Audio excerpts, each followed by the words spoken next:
Chapter 160, next. Whatever happened was also all thanks to Li Baxian's wisdom to first placate Yan Xing by promising to meet again to settle their score. That was exactly the reason why Yan Xing could still sit still and allow the plan to go on without a hitch. Meanwhile, the mob of 1,000 Demon Ridge cultivators around Golden Tip all stared at the lone fifth-order target like a predator eyeing a prey. Whoever he was, that was a walking cornucopia of treasures and supplies for them. Kill him and riches of untold worth would be bestowed upon the one who accomplished the deed. Just as soon as Lu Yi issued his challenge, a tall and brawny man broke away from the mob. "Let me try," he said. One look at him was enough to tell Lu Yi that this was a fifth-order body-tempering cultivator. Blessed with robust physical properties, he wished to test Lu Ye's capabilities and see what the latter could do. If the fates were smiling at him, he might be able to defeat Lu Yi and claim the prize for himself. "I am Lu Yi of the Crimson Blood Sect," Lu Yi announced. "Lei of the Weiberwolvenstein." As soon as he finished, he groped inside his storage bag to look for his spirit artifact, a defensive magical relic. Confident that his spirit artifact would keep him safe, he did not notice what was happening around him. Just as soon as he looked up while his hands were just reaching inside his bag, there was Lu Yi already upon him with incredible speed. In just a few strides, Lu Yi blitzed his opponent and Lei had only just retrieved his spirit artifact. He yanked out the shield-like magical relic quickly and frantically injected a spurt of his spiritual powers into it to activate its powers. At the same time, Lu Yi ripped his saber out of its sheath and whipped it as furiously as he could, the weapon's blade swathed with a layer of spiritual powers both red and fiery like raging flames. Petrified like stone, Lei did not move an inch. With eyes as wide as saucers and bloodshot with spider web-like veins sprawled over the whites of his eyes, he stared at Lu Yi. Then it appeared, a thin red line that traced across his throat. The line gradually grew thicker and thicker until a gaping hole yawned upon and outpoured a gush of blood before the sheer pressure of the geyser of blood launched the head up into the air, ripping apart whatever skin, tendons, or sinews that the head had been desperately clinging on to. From over his shoulders, Lu Yi could see the faces of the 1,000 Demon Ridge mob watching the bloody sight with horror inscribed all over their faces as they reeled, speechlessness.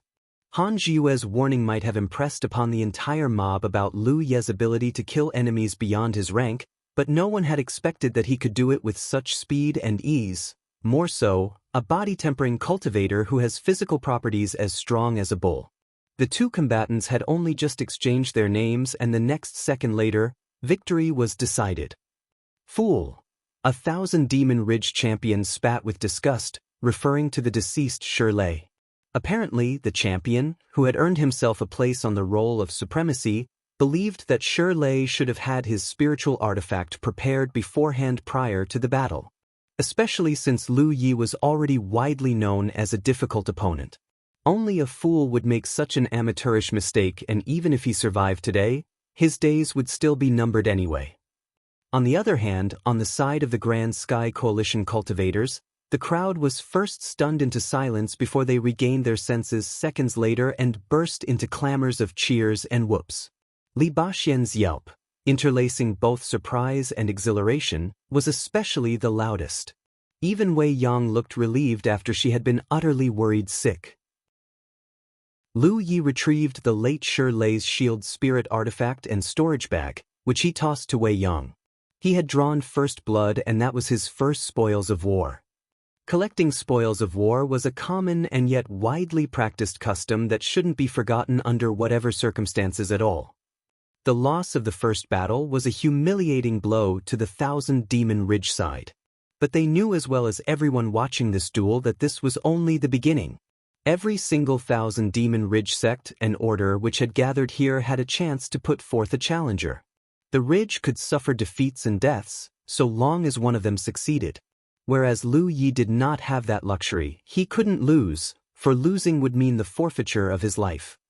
3 days. That could amount to at least several dozen rounds of duels. That a fifth-order cultivator must endure such a gauntlet of death and survive was unimaginable. Next, Lu Yi withdrew to his corner, giving his weapon a shake to fling off the blood. The seniors of the sects and orders which were present quickly debated a choice, and a new challenger stepped into the ring. It was a woman. Not only beautiful and shapely, but the scanty clothes she wore hardly concealed any of her charms, making her the prime focus of hungry gazes from the men all around the ring. Wei Yang was none too happy. "What a slut," she hissed. Li Baxian frowned as well. Quietly, he was concerned if a hot-blooded youth like Lu Yi might lack the nerve and grit needed to attack a woman of such beauty and allure. One could argue that the Thousand Demon Ridge side had picked a target specifically aimed towards a person of Lu Ye's temperament. He looked at Lu Yi, who looked utterly unfazed. He announced himself again, "I am Lu Yi of the Crimson Blood Sect." The girl stole a look at the dead body lying not far away from where she was standing and winced like she was afraid. The manner of disposition alone could have made many men keel over with pity.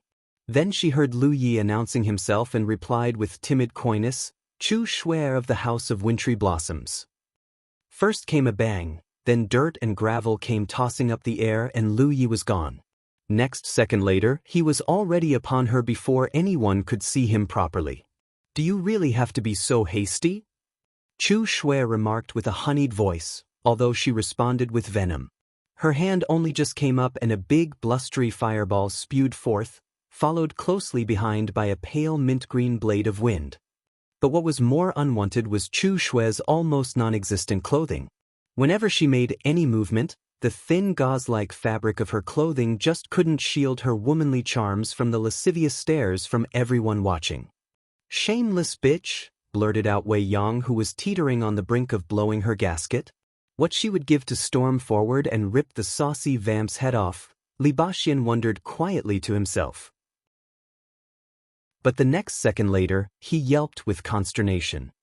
Inside the ring, Lu Yi was raising his saber to hack at the fireball.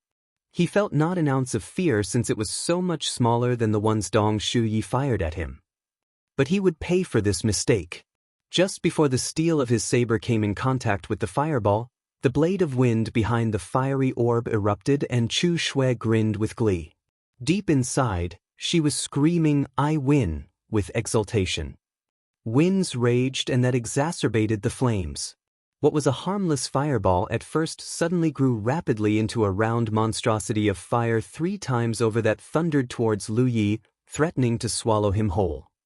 Those who knew Chu Shuer must have recognized this from the start, her trump card. The Sixth Order spell cultivator did nothing to underestimate Lu Yi right from the start. The dead body of the body-tempering cultivator just paces away from her was a constant reminder for her to not repeat that mistake. To that end, she used the techniques and tactics that worked the best for so that she could do the most damage to Lu Yi as quickly as possible. Then something made the grin on her face freeze. Lu Ye's figure burst through the flames all of a sudden, his speed and intensity doubled or even tripled. With all color gone from her face, Chu Shuer desperately tried to conjure another spell to defend herself. But it was just too late. Lu Yi callously hacked down on her shoulder, easily lopping off the arm that flung up before it could fire a spell at him. Then with another blow, he easily defeated her protective aura before he swung his blade for a third blow that nearly had her entrails pouring out of a terrible gash right between her chest and her midriff. With a shrill shriek, she fell backwards, the nakedness underneath her translucent robes exposed for all to see. Still, she crashed ignominiously to the ground with tears obscuring her sight, and the last thing she ever saw was a final glint of steel that ultimately robbed all life from those eyes of hers for eternity. Lu Yi staggered unsteadily as he straightened up. With the dead body of his second opponent at his feet, he counted himself lucky that he managed to activate glyph protection fast enough to prevent from incurring heavier wounds. That trick by Chu Shuer had caught him unaware, although he escaped with just a few burns other than his hair and his robes, which were singed by the flames. This time, he did not retreat to his corner. He stood there, just meters away from the Thousand Demon Ridge mob, and stared them all down. Slowly, his saber came up. He held it tauntingly, "Next." That was a call that sounded like it was intended for every Thousand Demon Ridge cultivator now glaring at him. At the other end, just over his back, The crowd of Grand Sky Coalition cultivators did not know how to react. Silent and bewildered beyond word, some of them were reeling with amusement at how reckless and audacious this Crimson Blood sect brat was.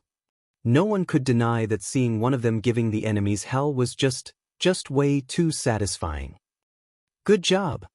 Wei Yang exclaimed, so pleased that her eyes were practically curved like a pair of crescents.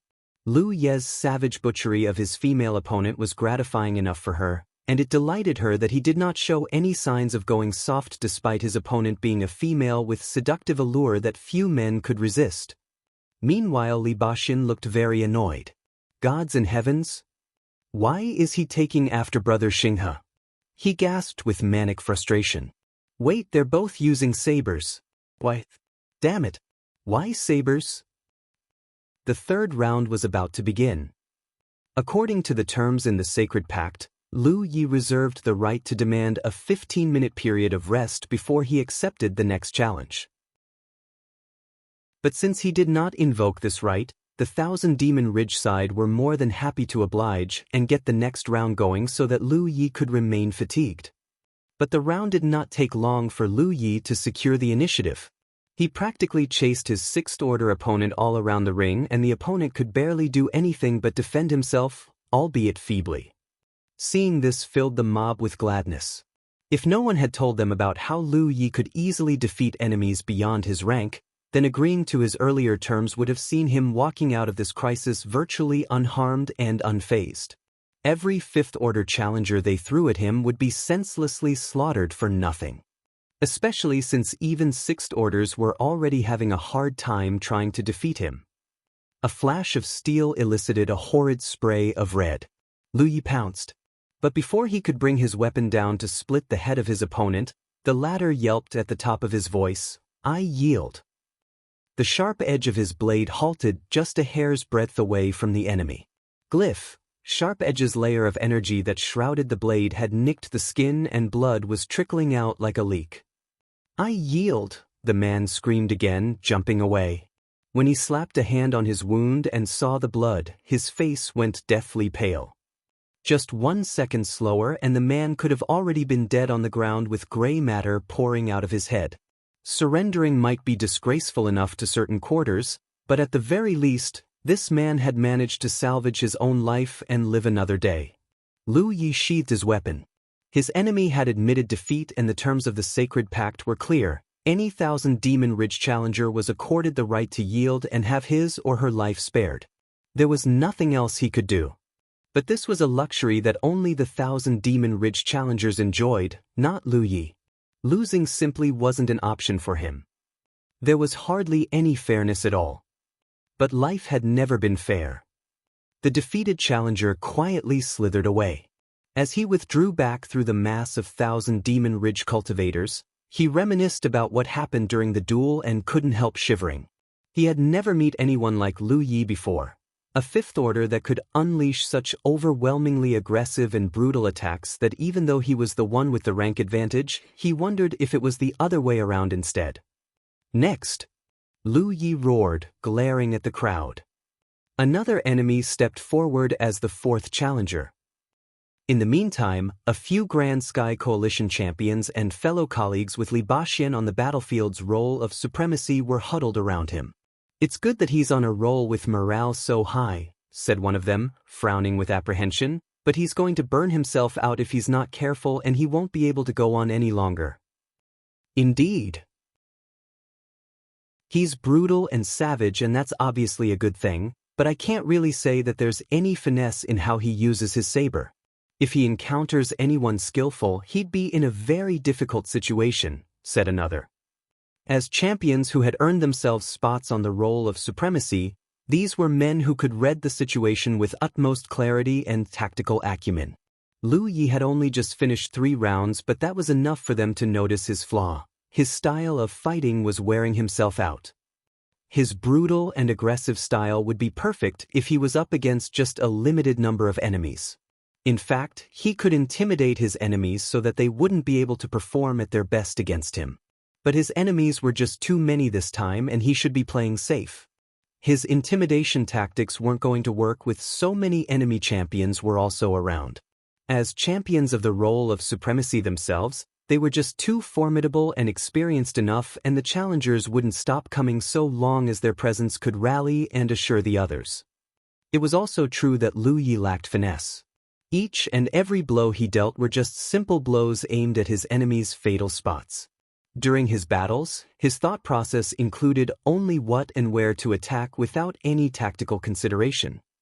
Such was his way of fighting, a crude method honed by empirical learning, for he never had any real tutelage in the crafts of wielding a saber.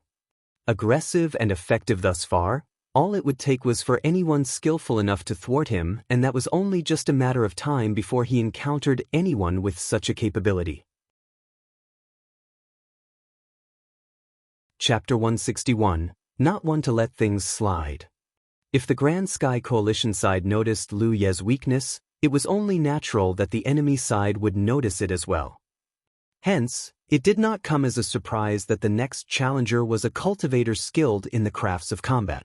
Armed with a sword, the enemy challenger's every spiritual power-imbued move, stabs, pokes, flicks, and so forth, formed a combination of a confusing blur. But it only took Lu Yi a couple of furious chops at the enemy challenger to throw him off balance. Just when he thought he found an opening, he drove his sword straight at Lu Ye's heart, but the latter easily thwarted him with just a quick activation of glyph protection. With the secrets of his ability to use glyphs now all but public knowledge, Lu Yi no longer has any reason to keep it a secret anymore. Unlike before when he had to try to maintain it a secret, Lu Yi could now use them as much as he liked to.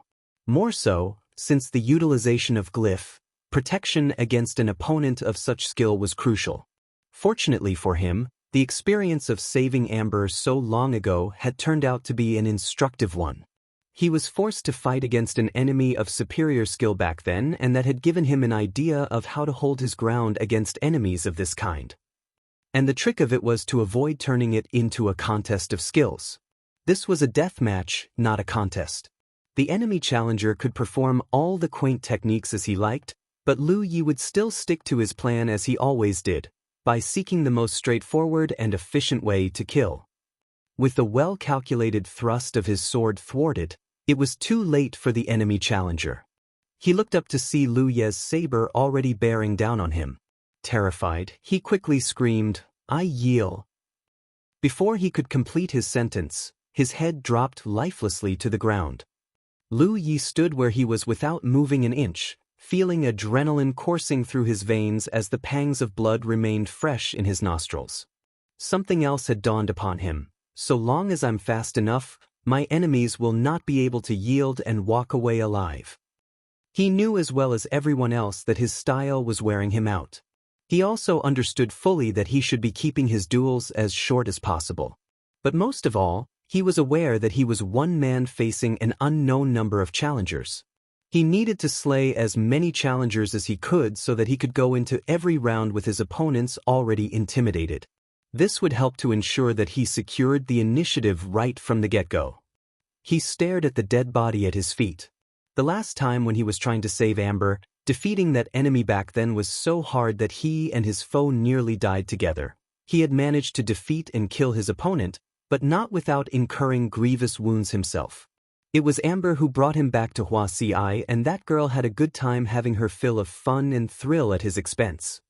But he understood the difference. This time, he stepped into battle against a superiorly skilled foe with more battle experience than before. All that blood, sweat, and tears that he shed had not been for nothing. What he received in return was not just the growth of his powers and strength, but also his experience and tactical awareness as well. It was true that he lacked finesse. But because he now had the ability and acumen to read his enemies, Lu Yi could make the right call on where, when, and how to attack. This alone could make up for his lack of skills. One could almost call this his craft of slaying. "Brother!" Baxian's urgent voice rang out suddenly from over his shoulders. In his stupor, Lu Yi did not notice that his next challenger had already stepped into the ring. In the meantime, Lu Yi was still reeling with the bewildering comprehension that he had unknowingly picked up a lot through his journey through the battlefield. That was when he felt a powerful force coming from his back. He twisted himself around, swinging his saber in a quick and deadly arc just in time for it to collide with the enemy spirit artifact, eliciting a fiery burst of angry sparks. Only then did Lu Yi manage to see who his new challenger was, a tall and muscular man wielding a broadsword whose blade was thicker than the length of a man's finger. With a gravity-defying leap into the air, the challenger brought his broadsword down on Lu Ye's head with his weight and his strength behind it. The moment their weapons met for the second time, Lu Yi could feel a staggering force threatening to crush him. Only it could not. Lu Ye's knees might have sunken a little, but he managed to hold on, and with a dangerous slash that nearly cut his enemy into two, he managed to drive him away.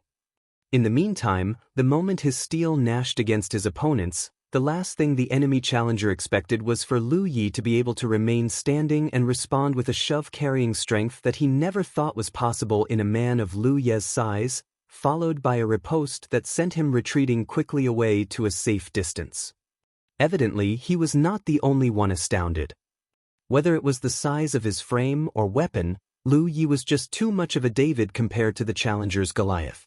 Most would have thought that with his remarkable size and girth, this challenger would have chosen to be a body-tempering cultivator. Yet, being a combat cultivator was clearly his desired choice, and his superhuman strength made it possible for him to use such a colossal weapon to easily fell any foes like a giant crushing ant. And his decision had not been misplaced.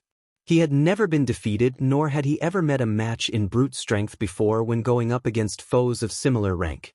Even if he had encountered anyone who had strength close to his, he could still defeat them with that incredible broadsword of his. Until now. More unbelievable was the fact that his adversary managed to withstand his wrath, his weight, and that of his weapon with just one arm. This time, it was he who found himself flabbergasted. Heavens, what kind of brute strength is that? Baxian heard a gasp. That was a Grand Sky Coalition champion who also has a position on the roll of supremacy. Somehow, there was something about Lu Yi that had changed. If Lu Yi had looked as if he was holding himself back before, this time, he looked like he was free? Or liberated? Baxian just couldn't put a finger on it. His eyes blinked. He too noticed the change in Lu Yi. You seem to have not yet announced your name and the order to which you belong. Lu Yi bellowed as he bolted forward before the enemy challenger landed. By the time he did, Lu Yi had landed more than a half-dozen cuts and lacerations on his opponent, prompting the latter to frantically swing his ponderous weapon around in a vain attempt to defend himself as Lu Yi's blows elicited more blood to be spilled. Know that his feeble attempts were doing him any good. A heavy-set weapon like the broadsword was hardly the ideal weapon for defense. Clumsy and bulky, Lu Yi fleeted and waltzed around him like a butterfly, dancing around him with tremendous agility and dexterity. In mere moments, the enemy challenger began collecting more wounds than a bull in a bullfight. Luckily for him, the wounds were mostly superficial, and that gave him the impression that he still had a chance to win. Unbeknownst to him, everyone else could see clearly that the sole reason that he was still standing was only that Lu Yi had not yet chosen to kill him. Lu Yi was playing the cat, and he was the vole now being toyed with by the former. The name of the order you belong to? Lu Yi demanded after another slash to keep his opponent honest. The giant of a man gasped for breath. He knew that victory was slipping through his fingers, but he belligerently replied, Fort Friedensbund. Lu Yi bobbed his head, satisfied at the answer. With a stomp into the gravel, he vanished. He reappeared just in front of the burly challenger before he could do anything, and raising his gigantic broadsword was pretty much the only thing he could do when he saw the gleam of Lu Yi's steel. Lu Yi easily avoided the parry and drove his saber straight through the man's chest, the tip of his weapon spearing out his back, a straight tunnel from the front to the back. Then he callously yanked his weapon out amid the sickening crunch of flesh and bone, giving the challenger a kick to pull his weapon free. As the challenger lay on the ground, life seeped out of him. But that was not the only thing on his mind. Why was Lu Yi waiting when he could have easily slain him and be done with it? Watching the duel from the Grand Sky Coalition side, Wei Yang muttered softly, It seems that our new fellow student is not one to let things slide easily. Baxian could only nod his head in tacit agreement. Twice Lu Yi had specifically demanded to know the order his opponents belonged to, and it clearly wasn't anything about respect. No, Baxian mused. It was only so that he could remember the names of the sects and orders, since he would just quickly dispatch them once he got what he wanted. Baxian grinned to himself. He did not even realize himself doing it. If Lu Yi could still think of such things during his battles, that would mean that he expected to survive this ordeal. He was confident that he would be able to make it out of this, and remembering the names of the sects and orders which had slighted him was for a future reprisal. Baxian had initially mistaken Lu Ye's polite gesture at the start of his duels as just a sign of respect, only to realize that it was just so that he could repay the favor in the future. Inside the ring, Lu Ye's hand came up. "I'm taking a break," he announced. There was no need to rush things. He had won all 5 duels in one go with 4 of his opponents slain. Aside from his first opponent, which was a 5th order, the rest were all 6th orders, and that was enough as a good start to making any future challengers wary. He had used up some of his spiritual powers, but with all of his duels ending quickly, he was able to prevent too much exhaustion. Even so, knowing that this was not going to end so soon, he was aware that he needed a break to be at his best. Such was his right. As one of the many terms stipulated clearly in the Sacred Pact, the Thousand Demon Ridge side could barely object to his decision. Lu Yi trotted back to his corner. With Baxian, Wei Yang, and the others attending to him, he swallowed a few spiritual pills and held a pair of spirit stones firmly in his grasp. There was no time for him to use glyph, gathering spirits. Using the glyph itself would consume spiritual powers, and after weighing the cost and gain, he believed that it would not be worth it.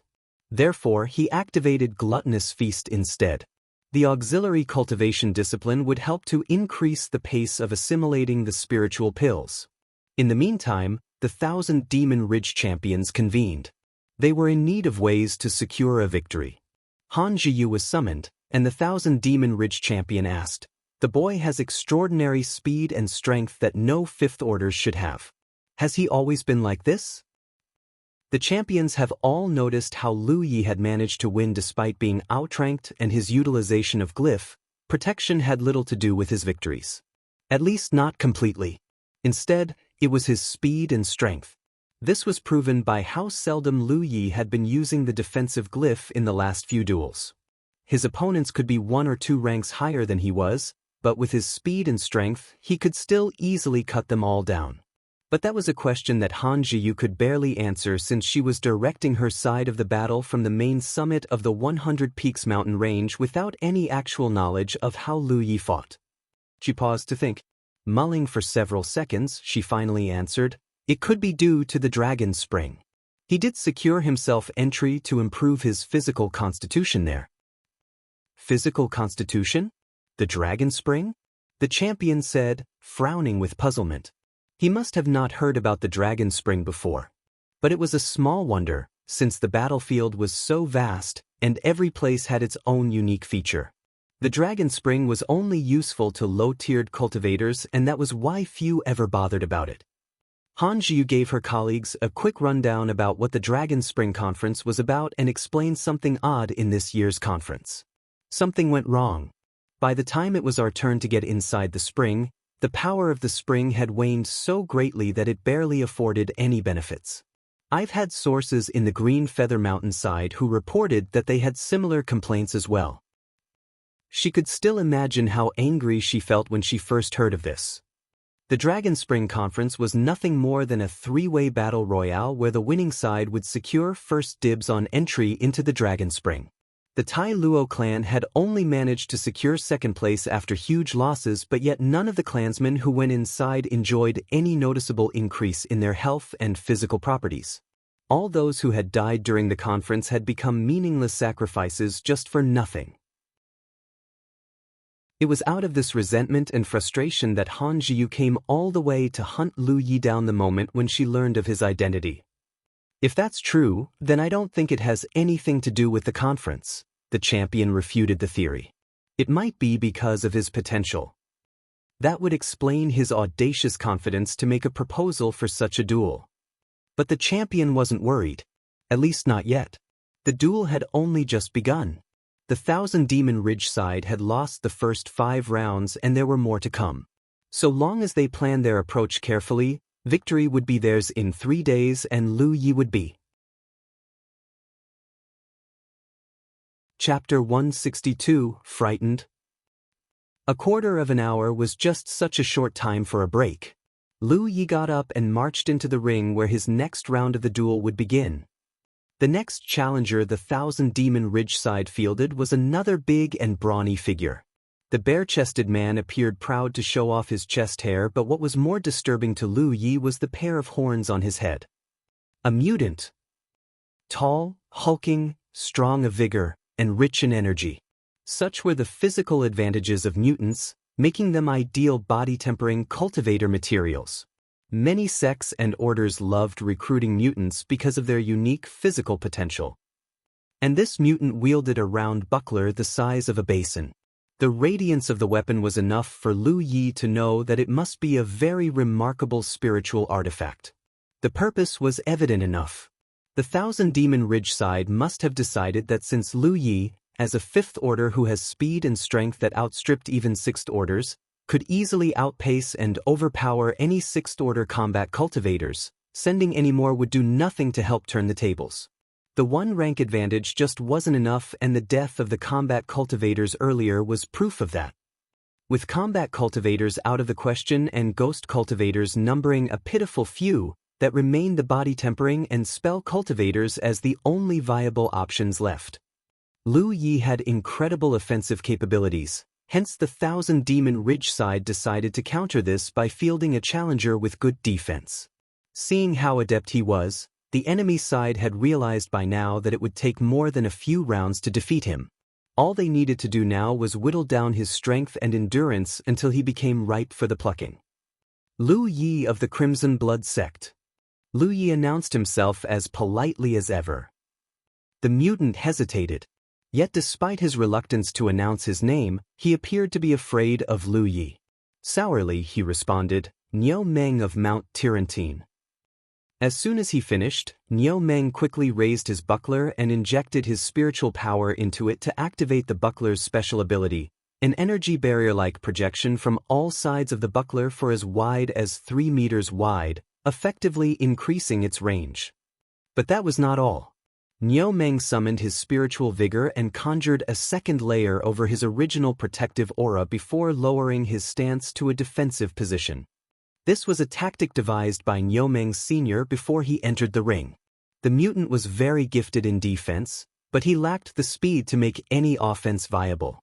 Hence his first course of action the moment he stepped inside was to quickly erect a defensive position and hold for as long as he could for Lu Yi to tire out. Niu Meng did everything as he was bidden to, down to a T. But the onslaught that he thought would be raining down on him did not come. He looked up and peered through the energy shield projection of his buckler and saw Lu Yi standing where he was, gazing at him quietly instead of charging forward to attack him like everyone thought he would. Niu Meng scratched his head. With a puzzled and confused look at his seniors who were all watching the fight, he tacitly indicated that he needed a solution. But all he received in return were dubious and nonplussed stares. None of them knew what to do as well. The sudden change in Lu Ye's disposition from being tremendously aggressive to being reticently reserved was definitely not something they had foreseen.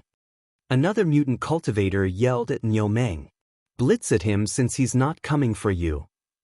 Stalling was a tactic that would undoubtedly work in Lu Ye's favor. The terms in the Sacred Pact were clear. The duel would end in 3 days, whether the Thousand Demon Ridge side had fielded all their challengers or not. To that end, time was of the essence, especially for them. In fact, they would have wanted the duels to go on without allowing Lu Yi any chance for respite, but fortunately, Baxian was sharp and adamant enough to insist on a period of rest for him after every round. "Oh, all right," Niu Meng responded loudly. Using his spiritual artifact as a battering ram, Niu Meng rushed as quickly as he could toward Lu Yi. He was not fast by usual standards, but seeing his girth and size storming forward was definitely intimidating enough, like a huge mammoth rumbling in motion.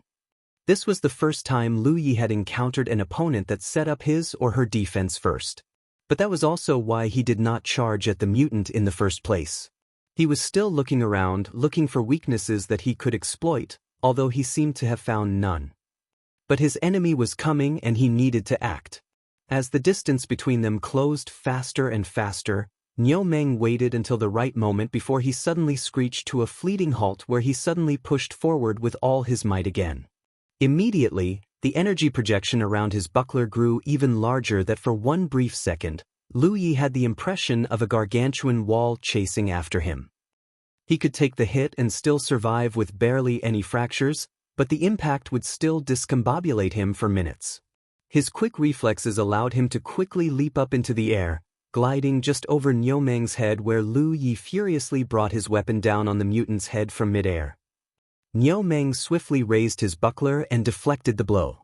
But before he could turn around, he heard the scream of another blow heading towards him. The glint of steel flashed dangerously near. The sharp edge of the saber easily penetrated his protective auras, and the mutant registered the sensation of pain coming from his back. He quickly turned around, his fist barreling forward. Only, Lu Yi was already gone, and the blow caught nothing but thin air. In just a split-second exchange, all Niu Meng got was a slash wound on his back. "Gosh, that hurts," the mutant snarled, his nostrils flaring with rage. His eyes were a scarlet shade, and the pain was dulling his clarity, filling his already slow mind with rage that Niu Meng was consumed only by the blind frenzy to reduce his opponent into a pulp. If mutants made good material for body-tempering cultivators, then on the flip side, they were not meant to be spell cultivators that require higher intelligence and wit. The level of intelligence of a mutant was reliant on his or her rank, and the comparative lack of intelligence often left mutants susceptible to their animalistic and bestial pangs, which could only be fully suppressed once they reached the Cloud River realm. Incensed by fury, Niu Meng groped after Lu Yi. The pair of hands, so large that they were the size of a barrel, came so near that Lu Yi's vision was obscured. Lu Yi deftly ducked and skittered past him from under his armpit, where he found Niu Meng's back completely exposed, allowing Lu Yi to deliver another slash at the same spot on the mutant's back. Niu Meng stumbled forward with blood gushing out his back and dripping on the ground in a wide puddle of blood. He spun around, eager to recollect himself and get back into battle, when a deep and manifestly irate voice resounded from his back. "We yield." He looked and saw that it was one of his seniors, an Eighth Order who could no longer bear to watch. The latter knew that his mutant junior had practically lost the fight. Even before he finished, he was already disengaging himself from the mob and dragged Niu Meng back into the crowd by the horns on his head. Niu Meng could only obediently comply with a confused look on his face. Lu Yi had made no attempt to really slay Niu Meng, having something of a soft spot for the slow-witted mutant. At the same time, he was genuinely impressed by how sturdy a mutant's physical endurance was. Even after 2 blows, Niu Meng was still very much alive. The 2 blows were similarly imbued with glyph, sharp edge, and that would have been enough to cleave any Sixth Orders into halves. Niu Meng might be badly injured, but his condition was nevertheless stable, to say the least. Lu Yi made a mental note, reminding himself to double or even triple his attacks the next time he faced a mutant opponent. "Do you need a break, brother?" a concerned Baxian asked. "Nope," Lu Yi shook his head, not taking his eyes off the Thousand Demon Ridge side. Another beefy body-tempering cultivator stepped into the ring. Only this time, all it took was just 20 seconds, and the cultivator was lying in a pool of his own blood, with more flowing out of a gaping wound on his throat like a spring, his body twitching post-mortem.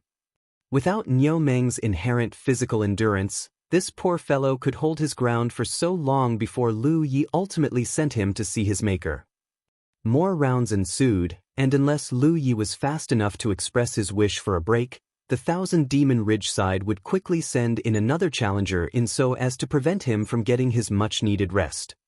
If the Thousand Demon Ridge side thought that they could wear out Lu Yi using body-tempering cultivators, They began to realize after a few rounds that the idea might be a good one, but it wasn't working at all, for no body-tempering cultivators were able to withstand Lu Ye's blows.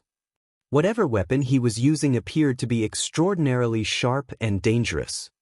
All that heightened physical endurance and enhanced brute strength meant nothing at all to Lu Ye's saber. Finally, when Lu Yi cut down another body-tempering cultivator's defensive spirit artifact, the fact was truly affirmed. Defensive spirit artifacts, even low-tiered ones, were spirit artifacts that should be able to withstand a greater amount of abuse than other spirit artifact types. That anyone could destroy one in just 3 blows really was too ludicrous for words if not seen with one's own eyes.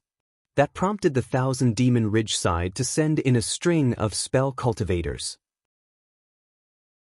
That turned out to be a major blunder, for the enemy champions failed to account for the fact that due to the size of the ring, their spell cultivators could at most put just 6 to 7 meters between Lu Yi and them. That was a distance that Lu Yi could effortlessly cover in the span of just 3 seconds, and with the battles turned into close-quarters ones, only one fate awaited spell cultivators who failed to keep a combat cultivator like Lu Yi at bay: death. Night bore down on Golden Tip, and the Grand Sky Coalition side was having a chat over some drinks and music in joyous merriment. In contrast, the Thousand Demon Ridge side looked absolutely glum and sullen, with the same pall of despondence and despair as a funeral. For the past hour, Lu Yi had been waiting in the ring and no one stepped in to accept his challenge. The reason was simple enough. Lu Yi's tally for the day had risen up to more than a dozen. Even the best of the Sixth Orders could barely last 30 seconds under his wrath. Most, if not all, of the rounds were decided with just a few blows. Yield quickly enough, they might be able to escape with just a few cuts or a maimed limb at most, whereas the slower ones never got to walk out of the ring alive. Everyone on the Thousand Demon Ridge side was completely terrified of Lu Yi. No one dared to step into the ring, whether Lu Yi was a walking treasure trove or not. It was also noted that with every victory, Lu Yi was changing. The radiation of his pumping adrenaline and his aura congealed around him, the intangible taking on corporeal forms, like a halo or a mantle of confidence, stature, and majesty intensifying and concentrating all around him. That right at that moment, Lu Yi looked every bit the semblance of a triumphant and indomitable hero. You know, Li? If your fellow student here manages to survive this day, he'll be a great figure one day, one of the champions beside Li Baxian said to him. Li Baxian was only too pleased to hear that. He chuckled facetiously. Well, he's not my fellow student for nothing. You know what I'm talking about, Li. Li Baxian's eyes gleamed with reticence. He knew exactly what the allied champion was referring to, but he did not want to respond. He could see where this conversation was leading to. The aureole of invincibility, the gift of Providence. A voice answered what Li Baxian did not want to. It was another Grand Sky Coalition champion who was nearby and who had overheard the conversation. He too knew what was going on with Lu Yi. Li Baxian could only manage a smile. It's too premature to talk about that, my friends. He already has the makings of it, I dare say, said the colleague, shaking his head gently. The gift of Providence. With the battlefield all within the circle of heaven's influence and power, it was said that he who received the aureole of invincibility would enjoy the gift of fortune in the form of some sort of enhancement, be it power or physical. Meanwhile, the aureole of invincibility was a concept and also a belief that required one to be victorious in war. Once a cultivator managed to remain undefeatable in battle, the accumulated momentum would enable him to invoke the power of heavens to beseech for the gift of Providence. Countless cultivators had roamed the realm of the Spirit Creek battlefield, but few have enjoyed the gift of Providence. The last time the gift of Providence was bestowed, that was decades ago. And the receiver of the gift was Feng Wujiang. But coincidentally, Feng Wujiang was, at that time, an acolyte of the Crimson Blood sect. Chapter 163, 32 Rounds. Any champion with a place on the roll of supremacy knew what they were looking at. Lu Ye's proposal might have been due to circumstance. He was forced to, but it was nevertheless an opportunity. One for him to attempt for the aureole of invincibility, although he himself wasn't aware of this at all. But there was one glaring caveat: he must stay alive. Lu Yi might have struck the fear of heaven into the 1,000-demon ridge mob that every one of them no longer had the courage to step into the ring at all, but the situation wasn't optimistic at all. If anything, the status quo was hardly in his favor. The string of duels in the day had given the enemy side enough information about how Lu Yi fought, and that would allow them to formulate a better plan. That no one was willing to step into the ring to challenge Lu Yi was in fact not because of the lack of valor, but rather because of an internal conflict between the sects and orders within the mob that the leading champions were all still busy trying to mediate. In the end, it was the same champion, the strongest one present and the one who was one of the battlefield's 20 most dangerous cultivators, who had to come up with a suggestion. Here's my suggestion: anyone who kills Lu Yi gets 2/10 of the entire trove of rewards, while the remainder goes in equal shares to every order that has contributed in one way or another. Do we have any objections? He ended his sentence with a steely glare at every de facto leader of the sects and orders present. The conflict started because everyone on the 1,000-demon ridge side saw how many losses were piling up because of Lu Yi. Every sect and order only had one chance, and whenever Lu Yi killed a challenger, he was not only killing an enemy. He was also killing their sole chance for a go at the prize and possibly a potential talent of that sect or order. And this pattern was making everyone stall and delay sending in their challengers as much as possible.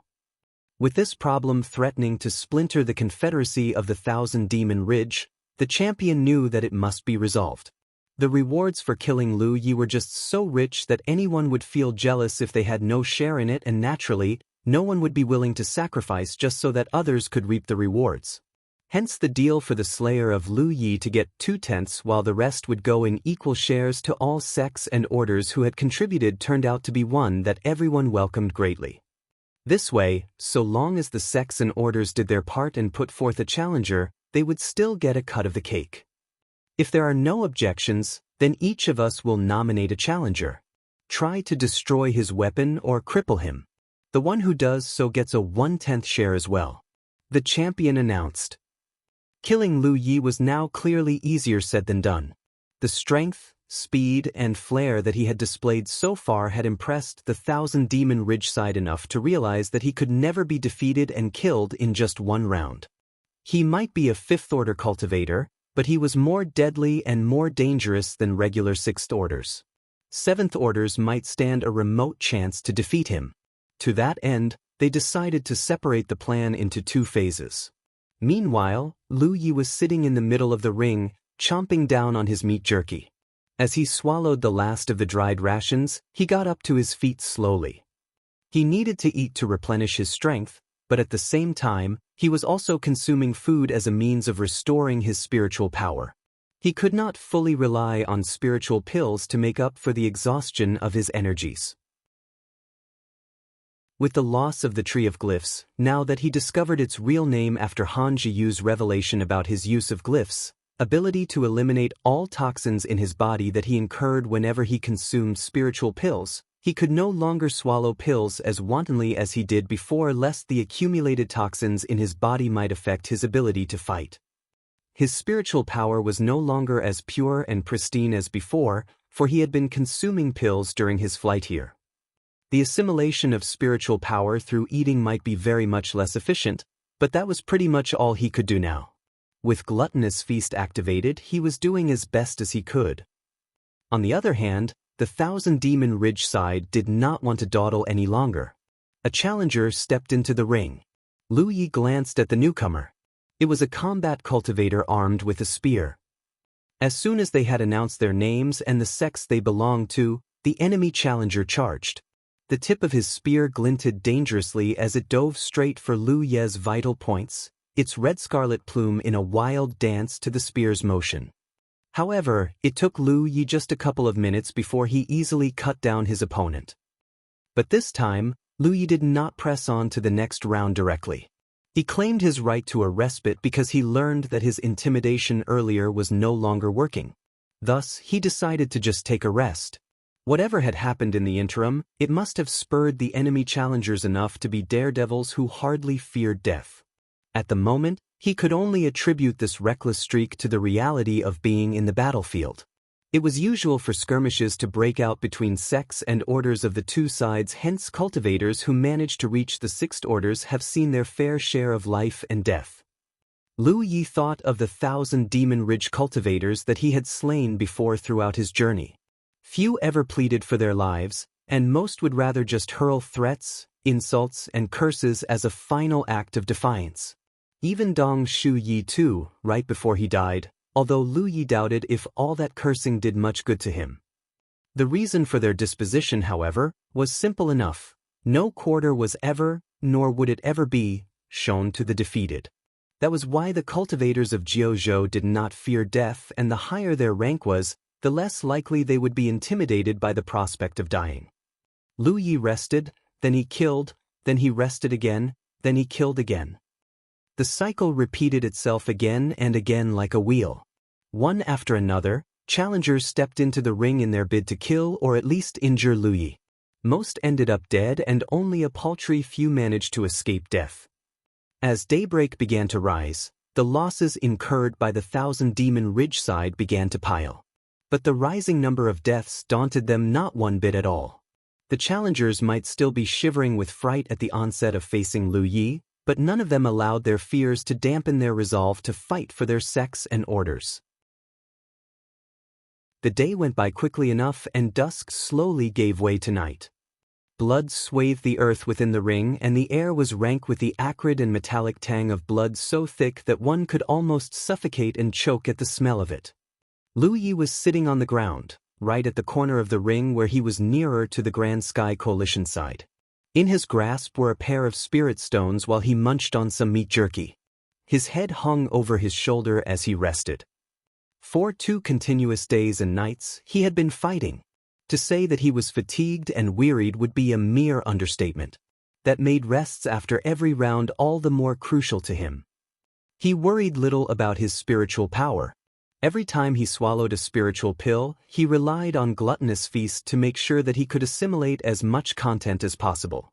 Watching by the side of the ring, Wei Yang looked every bit the semblance of a doting big sister. The many rounds of fending off the challengers had seen Lu Yi collecting a great number of wounds.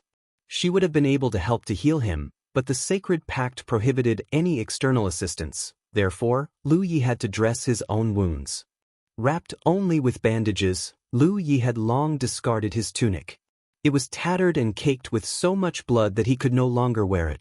Fortunately, he had the medicinal powder and salve that Hua Ci left him, and they were proving to be most useful in this hour of need. "How many rounds has it been?" a stranger asked Li Baxian. Li Baxian's parched lips quivered. 32 rounds, he croaked hoarsely. 32? The cultivator who was asking took one long, deep breath. He peered at Lu Yi, who was hanging his head in extreme fatigue. What an incredible record, he mused. 32 rounds of single combat against enemies of superior rank. One could expect that Lu Yi might be able to finish 40 rounds even before noon. 43 sects and orders from the 1,000 Demon Ridge had left their mark on the sacred pact when it was made. No one thought that Lu Yi could survive past all 43 rounds, not even Li Baxian himself. All he was counting on was for Lu Yi to stall until after the 3rd day when he would be able to walk free. No one expected him to succeed, not Li Baxian and certainly not the 1,000 Demon Ridge mob. No one could blame them. Nothing like this had ever happened before, even in the real world of Jianghu. Hence, as far as the 1,000 Demon Ridge champions were concerned, at first, Lu Yi was fresh meat right from the start. Only right now did people begin to realize that they had underestimated Lu Yi's speed, strength, and acumen to take life with the ease of a farmer scything stalks of wheat. Every 6th Order challenger sent forth was either ignominiously routed or savagely killed. They were only just halfway past the 3-day deadline, but Lu Yi had completed 32 rounds, and by the Sacred Pact's reckoning he would only just have to make it past the remaining 11 challengers. The 1,000 Demon Ridge could marshal more men and raise the mob up to 4,000 men strong, but nothing would change the outcome. So long as Lu Yi finished all 43 rounds and still remained alive, victory would be his and the Grand Sky Coalition's. The 1,000 Demon Ridge cultivators could sulk or curse all they wanted, but nothing would ever make them renege on their word. They could not. The terms of the Sacred Pact dictated that anyone who lifted a hand against Lu Yi once the outcome had been settled would face judgment. Every single Grand Sky Coalition would spring up in his defense, including the 43,000 Demon Ridge sects and orders as well as their own champions, even, or especially the ones who were on the roll of supremacy, who were all honor-bound by the Pact to punish anyone who went against the Sacred Pact. By the will of heaven, the authority of the Sacred Pact was sacrosanct, and any attempt to overthrow or defy it would stand no chance. 11. That was the number of challengers that now stood between Lu Yi and his victory. But Baxian felt nowhere near relieved at all. There was no telling if Lu Yi could still hold on, for he of all people could see that Lu Ye's glow was already fading. He knew what it was. The toxicity from Lu Ye's consumption of spirit pills must already be taking a toll on him. Whether he could admit it or not, the toxic poisoning must be affecting him, and Baxian could have sworn that he noticed Lu Ye's speed and strength already waning noticeably. As if to prove his point, Lu Ye's fights were taking longer and longer. That would mean that his exertions were growing, and he would need more spirit pills to replenish himself in what was culminating into a vicious cycle. The duration of his break was up. Wei Yang grimaced, feeling her heart wrenching. If only it could be longer. With reluctance as heavy as lead, she poked Lu Yi gently, calling very quietly, "Lu Yi." Lu Ye's head peeked up at once. He looked at Wei Yang full of weariness in his gaze, lost in dazed bewilderment that it took him a full second before he was able to react, realizing it was time for him to get ready for the next round. He swallowed the unchewed morsel of meat jerky in his mouth and lifted his saber when he got up. He looked at his next opponent and repeated what he had been saying more than 30 times, "Lu Yi of the Crimson Blood Sect." That was the start of another round. The steel of his weapon shimmered, reflecting the orange-red incandescence from the fires around him as he lunged, and blood spattered to the ground. That was another long night of duels until dawn visited once again. Later in another round, Lu Yi would find himself outpaced by an enemy smaller and more agile than he was. Drifting to and fro with blinding speeds like a phantom around the ring, Lu Yi stood at the center as he could only watch his opponent run circles around him. Cuts and lacerations scattered all around him, some of the wounds so grisly that his flesh was literally torn and flayed, and these were all the handiwork of this nimble opponent. Still, Lu Yi remained where he was, stoically enduring the rain of attacks with his saber held firmly in his hand. Only after so many rounds, Lu Yi finally met an opponent that he genuinely found both difficult and onerous to deal with. With fluffy ears on top of her head that made her look like a feline, the mutant would have appeared every bit as harmless as a demure pet, if not for the fact that she really was as agile as she was deadly like a panther. There was no way that Lu Yi could have bested her in speed. Not even on his best day. Hence, it did not take a genius for him to guess that she must be an ace that the 1,000 Demon Ridge side had kept up their sleeve until now.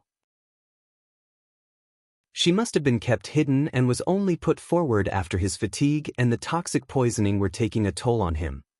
And it was a good play. Playing her at this juncture really was a well-calculated move. Lu Yi could no longer keep up with her, and the moment he struck, he not only missed but also exposed himself, allowing her to land several vicious swipes on him.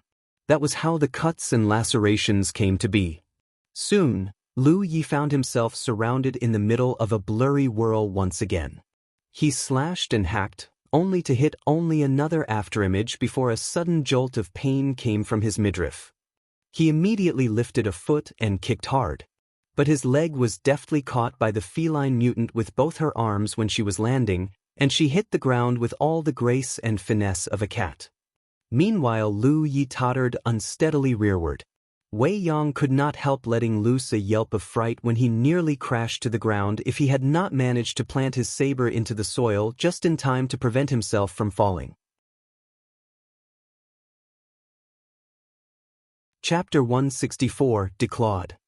Lu Yi watched as his blood was dyeing the ochre brown of the soil inside the ring red. He looked up again and saw the feline mutant arching her back with one hand to steady herself while her other hand wandered up to her mouth. She licked the blood off the sharp iron claw she wore. Her eyes twinkling with wicked glee, she purred as if to taunt him. A demented grin cracked on her face. She could see how exhausted and depleted Lu Yi was and how victory was waving at her. Sleek and smooth were her motions, sharp and deadly were her claws. She was no cat. She was a lioness out on a hunt. Crouching on the ground, she allowed her entire body to recoil like a spring being let go, launching herself forward into a sprint at breakneck speed. She was just inches away from Lu Yi when she suddenly made a sharp veering cut. Not missing her this time, Lu Yi followed her every movement until he anticipated her move and lunged, driving his saber forward as quickly and furiously as he could. An ear-splitting ring of steel gnashing against iron rang in Lu Ye's ears as bursting sparks nearly blinded him. The edge of his saber wheezed just right by her face, its sharp sting grazing a thin red line across the supple skin of her cheek. But she was nowhere near furious. She was absolutely elated, for her claws were wrapped around the blade of Lu Ye's weapon. Lu Yi tried to withdraw his weapon, but he just couldn't. He watched as the feline mutant's other claw mauled at his weapon, the tips of the claws glinting dangerously as they came down. Then he heard it. An audible and metallic crack, and the saber that had been Lu Ye's trusty weapon for the past several months was broken, leaving barely half its blade still intact. The saber was a prize he looted from an enemy he slew at Green Cloud Mountain. Enchanted to be stronger and sturdier than usual weapons, as a spirit artifact, it was otherwise a very much ordinary weapon. The enemy Lu Yi slew back then was just a low-tier cultivator, which prevented him from using any good spirit artifacts. Even so, despite its relatively modest grade, Lu Yi had been able to use it with tremendous efficacy, all because of glyph, sharp edge that he regularly applied on the weapon. With this saber as a reliable partner throughout his journey through the battlefield, Lu Yi had managed to slay more than 50 to 60 enemies. If added to the number of enemy challengers that he had killed in the ring, the number could easily reach beyond 100. Yet today, the one instrument that Lu Yi had depended so greatly upon had finally met its end. Meanwhile, at the Grand Sky Coalition side, everyone reeled with apprehension and dread. The loss of one's spirit artifact undoubtedly meant that his or her ability to fight would be impaired, especially since everyone believed that Lu Ye's ability to defeat so many enemy challengers beyond his rank was chiefly because of this weapon. On the other hand, sighs and exhalations of relief came from the Thousand Demon Ridge mob, with the leading champions all breaking into triumphant grins, expectant of the outcome they had long awaited. Victory is at hand, each and every one of them believed. In the eyes of both the Grand Sky Coalition and the Thousand Demon Ridge sides, Lu Ye's saber must be a spirit artifact of the highest order. That he as a mere 5th order cultivator could defeat so many 6th order challengers was proof enough. If Lu Yi were a ferocious beast, then the saber would undoubtedly be his fangs, which he mauled and ripped at his enemies with. To that end, the Thousand Demon Ridge side had been raking their minds for ways to cripple Lu Yi by disarming him. Without the saber, they believed, Lu Yi could lose. That was what the past few challengers had been trying to do. They weren't trying to defeat Lu Yi. Their sole purpose was to inflict as much damage as they could to his saber. Nevertheless, success had been eluding every single challenger who stepped into the ring, until now. Relying on her extraordinary dexterity and speed as well as her iron claws, she had finally ruined the very weapon which had spilled so much Thousand Demon Ridge blood. With his weapon all but wrecked, there was no way Lu Yi could win anymore, and the Crimson Blood sect would never survive. When the saber snapped, the feline mutant threw herself at Lu Yi at once, her fervor and her thrill getting the better of her. Her eyes flashed with the sparkle of anticipation, and she could see a huge mound of prizes waving its hand at her. Last but not least, she saw Lu Yi's broken saber swinging around in a deadly arc back at her. She would have chosen to duck. As a fighter that relied on her speed, the feline mutant had little to boast about in her defense. A blow like that could have easily killed her. But she did not. Disoriented by her own delusions and fantasies, she dove straight at Lu Yi, her right claw aimed towards where his heart would be. Crunch. Blood sprayed out like a geyser. The feline mutant's claw barreled straight into Lu Ye's chest, but she stopped halfway, frozen as her head angled up to stare at Lu Yi with disbelief and shock. How could? But the only response she got from him was a kick that sent her falling backward. As gravity slowly bore her down, she clutched and groped for her throat. She crashed to the ground and blood spewed out of where her hands were, with more gurgling out of her mouth and nose. Choking on the very fluid that kept her alive, she wanted to speak but she could not. It did not take long for the glow in her eyes to slowly dim and extinguish. Lu Yi clutched at the wound on his chest and inhaled deeply. He could sense that the wound was mostly superficial at best, and the claw did not manage to get anywhere deep. He could have activated glyph protection. But considering how he was getting low on spiritual power and any more use of his powers would require the consumption of more spiritual pills, he decided to just conserve power and just take the hit, knowing that it would only be a light injury. Lu Yi ignored the stunned silence that pervaded the entire plateau atop Golden Tip, dragging his broken saber while he made a beeline straight for the corner just in front of the Grand Sky Coalition side, where he sat down and retrieved some medicinal powder out of his storage bag to apply on his wounds. Wei Yang gazed at him, the impulse to rush to him and help dress his wounds struggling to break free of its restraints like a raging beast. Fool! One of the 1,000 Demon Ridge champions spat with venom.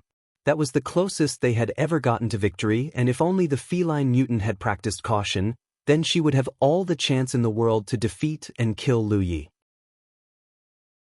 Yet she allowed her hubris to get the better of her, and that gave Lu Yi the chance to slit her throat. That she died not knowing what really happened only made her defeat all the more disgraceful. That was the 40th round, and there were 3 more to go. The morning sun was rising up in the eastern skies. But it would not matter anymore. With his weapon now destroyed, Lu Yi was now as deadly as a Declawed tiger, and the 1,000 Demon Ridge champions were confident that the final 3 rounds would be sufficient to defeat him. They traded firm looks and exhaled gravely. None of them had expected that this duel would come to such an end prior to their agreement in making a sacred pact. None of them had believed that Lu Yi would be able to make it past 10 rounds. But it was not just 10 rounds in the end. It was a whopping 40 rounds. Han Zhiyu's information could not have arrived at a better moment. The revelation about Lu Ye's ability to use glyphs in combat was what prevented Lu Yi from turning this duel into a complete rout of all 43 challengers from the 1,000 Demon Ridge sects and orders present, and an utter farce at their expense. 3 enemy cultivators were standing beside the ring, exchanging apprehensive looks. They were the final 3 challengers. The first a Blackfyre cultist, as shown by the fire-shaped brand on his forehead, while the rest were acolytes from a pair of Tier 3 sections. That they were arranged to be the final challengers largely because of the influence and authority commanded by their respective sects and orders, while those who were unlucky enough to be sent into the ring first were fated to be mere cannon fodder. 40 such cannon fodders had, by the blood they spilled and the lives they offered, paved the way to victory. Anyone who now stepped into the ring could very well be the winner to claim the prize. But the prize was not just the rewards, but also future prospects, making the next round an opportunity equally coveted by all 3 challengers. But the Blackfyre cultist, understanding fully that Cult Blackfyre, being only a Tier 4 order, took 1 step behind after a moment of hesitation. The gist of it was clear enough. The chance should go to the remaining 2 challengers. "What say you, Brother Hu Ping?" asked one of the remaining 2 challengers with ambition blazing in his eyes. "That's a difficult question to answer, Brother Xian. I know you won't like it if I say yes. But at the same time, I'm hard-pressed to let you go first too," said the one called Hu Ping. "And we don't have the time nor the space to settle this quandary." "Of course. But nevertheless, this remains a dilemma that needs to be settled," replied the one called Xian. "How about we let him decide? Whoever he picks gets to go in first." "That's a great idea." The pair easily concluded their negotiation and stood there, watching Lu Yi, who was still taking his break like a pair of hungry wolves eager to sink their flesh into a lamb waiting for slaughter. In the meantime, Lu Yi was quietly examining himself. He wasn't feeling well at all. His body could barely recover any spiritual power even with the periods of respite he had, and the continuous fighting had expended his power so much that he barely had 3/10 left. There was hardly anything to be worried about his wounds. The medicinal powder Wuxia had specially concocted for him worked magically on all surface wounds, although he was still feeling somewhat giddy after losing quite a lot of blood. How many he had killed, Lu Yi had long lost count. He did not know how many more challengers were waiting, but so long as anyone was waiting, he would step forward and accept the challenge. That was the decision that he made and the path he had chosen. He was not afraid of death, but he had no wish to end his life just yet. The candle finally burned out. It was time for the next round. Lu Yi struggled to get up. Still holding on to his broken saber, he hobbled forward strenuously. Wei Yang's mouth opened to speak, but nothing came out. She wanted to tell Lu Yi that he only had 3 more rounds to go, but at the same time, she wondered if telling him this might affect his condition. One could never know what might happen. The crest of Golden Tip never looked so crowded before. 2 swarming masses clustered around a tiny circle in the middle. The masses comprised more than 5,000 men, and when Lu Yi was still resting, he could hear whispers and chatter coming from everywhere. But as soon as he got up and stepped towards the middle of the ring, all of Golden Tip became as quiet as a crypt. More than 10,000 eyes were on Lu Yi. Even the 1,000 Demon Ridge mob, who earlier hurled ridicule and heckles at him, now watched him with pensive silence. A 5th-order cultivator who had just won 40 consecutive rounds of single combat against opponents beyond his rank. No one could dare besmirch such an exemplary record. Even 1,000 Demon Ridge cultivators knew better than to show disrespect. But the sight of Lu Yi trudging to the center of the blood-drenched ring with his broken sword would be haunting the dreams of many great 1,000 Demon Ridge cultivators for a long, long time to come. Lu Yi stood alone in the ring, hearing the mountain breeze howling around him. A pair of challengers stepped into the ring. The moment their feet went over the line, thousands of pairs of eyes from the Grand Sky Coalition side glared at them, including champions of the role of supremacy who hardly deigned to mask their anger at all. That was enough to have both the enemy challengers duck out of the ring. The atmosphere was just too frightening, mused one of them. Hu Ping quickly explained, "We mean no disrespect and certainly not trying to fight him together. But we only want to let Lu Yi pick his own opponent." Xian bobbed his head profusely, indicating that they would attempt no such dishonorable thing as trying to win the fight through sheer numbers. Lu Yi raised his broken sword and aimed its tip at Hu Ping. Stoically he said, "You then." Hu Ping was overjoyed at the surprising outcome. Reluctantly, Xian withdrew from the ring. Hu Ping took a deep breath. He was about to announce himself to Lu Yi when his peripheral vision caught sight of Lu Yi, a dusty and bloody heap hurtling towards him like a battering ram. Hu Ping panicked. Why on earth is this fellow on this sudden rampage when he usually announces himself all the time? What the hell is wrong with him?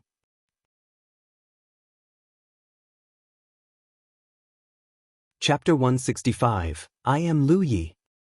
Lu Yi breaking his previous pattern and attacking his opponent right off the bat was something no one expected to happen. At the same time, many amongst the 1,000 Demon Ridge side began to wonder if he was losing his composure and rationale at the impending arrival of death. Both challenger and target traded furious blows, their weapons gnashing and gnawing at each other with the same rage and rancor as their owners whenever they met amid the din of their clashes. Hu Ping not only was a combat cultivator, but he was also a user of the saber, although his saber was shorter in length, but broader in width, the conventional manner which was how sabers were forged. Hailing from a Tier 3 sect, Hu Ping might not have Lu Yi's flair in being able to fight enemies beyond his rank. Even so, few could match him in both skill and strength. Especially his epic style of fighting, which illustrated his preference to overwhelm his opponents through force and momentum. If Lu Yi's aggressive style paralleled that of a vicious and destructive gale, then his was as violent and fierce as a storm. Yet in this duel against Lu Yi, he discovered that despite being one rank higher, he just couldn't fully unleash his repertoire of deadliness and force to its fullest. His opponent's saber might have broken, but Lu Ye's own strength and speed were not what his light could easily counter. Right after the first few blows they traded, Hu Ping began to realize that he was losing ground. He was gradually being forced backward, and the back of his palm was feeling numb and sore every time their weapons collided with each other like the flesh and skin were going to break. He was not fighting a mere fifth-order opponent. This was a beast. A raging beast lunging and mauling its claws at him. What in heaven's name is this kind of pressure? He thought.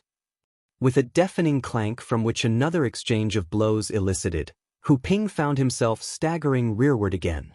Only this time, not only did the force nearly fling his weapon out of his grasp, but he also nearly fell. He tried to steady himself, but he couldn't. Planting his foot into something greasy, he slipped.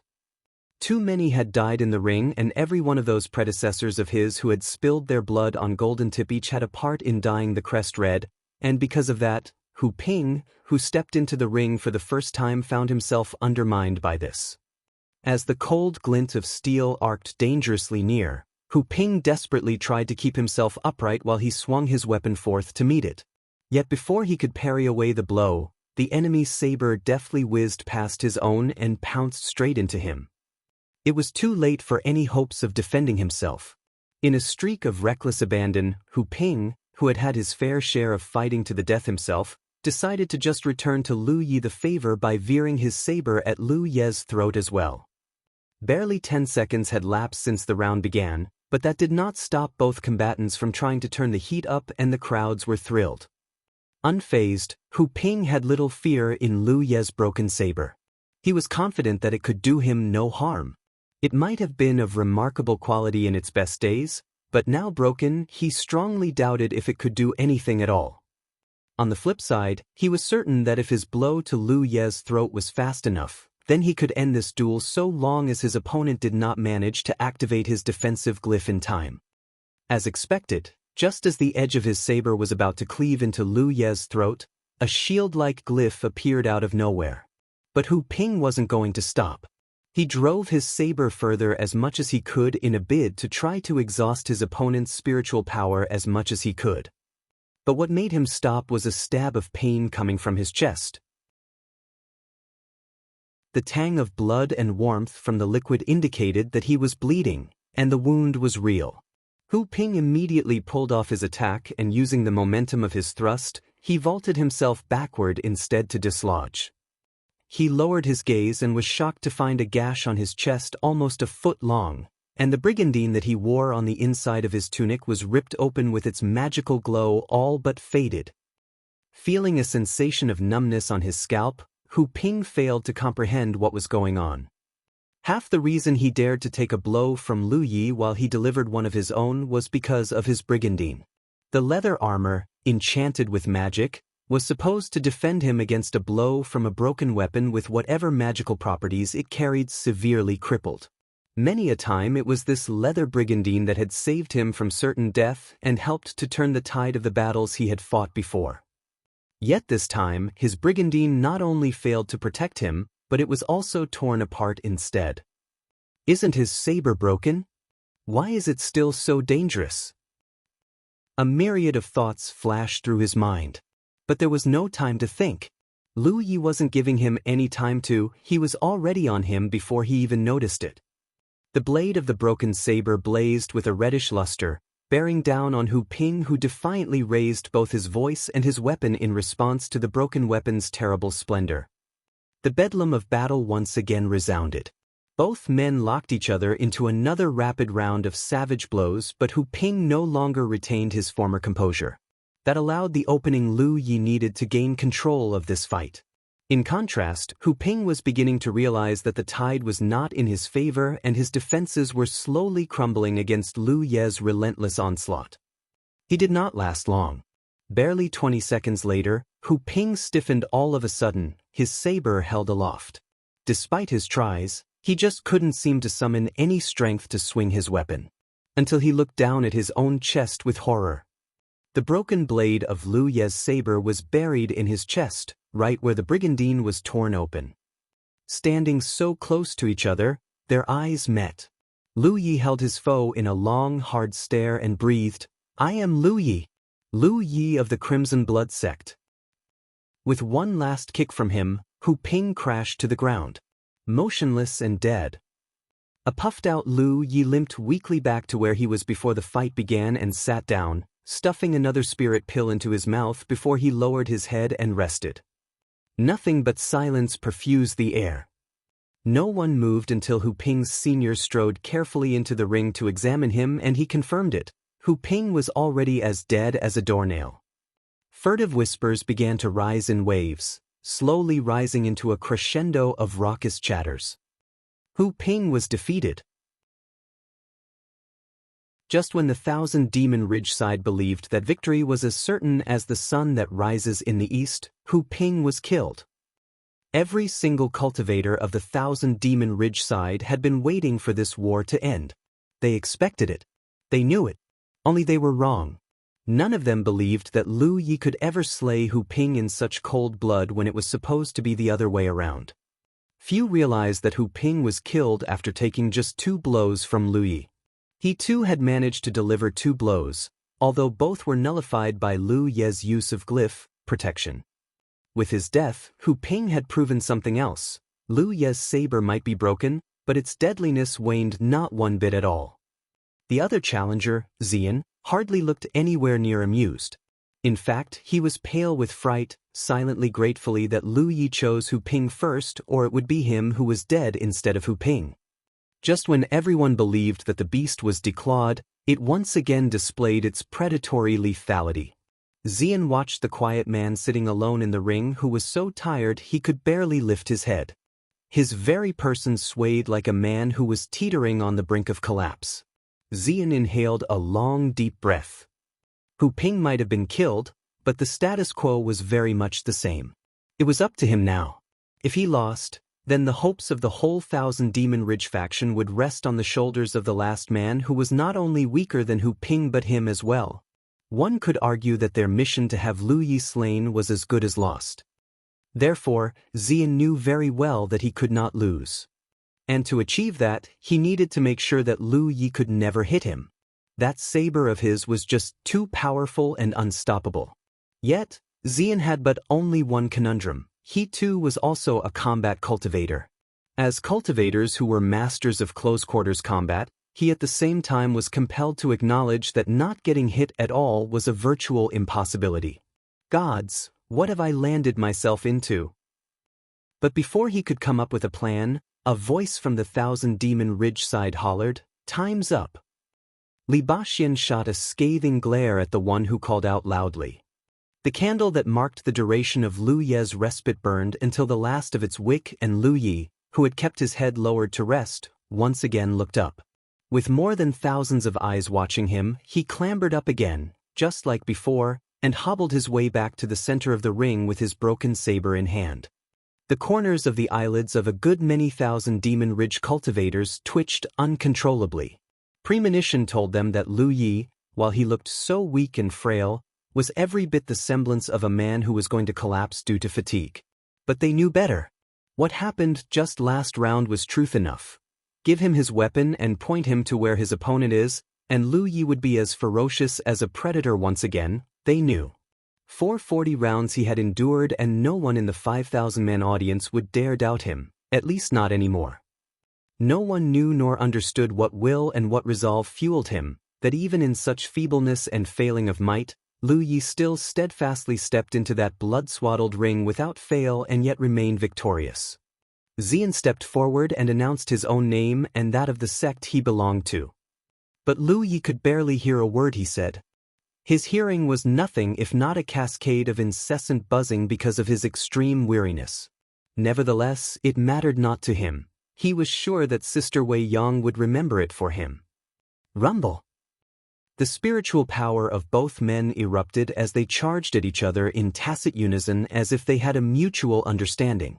Undaunted by Lu Ye's incredible valor, Xian had not the slightest intention of being on the defense. As combat cultivators, they knew best of all that offense would always be the best defense. Two figures flitted back and forth like a pair of wraiths in a ghastly dance of blurry whirl, their weapons clashing and grinding into each other like a pair of beasts locking their horns into each other and eliciting bursts of angry sparks. On desperate tenterhooks, the entire 1,000-demon ridge mob held its breath. Each and every single one of them was aware of one pressing fact: lose this round and they would lose the war.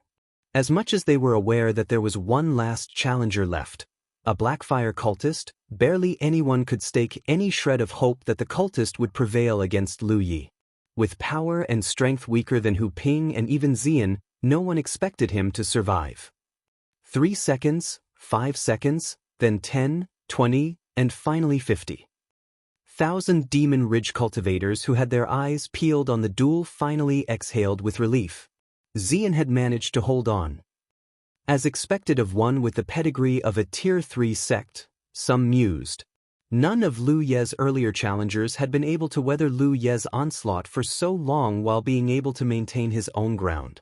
Few had been able to hold on, but not without running around the ring in circles like moronic half-wits. If those fools thought they could deplete Lu Ye's spiritual powers that way, they were shown how wrong they had been when Lu Yi finally ended the fights by ending their lives, paving the way for his becoming a minor legend. Only Xian was the only challenger who could give Lu Yi a run for his money. If he were to be victorious, he would one day become a great cultivator in the future. The adrenaline rush was restoring more and more clarity to Lu Yi, although the buzzing noise and sporadic moments of blurriness to his sight lingered.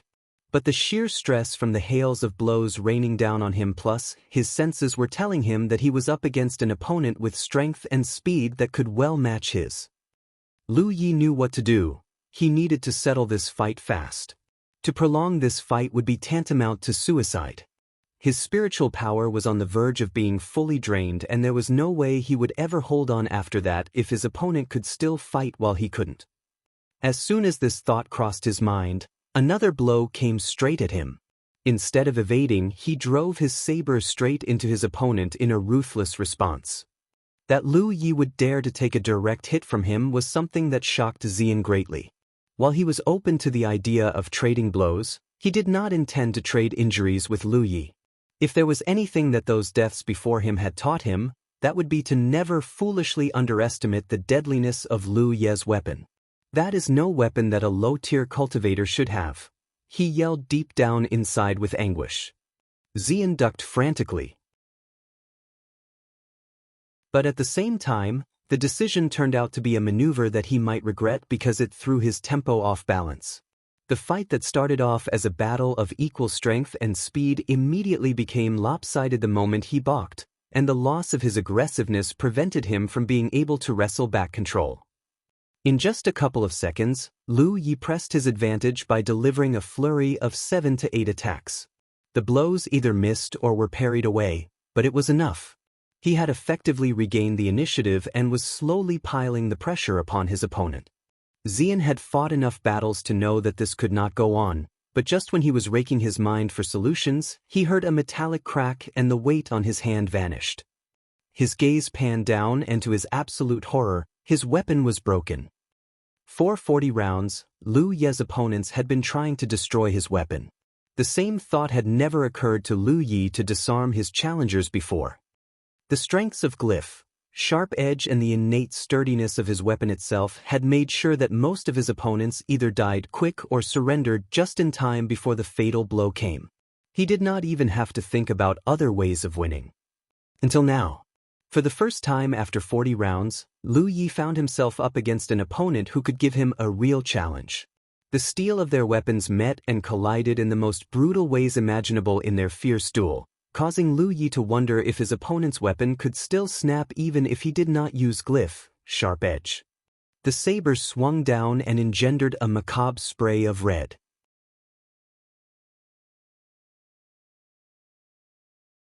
Chapter 166, Self-Mutilation. Xian retreated at once with a hideous gash at his midriff. But Lu Yi wasn't just about to let go. He doggedly kept chase and delivered another blow. That forced the Thousand Demon Ridge challenger to leap to the ground in a roll just to avoid the stroke, getting himself soiled with blood-soaked grime and dirt that only further accentuated just how desperate and unsightly he was. Even when he just got up, he could feel something coming at him from behind. He ducked again, throwing himself flat on the ground with every semblance of a lowly hound lunging for a bone. That was when he felt the unmistakable sensation of something fast and incredibly sharp slicing through the air right above him, shaving off parts of his scalp. Xian crashed to the ground, but that was not all. His confidence plummeted as well as he began to comprehend his impending doom. At the same time, he was still reeling with the disbelief that despite being broken, his opponent's weapon still retained every bit of its deadliness, its sharpness and its sturdiness, while his own broken weapon was now as good as a glass hammer. Then came the next blow. Xian knew that he would never be able to evade it. The prospect of dying daunted him, but the pride and prestige of being a member of a Tier 3 sect kept his jaws locked, preventing him from saying the words that would have spared his life. Yet before the sharp edge of the saber came close to piercing his skin and anywhere near his artery, a voice hollered, "Yield! We yield!" That was one of Xian's seniors. She knew that if she hesitated any longer, Xian would die. As much as she knew that surrendering would mean that the Thousand Demon Ridge had all but lost its chance for triumph, she did not want to see her junior dying for nothing. Lu Yi halted his chase at once. He withdrew his saber and peered at Xian clambering ignominiously back to his feet. A deafening cacophony of raucous cheers and whoops erupted from the Grand Sky Coalition side with the magnitude of violent volcanic discharge that sent tremors across the entire length and breadth of Golden Tips Plateau. A fatigue-dazed Lu Yi slowly meandered back to his corner with his broken saber. He peered at Li Baxian and Wei Yang with eyes he could barely keep open and said, "Is it done?" The joyous revelry at the Grand Sky Coalition side that could rival even an uproarious New Year celebration left him befuddled. Li Baxian grinned at him, "I'm afraid not." Lu Yi sat back down and tossed another spirit pill into his mouth and activated his gluttonous feast cultivation discipline to expedite his assimilation. What the hell are they being so happy for? The fight's not even over. "You have only one more fight left," added Li Baxian from over his shoulders. "See that fellow with the fire-shaped brand on his forehead? That's a Blackfyre cultist, he's your last opponent. But there's nothing to be afraid of, Blackfyre cultists are all spell cultivators." A duel against a 6th Order spell cultivator would have posed more risks to Lu Yi if this was a skirmish elsewhere, but they were fighting in a ring where space was limited and that would greatly impair a spell cultivator's threat towards him. On that account, Li Baxian was relieved that he did not neglect to set into stone the limits of the ring during the forging of the sacred pact. In the rounds before, Lu Yi did not have any difficulty at all in dealing with the spell cultivators that the Thousand Demon Ridge put forth. His speed and agility made it easy for him to close the distance before the enemy challengers could fire more than a spell or two. Those with greater skill might have managed a few more than that, but all thanks to glyph, protection that helped to fend off whatever offense thrown at him, Lu Yi could effortlessly turn the tide into his favor, forcing the enemy cultivators either down a course that led straight to their maker or an ignoble surrender to save themselves. Lu Yi looked around in the direction of the Thousand Demon Ridge side. There really was someone else waiting to enter the ring. A 6th Order spell cultivator with a brand on his forehead that resembled a flame. That must be his final opponent. But Lu Yi wasn't feeling hasty at all. He patiently examined his condition. He had only a little more than 1/10 of his spiritual power left, and the duration of his respite wasn't going to improve the situation one bit at all since there was barely enough time to restore his spiritual power up to 2/10. But with some prudence, he might be able to survive just yet. "Is this the last fight, brother?" Lu Yi asked softly, so tired that he could barely lift his voice. "After this, we can go home." "That's right. Survive this last one and home it is," Li Baxian responded. "All right." Lu Yi lowered his head to focus on recuperating as much as he could. In the meantime, the atmosphere on the Grand Sky Coalition side was nothing if not gay and jubilant. The death and defeat of both Hu Ping and Xian, both acolytes of Tier 3 sects and orders, had all but sealed Lu Ye's victory and survival. As far as the Grand Sky Coalition side was concerned, the last and only challenger left, a Blackfyre cultist, would never survive fighting Lu Yi, and celebratory toasts were already underway. In an ironic juxtaposition, the Thousand Demon Ridge mob now appeared absolutely glum and sullen. But one could hardly blame them. The Thousand Demon Ridge mob started with so substantial an advantage. Aside from the first round where a Fifth Order was sent forth only as a means to gauge Lu Ye's combat capabilities, the rest were all Sixth Orders who stepped into the ring with defeating him in mind. But Lu Yi had surprised them all by not only surviving all 42 rounds, but he had veritably routed whatever the Thousand Demon Ridge mob had hurled at him, leaving only one last challenger left, a Blackfyre cultist that barely anyone could stake his or her hopes on. If anything, the huge contest which had swept the entire length and breadth of the battlefield had as good as reached its end, with the Grand Sky Coalition emerging as the triumphant victors. The Thousand Demon Ridge had suffered losses. But an all-out war against the Grand Sky Coalition would undoubtedly incur losses, as casualties are just part of the deal. But what daunted the leading champions here were the prospects of facing their mentors and the greater leadership of their respective sects and orders. Fierce admonishments, if not punishments, would surely await them in the aftermath of their failure to kill Lu Yi.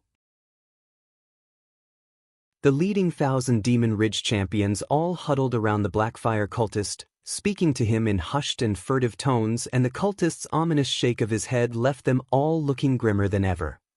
Lu Ye's moment of respite quickly came to an end. For the 43rd time, Lu Yi stood up again. Armed with his broken weapon, he paced to the center of the ring and stood there, waiting for the Blackfyre cultist to make his entry. Yet there he stood, motionless with his head kept low. The boisterous Grand Sky Coalition crowd behind Lu Yi took this as a sign of cowardice. Calls roared from all sides, calling for Lu Yi to attack, with some taunting the cultists, heckling them to just give up and retreat with ignominy. But if the Thousand Demon Ridge cultivators had all but lost hope in besting Lu Yi in this final round, they were not yet eager to admit defeat in verbal warfare against their counterparts in the Grand Sky Coalition. Scores of enemy cultivators hurled insults and jeers back in the direction from whence they came, and the war atop Golden Tip just exacerbated from one of blood into one of saliva and spit. But there was little doubt that this violent bicker would have deteriorated into a melee if not for the sacred pact. Just when the Thousand Demon Ridge mob thought that everything was lost, a figure stepped into the ring. The discordant and chaotic mayhem immediately died down in the blink of an eye as several thousand pairs of eyes panned toward the figure. It was not the cultist that everyone saw earlier, but rather a female cultivator. "What is the meaning of this, you Thousand Demon Ridge lot?" Baxian thundered with an enraged glare. There was no other reason for Baxian's simmering wrath. Despite being also a Blackfyre cultist herself, everyone could see even with their naked eyes that the glow the female cultivator radiated indicated that she was not just a Sixth Order, but rather a Seventh Order cultivator. From the looks on their faces, it was apparent that even the leading Thousand Demon Ridge champions did not see this coming either. The terms of the Sacred Pact had limited all challengers to be at the Sixth Order and no higher. That cult Blackfyre would put forth a Seventh Order was a blatant disregard for the rules agreed upon. Direct disobedience to the authority of heaven was not only audacious but also foolish. As soon as heaven let its vengeance fall, every single champion, and the de facto leaders of all Grand Sky Coalition and Thousand Demon Ridge sect and order present, every single person who had left their mark on the Sacred Pact, would be bound by the sacred rule of the Pact to attack cult Blackfyre, whether the cult was an ally or not. No one has ever survived defying heaven before, not since the inception of the Spirit Creek battlefield. For all the oddities and eccentricities that Blackfyre cultists were famed for, that they would dare to endanger their very own existence was a wholly new level of madness. Despite the outwardly fierce and threatening appearance, Baxian was rather pleased. If doom was what cult Blackfyre wished for, then this would veer the status quo in Lu Ye's favor. Have these lunatics really gone insane because of that holy fire nonsense? He mused with glee. And he was hardly the only one. The rest of the other champions of the Grand Sky Coalition were having the exact same thoughts, or they would have acted to strike down the 7th Order cultivator before she could ever get further into the ring. Just what in heaven's name do you think you're doing? The leading champion of the Thousand Demon Ridge side and one of the role of Supremacy's 20 best demanded of the champion of Cult Blackfyre furiously. Even if they were about to lose, a direct defiance of heaven's sacrosanct authority would bring about terrible retribution. As if on a cue, just as soon as he finished, the sky rumbled with thick dark plumes clustering over Golden Tip with menacing flashes of illumination in the middle of sporadic groans of mounting wrath. So fell the vengeance of heaven for this transgression. The Thousand Demon Ridge mob roused with panic. Those who were anywhere near the Blackfyre cultists retreated at once, giving them such a wide berth that the cult's members all stood together like an island in the middle of a storm. Yet even in the face of impending doom, the cultists all looked as composed and serene as ever. For one moment, enemies and allies all looked at them and felt a tinge of admiration for their fearlessness, although that would do little to rewrite the dismal fate that would befall them all. We are the flame that lights the darkness. In the face of death we feel remorseless. The champion of Cult Blackfyre and cultists' de facto leader on sight chanted softly. Standing in the ring, the female cultivator kept her head low like a reverent devotee before the god she worshipped and echoed after her champion, reciting, "We are the flame that lights the darkness. In the face of death we feel remorseless." At the same time, she raised aloft a hand and held out a thumb, which she tapped a spot just below her chest with, and pressed very, very hard. "That's..." Baxian gasped with dread as he realized what she was doing. "Ugh." Everyone heard a distinctive pop like a balloon being punctured, followed by the female cultivator staggering unsteadily, looking like she was going to collapse. But she managed to remain upright. At the same time, huge violent waves of air and force burst from within her in destructive ripples, rumbling in all directions. She grunted with an unmistakable hint of grimace on her face, her spiritual power signature weakening rapidly. "She's destroying one of her spiritual points." Baxian yelled over the riotous pandemonium, his teeth gnashing with frustration at not being able to stop her. Everyone, no matter Grand Sky Coalition or Thousand Demon Ridge cultivators, tottered unsteadily in the tossing winds from the raging tumult with shock and disbelief. For one to destroy his or her spiritual points was easier said than done, especially with the repercussions that followed, since anyone brave or otherwise foolish enough to do so would have veritably given up all future prospects for advancement. He or she would forever be stuck in the Spirit Creek realm, unable to ascend any further. Baxian was living and walking proof of such a setback. Blessed with gifts that even the Grand Master of the Northern Profound Sword Sect himself admired so greatly, the destruction of his spiritual points had indefinitely delayed his ascension for more than 10 years and counting. Stuck forever in the 8th Order, he could come nowhere to completing his last microcosmic orbit and thus preventing him from ascending into the 9th Order. While the damage to one's spiritual points could be repaired, to do that would nevertheless incur a hefty cost. That and the risk of not being able to recover made self-mutilating one's own spiritual point a disastrous folly that no one would dare attempt. Yet, right in front of several thousand pairs of eyes from both the Grand Sky Coalition and the Thousand Demon Ridge, the female Blackfyre cultist had, in all her valiant lunacy, destroyed one of her own spiritual points with the serenity of one clipping off her hair. The sheer resolve and callousness she displayed could make even the bravest of all cultivators shiver, more so, the thousands of cultivators who could feel numbing sensations crawling all over their scalps.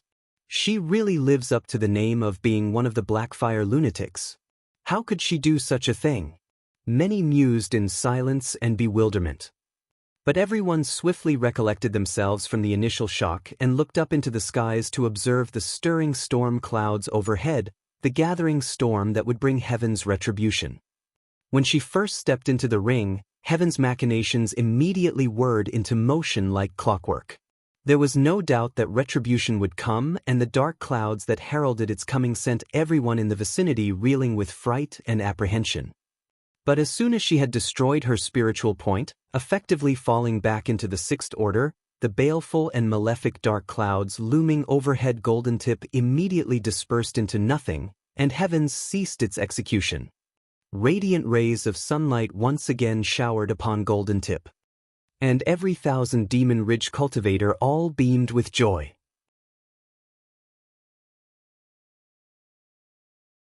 Chapter 167. The Sacred Child of Cult Blackfyre. Impressive! The leading 1,000 Demon Ridge champion boomed gloriously. He too had been thinking that the Blackfyre cultists must have gone terribly insane to dare challenge the authority of heavens when he saw the female cultivator stepping into the ring. Even he did not think of such a masterful stroke as destroying one's own spiritual points to avoid breaking the sacred pact. As much as it was a loophole, the heavens ceasing its wrath was sign enough that it acknowledged the sheer ingenuity of the move. With the damage to her spiritual point, the female cultivator's rank had now fallen back to the Sixth Order, thereby fulfilling the terms of the sacred pact. Seeing the heavens rescinding its punishment was grounds enough for the Grand Sky Coalition side to swallow what discontent and frustrations they had down into their bellies. A Seventh Order who had just been relegated down to the Sixth Order because of the mutilation of one of her spiritual points. That was the final trump card the 1,000 Demon Ridge side could play. A Sixth Order more powerful and more dangerous than ordinary Sixth Orders. Crunch. Lu Yi drove his feet into the gravel. Before the leading 1,000 Demon Ridge champion finished his utterance of the final syllable of his impressive remark, Lu Yi, his entire person still bloodied and wearied, launched himself at the female cultivator with every iota of ferocity and doggedness he could muster. This was not his first time facing up against an enemy spell cultivator and a former Seventh Order. In fact, he had fought in and even managed to survive one such encounter some time ago when he just ascended into the Fifth Order. Extremely worn out and stuck in a feverish state of fatigue delirium he might be, and he could barely tell what was going on, but Lu Yi knew that someone had entered the ring and he knew who it was. A challenger. That was reason enough for him to attack. 70 meters. That was the distance Lu Yi covered in almost a blink of an eye as he raced forward with the overwhelming ferociousness of a raging predator. The figure of the female cultivator was clearly reflected in his red vein-filled eyes. 30 meters. 15 meters. The broken blade of his saber blazed once more with a red fiery sheen with flame-like tongues lashing out.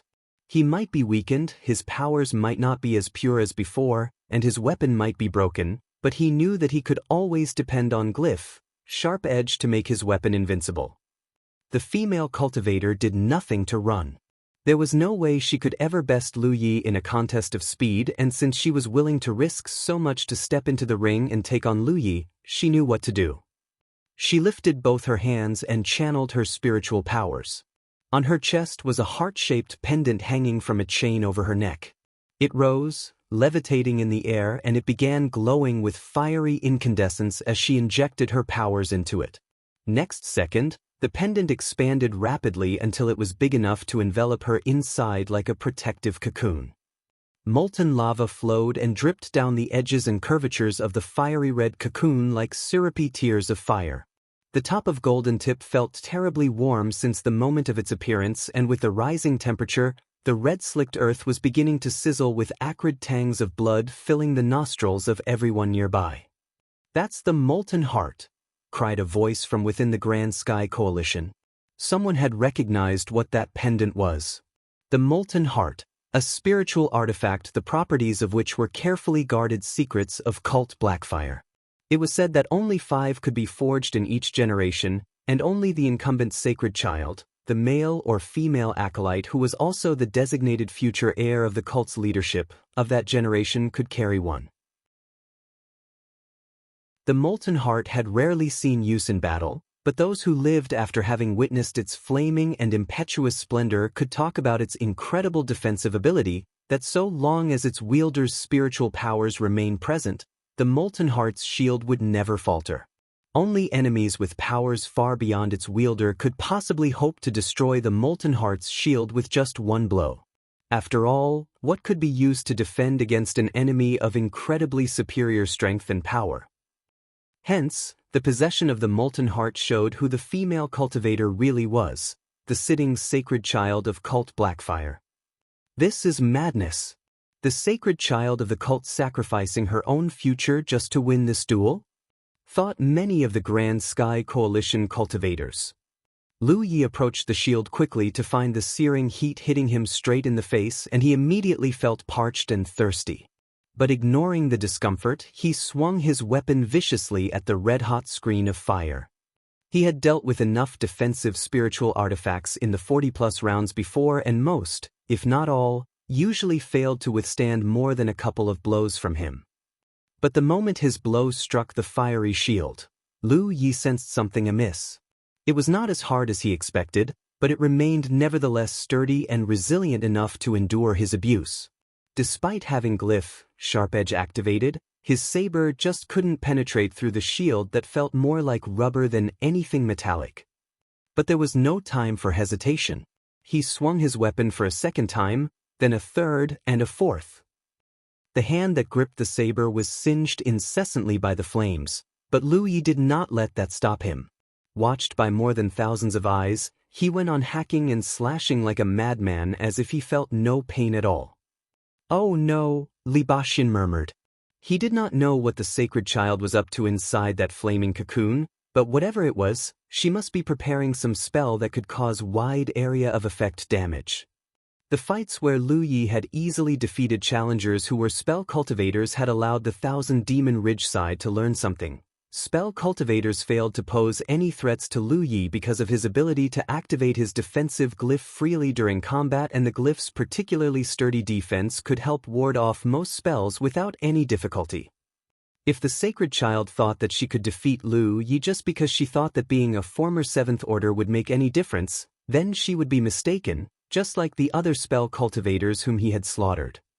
For spell cultivators to defeat Lu Yi inside this ring, there would only be one way. That was to use a spell with wide area of effect damage that his glyph, protection, could not fully protect him from. But area of effect spells were hardly the forte of 7th Order spell cultivators.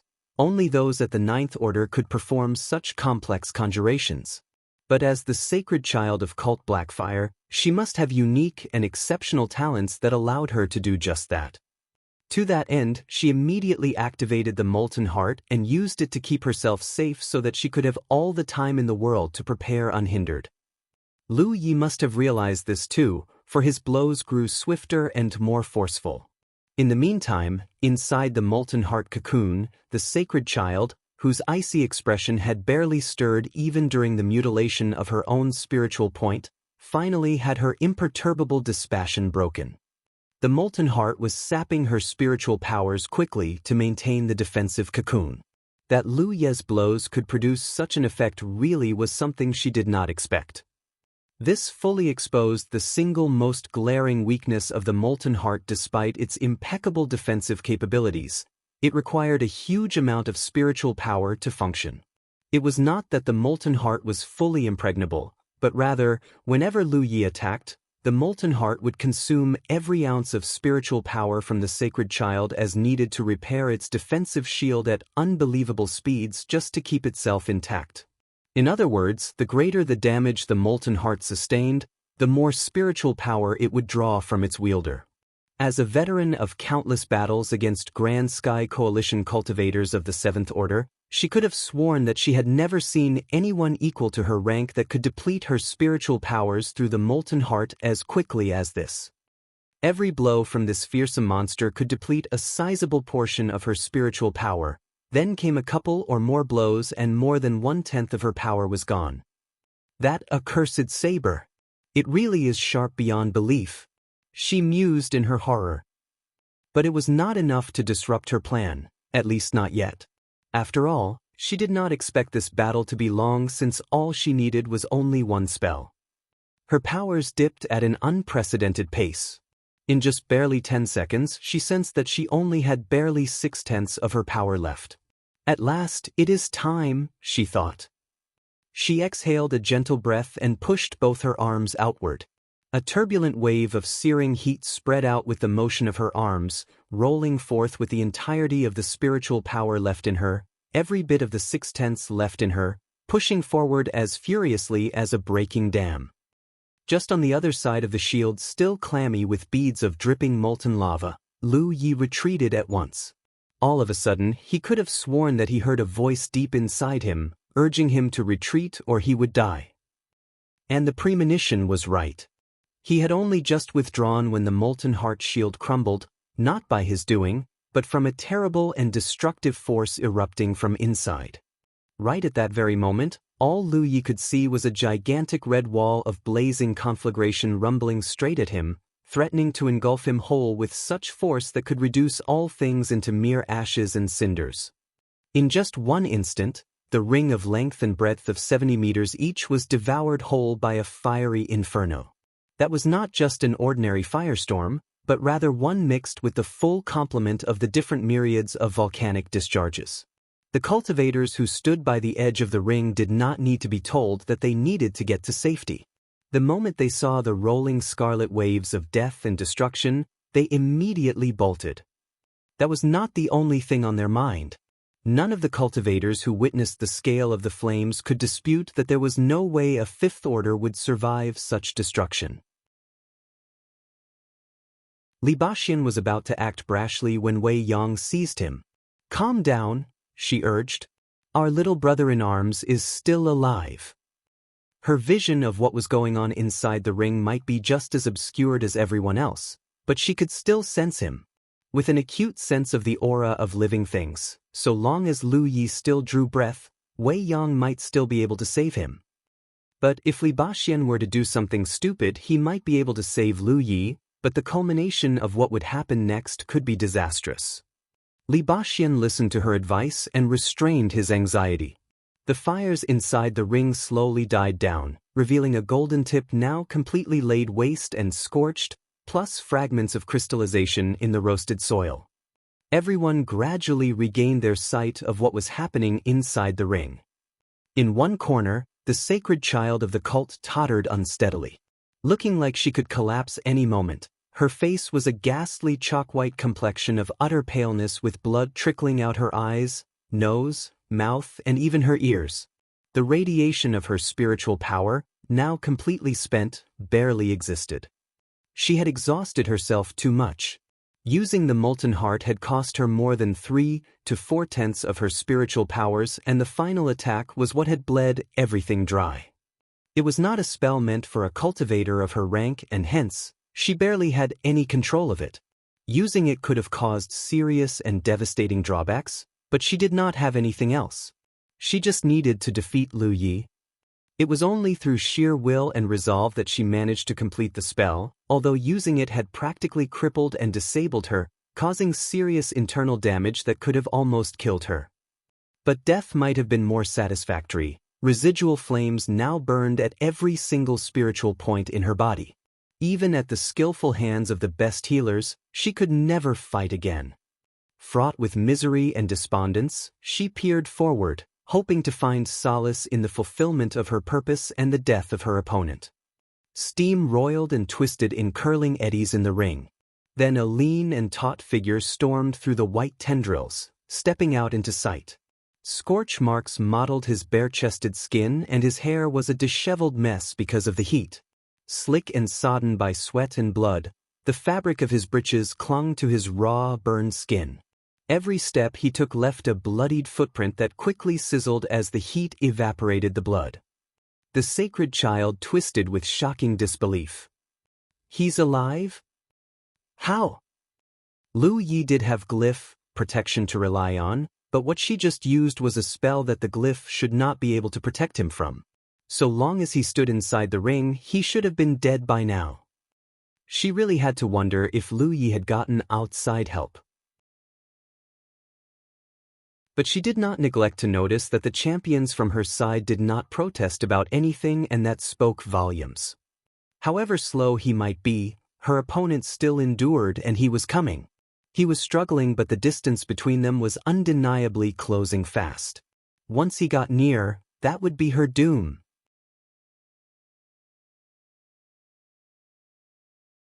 Chapter 168, Steel Against Spell. The sacred child of cult Blackfyre bit hard and groped around with her lithe, petite hand. With what little that remained of her spiritual power, a glowing orb of red burst to life in her hand. She was channeling her power. The scarlet glow burned radiantly in her hand, drawing back the destructive and torrid waves of fire. Golden Tip, which had become a mountaintop plateau with the sweltering of a desert, immediately cooled down. The flames condensed back into her grasp. Then they were gone. Next second, a humanoid figure formed purely of flames appeared over her. "A fire golem," cried a voice from within the midst of the Grand Sky Coalition, enunciating the name of this spell the sacred child had just cast. Conjurations of fire golems were also spells that no Sixth Orders or even ordinary Seventh Orders could manage. That the sacred child could perform the spell at such a juncture was testament enough to her exemplary and unique talents. Whether it was because of her sapped powers, no one knew. The column of flames with the torso of a human would have looked intimidating and impressive if it were a gigantic colossus of fire, although even with just the size of an ordinary human being and features obfuscated by roiling tongues of fire, the elemental simulacrum of flames still looked large and bulky enough that it stood protectively over its mistress, preventing Lu Ye's advance. But using this spell completely exhausted the sacred child, who promptly collapsed to the ground, completely spent. Nevertheless, no one could dispute that she has a keenly strategic mind. With the last ounces of her power, she had chosen to conjure a fire golem instead of firing spells at Lu Yi. She knew that spells could be easily avoided and that would only expose herself to retaliation which she had neither the strength nor speed to escape from. Pain stabs like 1,000 needles were burrowing into her mind, and the blood that trickled out of her mouth, her eyes, her nose, and even her ears were black and thick. Crumpling to her knees would have made her look defeated if not for the defiant glare she gave Lu Yi as she controlled the fire golem with her mind, willing it to march towards her foe. The hulking mass of flames bore down on Lu Yi, and he instinctively swung his broken saber straight into it. It was all thanks to glyph protection that Lu Yi was able to survive that firestorm just now. Just before the fiery waves of death hit him, he had conjured a shield wide and large enough to keep the whole of him safe from the torrents of scorching heat. But that also expended the entirety of his spiritual powers. Then again, he was fortunate enough that the sacred child's firestorm spell did not last long, or he would have run out of spiritual powers and the flames would have incinerated him. At that moment, Lu Yi knew that he still had enough spiritual power for one last glyph activation, and he needed to save it for last instead of squandering it over the seemingly meaningless hocus-pocus right before his eyes. With his sight obscured by his own blood, the whole world had turned red all around him. If the sacred child had become completely enervated after the last exchange, then so was he. All around the ring, the onlookers from both factions watched intently. Never did anyone know that a contest between low-tier cultivators of only the 5th and 6th orders could become such a savage and brutal bloodbath. At any other time, the duel right now would have looked as hilarious and silly as a ridiculous clown show. Lu Yi was swinging his weapon with the grace of a clumsy walrus, his ferocity and ruthlessness all but vanished. Each and every swing of the steel looked as feeble as a frail old man's motion with a stick, staggering and tottering aimlessly about despite his best efforts to keep himself steady, only to look like he was just going to fall any time instead. In the meantime, the fire golem wasn't doing any better either. Its sluggish and lethargic movements mirrored how the sacred child was losing consciousness. The fire golem was conjured using her essence and power, but it did not have a mind of its own. Therefore, it relied on her to control its movements. To that end, the fight appeared like a pair of children in feudal fisticuffs. But all around them, no one could dare giggle. No one could even chuckle. There was nothing hilarious at all. Only awe and shock at the sheer resolve and will of the two combatants, despite their current disability and helplessness, still clawing their way towards victory with whatever means possible at their disposal without any sign of giving up. Scores of champions stood around the ring, each of them powerful warriors in their own right, and each of them among the deadliest of all role of supremacy champions. But could they ever go to such lengths just for the sake of winning like the two now in the ring back when they were still in the 5th or 6th order? None of them could safely say that they could. But if one or even both the Sacred Child and Lu Yi were to survive today's fight, there was no doubt that they would be great cultivators in the future. The frivolous fight continued with barely any damage. But the longer it took, everyone was noticing how the fire golem was teetering on the brink of losing its form. Even its size was starting to shrink. The 1,000-demon ridge mob was beginning to feel anxious. They had come too far to accept defeat. We are the flame that lights the darkness. In the face of death we feel remorseless. It started first with a deep, lone voice, but more and more others joined him in the incessant chanting, and the voices became a thronging chorus that grew louder and stronger, rising into a crescendo. And it worked. The rallying voices of her fellow brothers and sisters in arm renewed the Sacred Child's resolve. More tears of blood streamed down her eyes. With her final ounce of grit, willpower, and determination, the fire golem's girth burgeoned at her command, and the flame elemental simulacrum barreled a fist straight at Lu Yi. The blow hit its mark, breaking Lu Ye's broken saber further, rendering it completely shattered while he was sent flying into the air by the destructive force. And he crashed to the ground, broken and beaten. So were the hopes of the Grand Sky Coalition side. Having completed its purpose, the fire golem crumbled and disintegrated into cinders as the Sacred Child exhausted all her powers. Gasping for air, she crawled to her feet, struggling to find the strength to even get up. When she finally did, she looked at the incapacitated Lu Yi. Limping step after step, she made her way slowly towards him, her lips quivering as she recited the mantra of the cult repeatedly and softly, finding strength and solace as her pained and grimacing expression faded into one of serenity. Meanwhile, Baxian and Yang both channeled their powers quietly. But this did not go unnoticed. The champions at the 1,000-demon ridge mob have been watching them. Any attempt to break this fight just to save Lu Yi would be met by heavy and strong opposition from the enemy champions. The atmosphere atop Golden Tip once again turned perilously tense.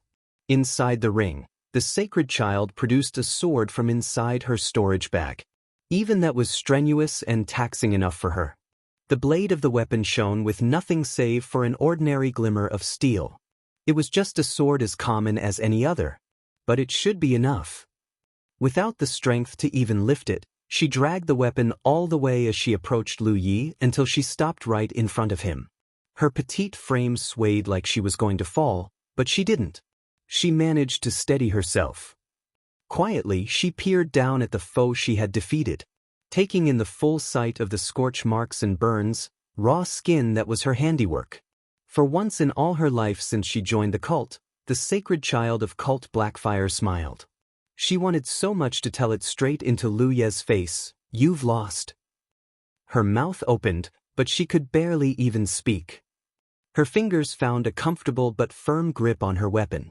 With both hands holding the sword with its tip down in an ice-pick grip, she lifted it and aimed the tip of the weapon at Lu Ye's chest. That was it. The silent and brooding atmosphere atop Golden Tip never felt so palpable before as champions all summoned their powers in tacit preparation to spring into action. Then they saw it. Everyone saw it.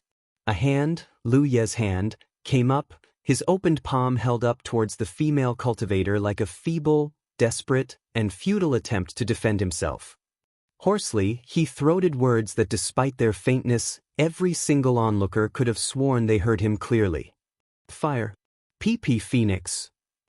The palm of the outstretched hand glowed all of a sudden with a deep scarlet luminescence that froze the triumphant grin of the Sacred Child. Realizing what could be going on, she drove the weapon down with what strength was left in her. A fiery bird that looked more like a plump pheasant than a majestic phoenix materialized from Lu Ye's hand and slammed into the Sacred Child's chest with a popping explosion of flames.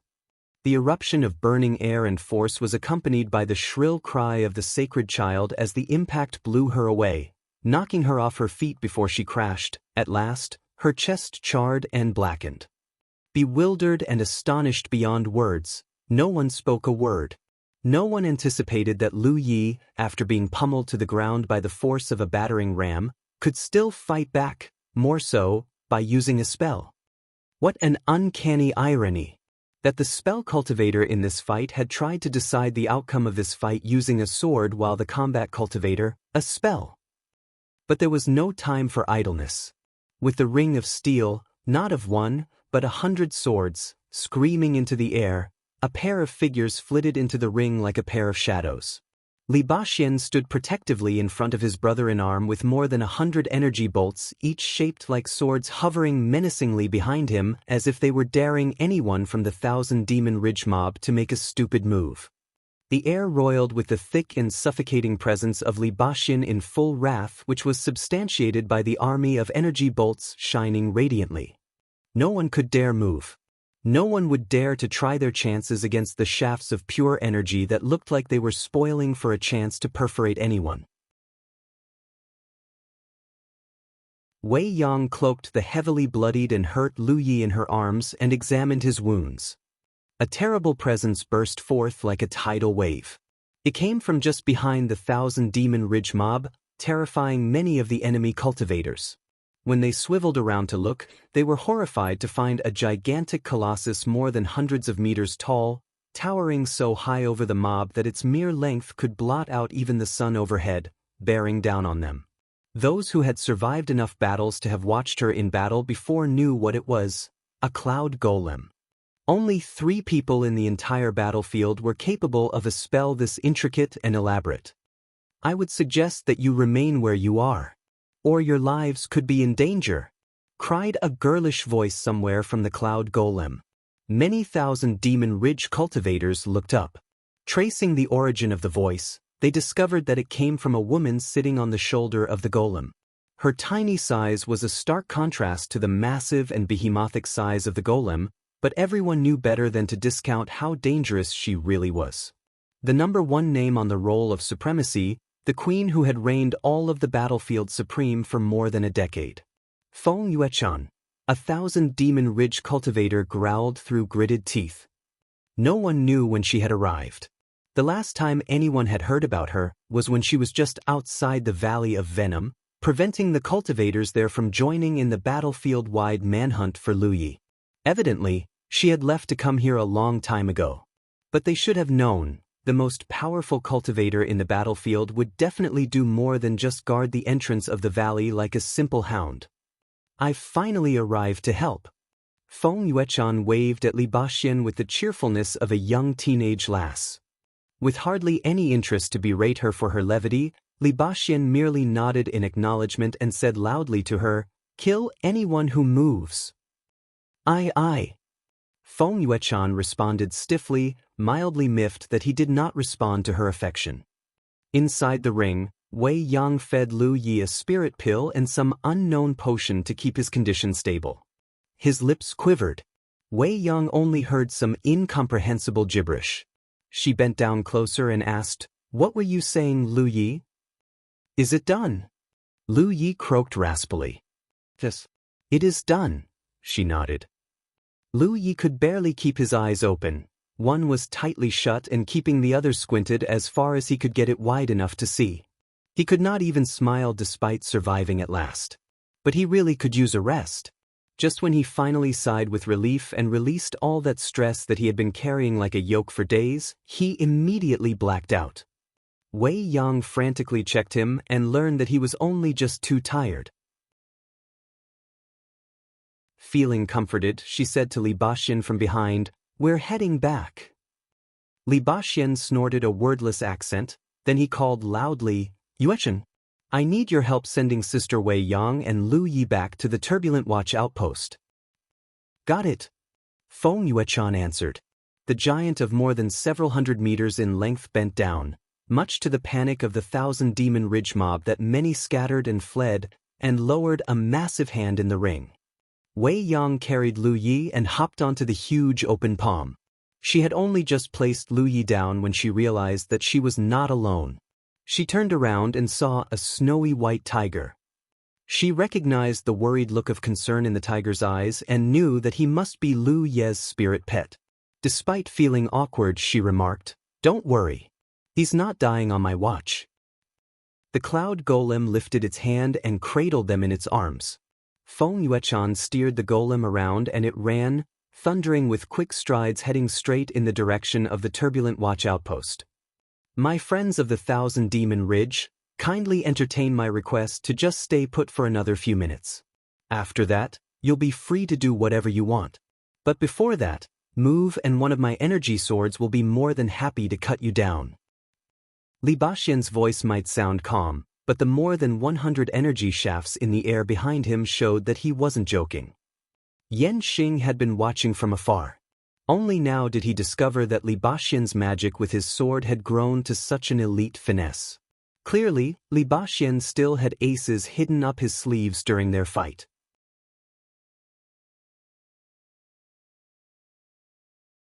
Chapter 169, The Devoted Ones. The bloody battle of Golden Tip finally came to its curtain call. With thousands of cultivators from both opposing factions acting as witnesses, Lu Yi of the Crimson Blood Sect, a cultivator of the Fifth Order of the Spirit Creek realm, had defeated all 43 opponents who challenged him, including the incumbent sacred child of cult Blackfyre who had deliberately mutilated her own spiritual point to fulfill the requirements to step into the ring to fight him. Formerly a Seventh Order cultivator, the sacred child intentionally demoted herself so that she could kill Lu Yi, only to be slain by him instead. Word of the outcome of the battle swept across the battlefield and reached even the ears of those in the real world of Jianghu through various channels. Word that rocked both dimensions simultaneously. No one would have batted an eyelid at a lowly Fifth Order defeating a single opponent above his rank, but to pull off something like Lu Ye's exploits at the Battle of Golden Tip would definitely make some heads turn. Even so, to the entire faction of the Thousand Demon Ridge, Lu Yi did not escape certain death unscathed. It was said that he was grievously wounded, and some were keeping their fingers crossed, banking on the fact that he might not survive. At the turbulent watch stronghold in Jianghu, Tang Yifeng could barely believe his ears when he heard about what happened. How the young lad looked when he accepted him as his student 6 months before had faded from his memory. The boy had only just unlocked his first spiritual point back then, if memory served.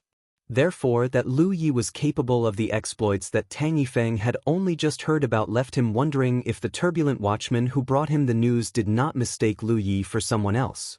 One could expect that Lu Yi must have had some sort of fortuitous encounter during his travels in the battlefield.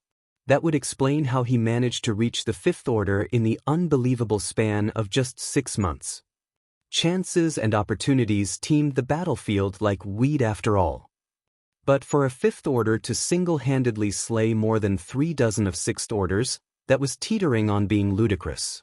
He did not notice such potential in Lu Yi back when he accepted the lad as a student. The Crimson Blood Sect's former prestige, respect, and fear had been lost for decades until now. The Battle of Golden Tip had once again propelled it back to prominence just when the whole world thought that it would be just a distant memory or just a simple name in the pages of history. Those who had discounted the sect now realized their error. Hence, barely 2 hours after word of the outcome of the Battle of Golden Tip got out, various Thousand Demon Ridge sects and orders relayed explicit orders to their acolytes still inside the battlefield. If Lu Yi were to succumb to his injuries, then all would be well. The Crimson Blood Sect would face imminent dissolution and triumph would once again be theirs. But if the fates had deemed that his end should not be thus, then so long as the natural laws of the battlefield permitted, all Thousand Demon Ridge cultivators must do whatever it took to ensure that this victory and his life were short-lived. Such a figure needed to be eliminated quickly before he reached full bloom. The Thousand Demon Ridge faction would never forget the mistake that they had made several decades ago, and they were not going to allow history to repeat itself. At the Devoted One's main stronghold in Bingzhou Province, a Tier 2 sect of the Grand Sky Coalition, the Devoted Ones held great power and authority, such that the Devoted Ones nearly made Tier 1 if not for a huge mishap that occurred several decades ago. It was during that mishap that the devoted ones lost a good many good men, and they waned in strength and influence until they managed to clamber back to their feet in recent years. On this day, members of the higher echelon of the devoted ones' leadership had congregated at the stronghold's main audience hall. Most kept their eyes shut in silence as they listened to Wuxia, a high-ranking senior even in the top echelon and a divine ocean realm cultivator. With a calm voice, he articulated his experience of what he heard about the Battle of Golden Tip and enunciated the consequences that could follow. Each of the members of the High Council present was an influential member of the Grand Sky Coalition, and each had his or her own methods that apprised them of any news from inside the battlefield despite not being able to enter the pocket dimension themselves. An incident as famous as the Battle of Golden Tip had long reached their ears. Wuxia added, "Two of our acolytes too were present during the Battle of Golden Tip. One was Baxian and the other was Yuechan. As it happened, they were both the legate and vice legate-in-charge of the security of our outpost there. Hence the charges that now stand against them, a blatant dereliction of their duties to guard and maintain the safety of our outpost and acting against orders of the High Council. With the Grand Master himself now in solitary meditation, I move that we decide the punishments upon their transgressions right here and right now amongst ourselves." "How could they?" an elder of the devoted ones grumbled, his wrinkles creasing with displeasure. "That the legate and vice-legate could just saunter off together? What if an attack were to befall the outpost? We're talking about risking centuries' worth of legacy. If any other acolytes were to take a leaf out of their book, the devoted one's future would be numbered indeed. I suggest that we pronounce a sentence so heavy and harsh that everyone gets the message." More members of the High Council joined the chorus as well. "If Baxian can lose his cool every time the name Crimson Blood Sect pops up," quipped another, "then I dare say that we need to be wary of his divided loyalties. As for Yuechan," he paused and stole a glance at a respectable-looking woman, "well, Yuechan's one of ours. We've known her since she was a little girl. I'm sure this is only an innocent mistake, one that only happened because of spending too much time with Baxian." "Indeed. Yuechan's been a good and obedient lass. She's the prime reason our outpost has been peaceful for the past decade. I too agree that this is a small error that we can all overlook. Nevertheless, she has broken the rules. I suggest that we sentence her to mandatory solitary meditation. The sooner she could ascend, the better it is for all of us. After all, she's languishing in the Spirit Creek realm for far too long." "That's a great solution.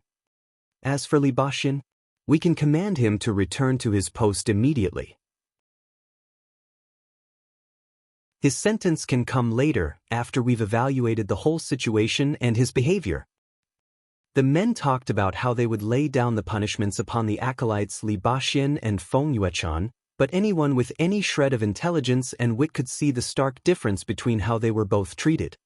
Yuechan was like a doted daughter who would escape with not so much as a slap on the wrist, while Baxian would have to bear the brunt of his misdemeanor with the full contempt and prejudice of the entire High Council, like an unwanted bastard child. Wuxia finally turned his focus to the woman just now. "What do you think, Sister Chiu?" The woman rose up from her chair stiffly. With no sense of her decorum lost, she quietly retreated out of the audience hall with not a word, much to the bewilderment of every other member of the High Council. "Please carry on without us." Wuxia spoke to his colleagues hastily before he chased after her. Wuxia caught up to his junior sister Chiu in midair. Flying in the air abreast with her, he implored solemnly, looking rather anxious, "Please, Sister Chiu. You need to understand the burden and responsibility that now rests on my shoulders in the Grand Master's absence. As the Keeper of Seals, it's my job to handle things that take place inside the battlefield. Baxian and little Yuechan have unmistakably broken the rules, and for that, they need to atone for their wrongdoings.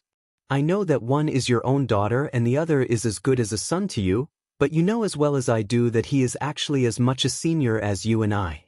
Nothing good will come out of little Yuechan's little infatuation with him. This is a good chance to drive a wedge between them both. Speak to her as a mother, please. Have her ascend as soon as possible. I know that you won't want her to jeopardize her future any longer, and it would be such a shame if we lose a talent with such gifted potential. Chiu halted and turned around to glare at Guanjia. Senior, she retorted with frost, last I checked, you took a new concubine, didn't you, brother you? If it's seniority that we're talking about, that young girl could easily call you grandfather, no?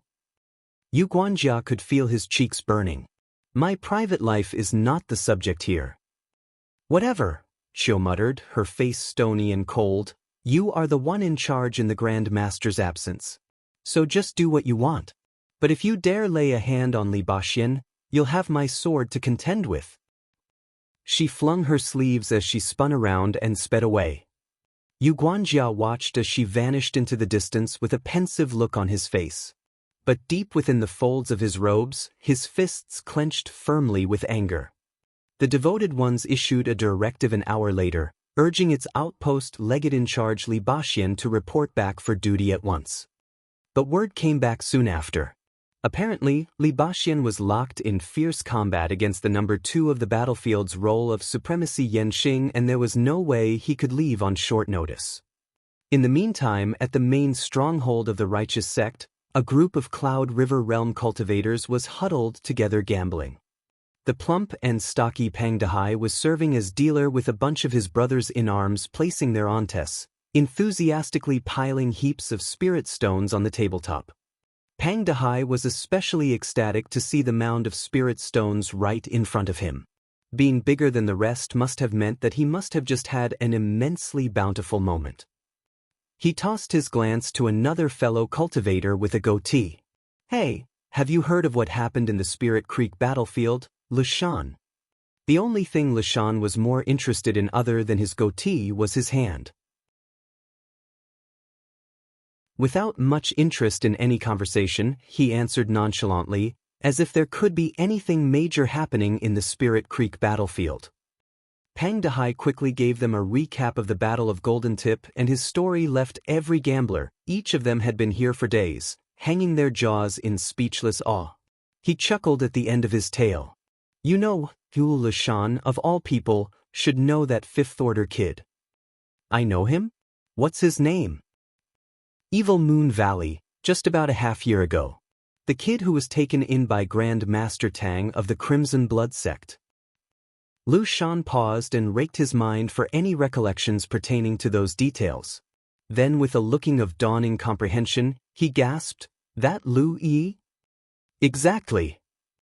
That's impossible.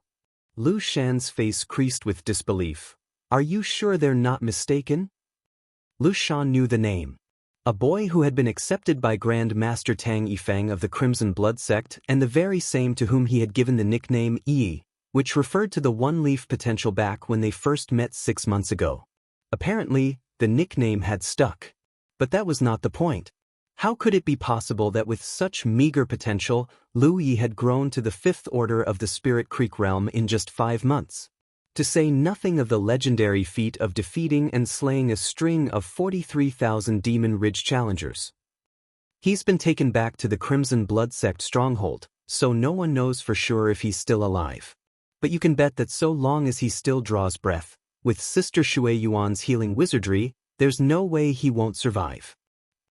And you know one more thing? Pang Dehai gazed upon Lashan with a wry look. I hear that the kid's very miffed at the nickname you gave him. It was said that 1,000 Demon Ridge cultivator called him by that name and was cut down into halves instead.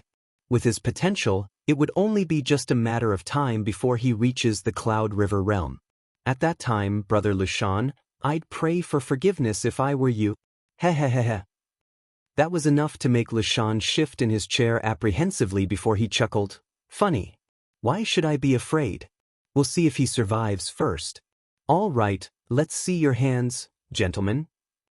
Pang Dehai was about to reveal his hand for the showdown when he sensed the presence of spiritual powers surging from outside. Next thing he knew, the entire ceiling was ripped off the eaves of the room. The Cloud River Realm gamblers all looked up to find more than a dozen figures hovering in midair, led by a real Lake Realm senior of their sect who was glaring down at them crossly. They were surrounded. Disciplinary? gasped one of the gamblers, and they bolted, scattering into different directions like a bunch of mice. The real Lake Realms senior growled through gritted teeth. Gambling. To think that this is the example you're setting for your juniors. Seize them all. A magical net fell down from the sky, preventing the gamblers from escaping. Every single one of them was captured and was promptly placed in detention. They were brought to the halls of the disciplinary division an hour later. Peals of anguished cries ensued from within the halls there as the punishments were carried out, and any righteous sect member who passed by could only shudder with fear. A group of fresh recruits was walking past, and a few of the seniors warned them, "If you see any of these people ever again, especially that plump one, remember his face, stay away from him. They are the ones that give the sect a bad name. Don't get yourselves influenced by them." The fresh recruits all bobbed their heads profusely in full obedience.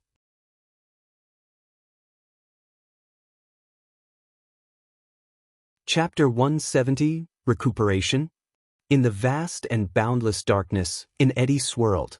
It grew wider and larger, spreading further and faster, and something stirred.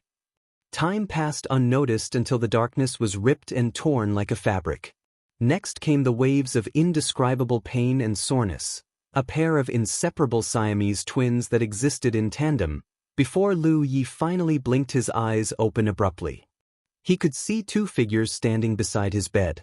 One of them sat down and took his head. Warmth seeped into his hands. The warmth of a hand that cared, funneling spiritual powers into him to examine his condition. He could not see who it was. His vision was still blurry, but he sensed that it was a woman. The other person remained standing. Lu Yi struggled to get a proper look, and he seemed to be his mentor. His mouth opened to speak, but the warm and soothing energy coursing through him was only making him more lethargic and drowsier. Then he heard his mentor asking, "How is he now?" A lilting voice rang, "He's dying." "Stop it, girl," Tang Yifeng berated. "Stop scaring me after I've gone to such lengths to." Lu Yi missed the rest. He felt as if he had fallen further and further away from the world as sleep took him. He woke up once again later. Someone was sitting beside him again, and whoever it was injecting more spiritual power into him to heal him. Lu Yi felt better this time. At the very least, he did not feel so blurry and drowsy anymore. As his vision gradually gained clarity, he could see that the person sitting next to him was a girl not much older than he was. The pretty young woman had eyes as pellucid as the waters of the clearest lake, but what was more intriguing was how uncanny her resemblance to Sister Wei Yang was. On a more serious note, she looked like a younger version of Wei Yang, and the airs that she exuded made her look like a younger and more blithely lass than the latter. "You're up." Lu Yi croaked, his throat so parched that he could breathe steam. She smiled at him. "I'm your sister Shui Yuan. I'm more junior compared to Wei Yang." That would make her something of a second big sister? Lu Yi thought. "Where are we?" Lu Yi wanted to look around, but then he found that he could not move his neck. "This is the Crimson Blood Sect stronghold, Brother Lu Yi," said Shui Yuan. "You've come home." "Home? Have I finally achieved what I've always wanted since the day I was sent to the battlefield?"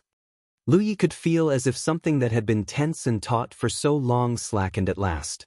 Then he remembered Yi and Amber. "What about my mount? Where is he?" If Yi and Amber were here, they would surely be by his bedside all the time. "Still at the turbulent watch outpost. Without a pact between you and the tiger, there was no way we could bring him out here. But I've arranged for him to be taken to our outpost. So, when you get better, you can go see him." Lu Yi knew nothing about making pacts, but he had spent enough time in the battlefield to know that some sort of prerequisite condition needed to be met for a form of transmission to occur between the real world and the battlefield. Nevertheless, with Yi accompanying Amber, there was nothing much to be worried about. Being at the Crimson Blood Sect outpost should be safe enough. Lu Yi examined himself. His spiritual power had been fully depleted.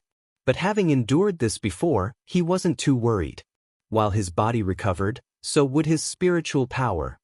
And that looked like it was going to take some time, for Lu Yi then discovered that he was now wrapped up like a spring roll. Aside from his eyes, nose, and mouth, every other part of him was pretty much bandaged with not even a square inch of his skin exposed. At Sister Shui Yuan's doing, that was not the only thing he was wrapped in. A soft and tender layer of energy enveloped him firmly, eliciting an endless wave of soreness, pain, and even itchiness. The methodology was a match of how Hua Ci used to heal him, although she used wood elemental powers, while Sister Shui Yuan's powers were of the water element. The spiritual powers of these two elements held great healing properties since both wood and water are vital to the nurturing of natural life.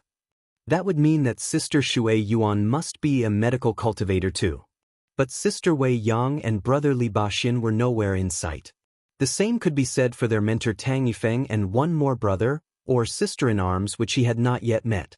Sister Wei Yang had mentioned to him before that she was the first student, and if Sister Shui Yuan and Brother Baxian were the second and fourth students respectively, that would mean that Lu Yi still had one more senior. 2 hours later, Sister Shui Yuan stopped channeling her powers. "Stay put," she instructed. "Just give me a call if you need anything. I'll be just outside." "Yes," Lu Yi replied softly. Shui Yuan rose from her chair and strode out of the chamber. She shut the door behind her back, then she paused to think. She tapped on the battlefield imprint on her arm and delivered a message that said, "He's safe now." At the same time, somewhere where the provinces of Bingzhou and Yunzhou intersected. This was within the circle of Thousand Demon Ridge influence, but that did not stop Tang Yifeng from coming all the way here. The Grand Master of the Crimson Blood sect was hovering in the air, radiating torrents of spiritual power that gradually calmed like a storm reaching its end. Below his feet was a swath of rubble and debris that formerly formed parts of the stronghold of a Thousand Demon Ridge sect known as Weiberwolfenstein. Close to being single-handedly slaughtered by Tang Yifeng alone, most of the sect's membership now lay bloodied and lifeless under the heaps of fallen walls and collapsed ceilings.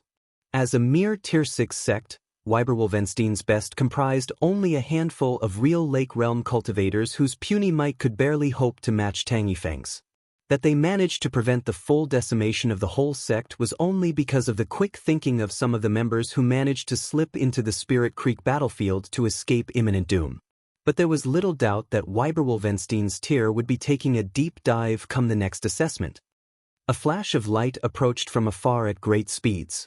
Before it ever got close, a voice thundered, "Are you seeking death, Tang Yifeng?" The Grand Master of the Crimson Blood sect said nothing. As a response, he morphed into a flash of light himself, piercing through the skies in pursuit. The two figures fought in a blurry whirl of fists and kicks. Whoever it was, he was not feeling pleased at all. Tang Yifeng was displaying strength that Thousand Demon Ridge had never seen before. In just a matter of seconds, the newcomer knew that he would never win, hence he fled. Tang Yifeng watched the newcomer leave. There was no need to give chase. As much as he could defeat and kill his enemy, doing so would only consume more time. Yunzhou was after all within the circle of influence of the Thousand Demon Ridge faction, and more divine Ocean Realm champions must be on their way here. He immediately flew away. Weiberwolfenstein was hardly the only one that came under attack. Still on this day, 3,000 Demon Ridge sects in Yunzhou sustained heavy losses on Tang Yifeng's account, and Weiberwolfenstein was the one that got the brunt of the Grand Master of the Crimson Blood sect's full wrath, with almost every real Lake Realm cultivator slain and more than half of its crop of Cloud River Realm cultivators put to the sword. Such was the terror that a spell cultivator in full rage could wreak, more so, a spell cultivator who was a divine Ocean Realm champion with powers and deadliness few in the world could match. The Thousand Demon Ridge had to marshal a force of more than a dozen divine Ocean Realm champions, and even with such odds, Tang Yifeng managed to defend himself before he escaped with serious injuries himself. But before he escaped, he left a message. One that was loud and clear enough. Anyone who dared to lay a hand on another one of his students ever again, he would come, and more death and destruction would ensue, the dignity of being an elder or not. The Thousand Demon Ridge faction was still reeling over their defeat at the Battle of Golden Tip, and now this? It was manifestly clear enough that Tang Yifeng was exacting this reprisal for the slight they had caused his student. The 3 sects and orders that he laid waste to each had played a part in the Battle of Golden Tip. They had awakened the sleeping giant who had been slumbering for years, and his emergence once more sent jolts of fear and panic down the spines of many thousand Demon Ridge sects and orders. In the meantime, Lu Yi was sitting on his bed inside his room. He was amazed by Sister Shui Yuan's prowess in healing. In just 2 days, the pain and soreness from the heavy injuries he received were nearly gone. He might still be all wrapped up like a spring roll, but he really was feeling better now. She had been feeding him some sort of strange potion, which tasted considerably better compared to the concoctions of that sadistic Huasi's, the terrible odor of which never stopped making him vomit. To help regain his spiritual power, he was fed a spiritual pill. As he digested it, he channeled his cultivation discipline with glyph, gathering spirits activated. That was when he discovered something troubling. His spiritual power had become impure. Even as he now gathered fresh spiritual power, the contamination still existed, if not worse than before. He could barely help it. He had consumed too many spirit pills during the Battle of Golden Tip. While most of them were high-quality pills, there really wasn't any way for him to prevent being affected by the accumulated toxins. To solve this quandary, Lu Yi would need to restore the Tree of Glyph's ability to consume away the toxic in his body, although the how of it was what befuddled him at the moment. But that would be a question for a later time. What mattered most right now was getting back to good health first. He needed to get back into the battlefield and get Amber. He must be worried sick about him right now. Bang! The door swung open, nearly ripping off its hinges and taking Lu Yi by surprise. He looked and saw a large bed coming in upright through the threshold. It was Sister Shui Yuan trying to lift the bed in despite her petite frame. Being taken care of by her for the past few days was enough for Lu Yi to understand that Sister Shui Yuan was a gentle and kind woman, unlike Hua Xi, who might wear her damsel-in-distress facade like a mask to disguise how cunning and devious she could be. In fact, she had been so attentive in her care of him that Lu Yi was wondering if he was her long-lost son, long separated since birth. That said, nothing explained the reason behind how angry she looked as she carried the bed into the chamber. Sister Shui Yuan? What is this? Surely she's not thinking of wanting to take care of him day and night. She flashed him a sweet smile and said to him softly, "Don't you worry about it. Just rest." "Oh, okay." She tossed the bed aside and magically produced a set of sheets and blankets from somewhere that left Lu Yi gawking in stunned silence. She made the bed before she swiveled around and scowled coldly at the open door. "Come on, get in here. Are you feeling embarrassed?" Only then did Lu Yi realize that there was someone else outside. He tried looking, but he found no one, hence he could only throw furtive and quizzical glances at Shui Yuan. "You either come in or I'm going to be making you come in," she snorted crossly. "Ahem!" A gruff cough came from outside the door. "Is this how you speak to me in front of your junior fellow student?" An elderly man stepped into the chamber, looking stern as he stroked his beard. Enter Tang Yifeng, the Grand Master of the sect and their mentor. The whites of Lu Ye's eyes trembled. He got up at once.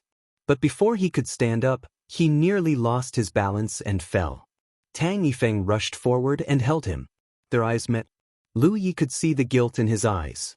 The aged, wrinkled lips of the old man quivered as all myriads of emotions condensed into one short sentence: "Much you have endured, my child." He did not expect this, nor did he wish this to happen to Lu Yi the day he accepted him as a student.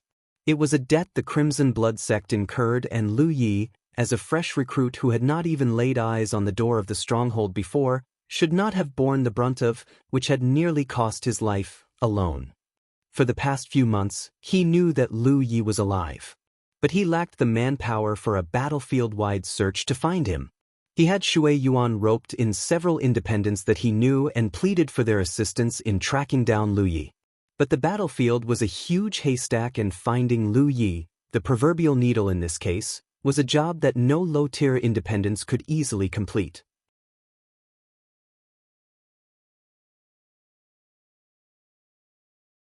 Chapter 171, The Three Stooges.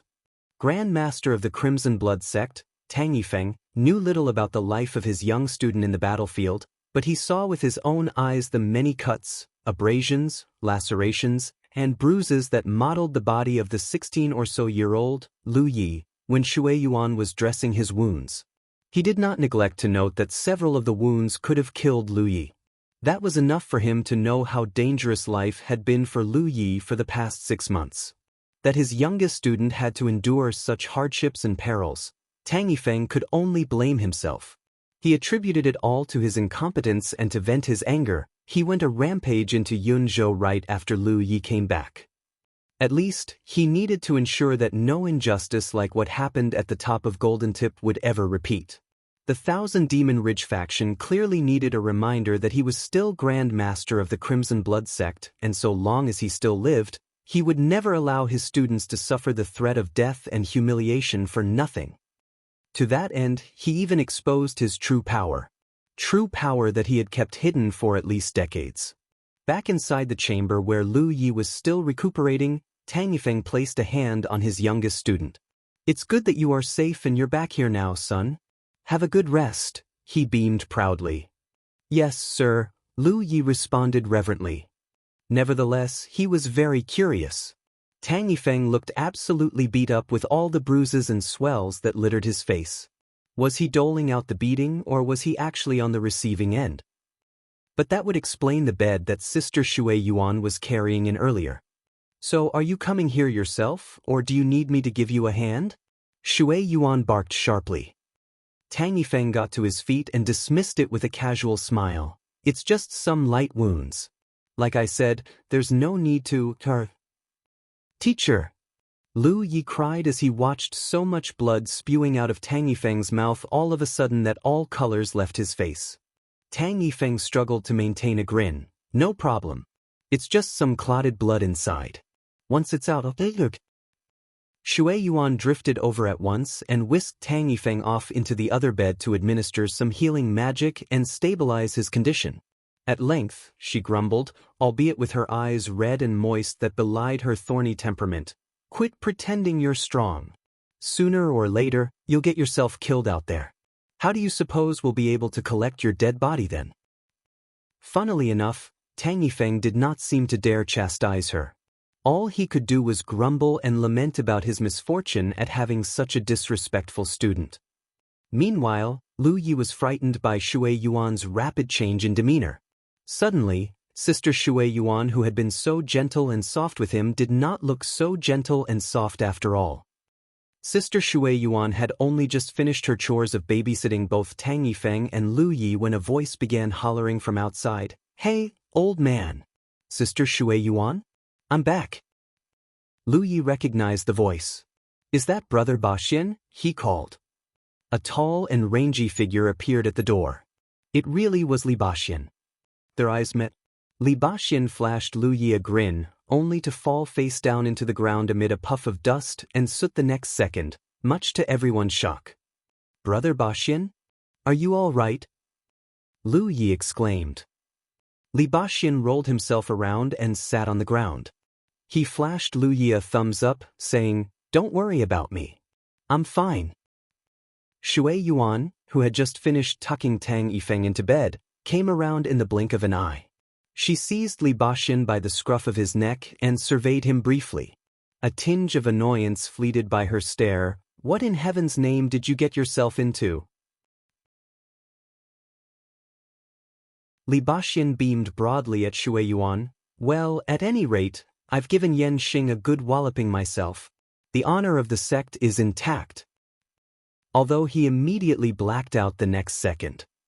Shui Yuan delved into a round of tucking in another one that needed her care and help. She only finished 2 hours later, standing at the ends of the 3 beds, observing her handiwork with beads of perspiration lining her face and her limbs weighing like lead after all the work. But that did not stop her from grinning. It has been years since the Crimson Blood Sect stronghold had been so boisterous. That began Lu Ye's bizarre and awkward stint in the chamber with his mentor Tang Yifeng to his right and brother Li Baxian to his left while all 3 Stooges recuperated together. 3 of 4 members of the Crimson Blood sect were bedridden, and that left only Shui Yuan to deal with all the chores alone. 3 more giant tubs were added to the chamber 2 days later, each steaming with an emerald green concoction filled to the brim. Tang Yifeng, Li Baxian, and Lu Yi were placed in their respective tubs so they could soak in the concoction that would help to heal them. The concoction was Shui Yuan's very own creation, a medicinal draft that would work tremendously well for their injuries. In the meantime, Lu Yi discovered that his hair had turned shorter than he last remembered it to be when his bandages were removed. It must have been singed by the flames during his final round against the sacred child of cult Blackfyre. Fortunately, he had not become bald, or he would have to find a hole to worm into whenever he saw anyone. But most of his external wounds had all healed, all thanks to Shui Yuan's extraordinary healing skills. The last few days being in the same chamber with Li Baxian and Tang Yifeng had helped to deepen his knowledge about the sect's history. Before his arrival, there was only Tang Yifeng and Shui Yuan. But even with him, the entire sect was just the 3 of them. To describe the sect as dwindling was more than just a mere understatement. No wonder the sect was about to be defunct. Li Baxian might have been a Crimson Blood sect acolyte back when he was still a young boy, but he later joined the Devoted Ones. Apparently, the same could be said for the 3rd Crimson Blood sect acolyte. He was also recruited into another order despite being once an acolyte of the sect a long time ago. On the other hand, Lu Yi had not seen Wei Yang since he woke up.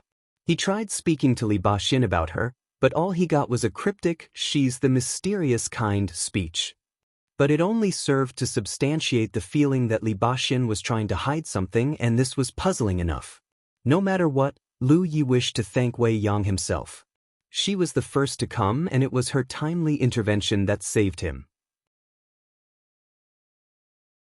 But Li Baxian did explain why a Crimson Blood sect acolyte like him was so vehemently hunted down.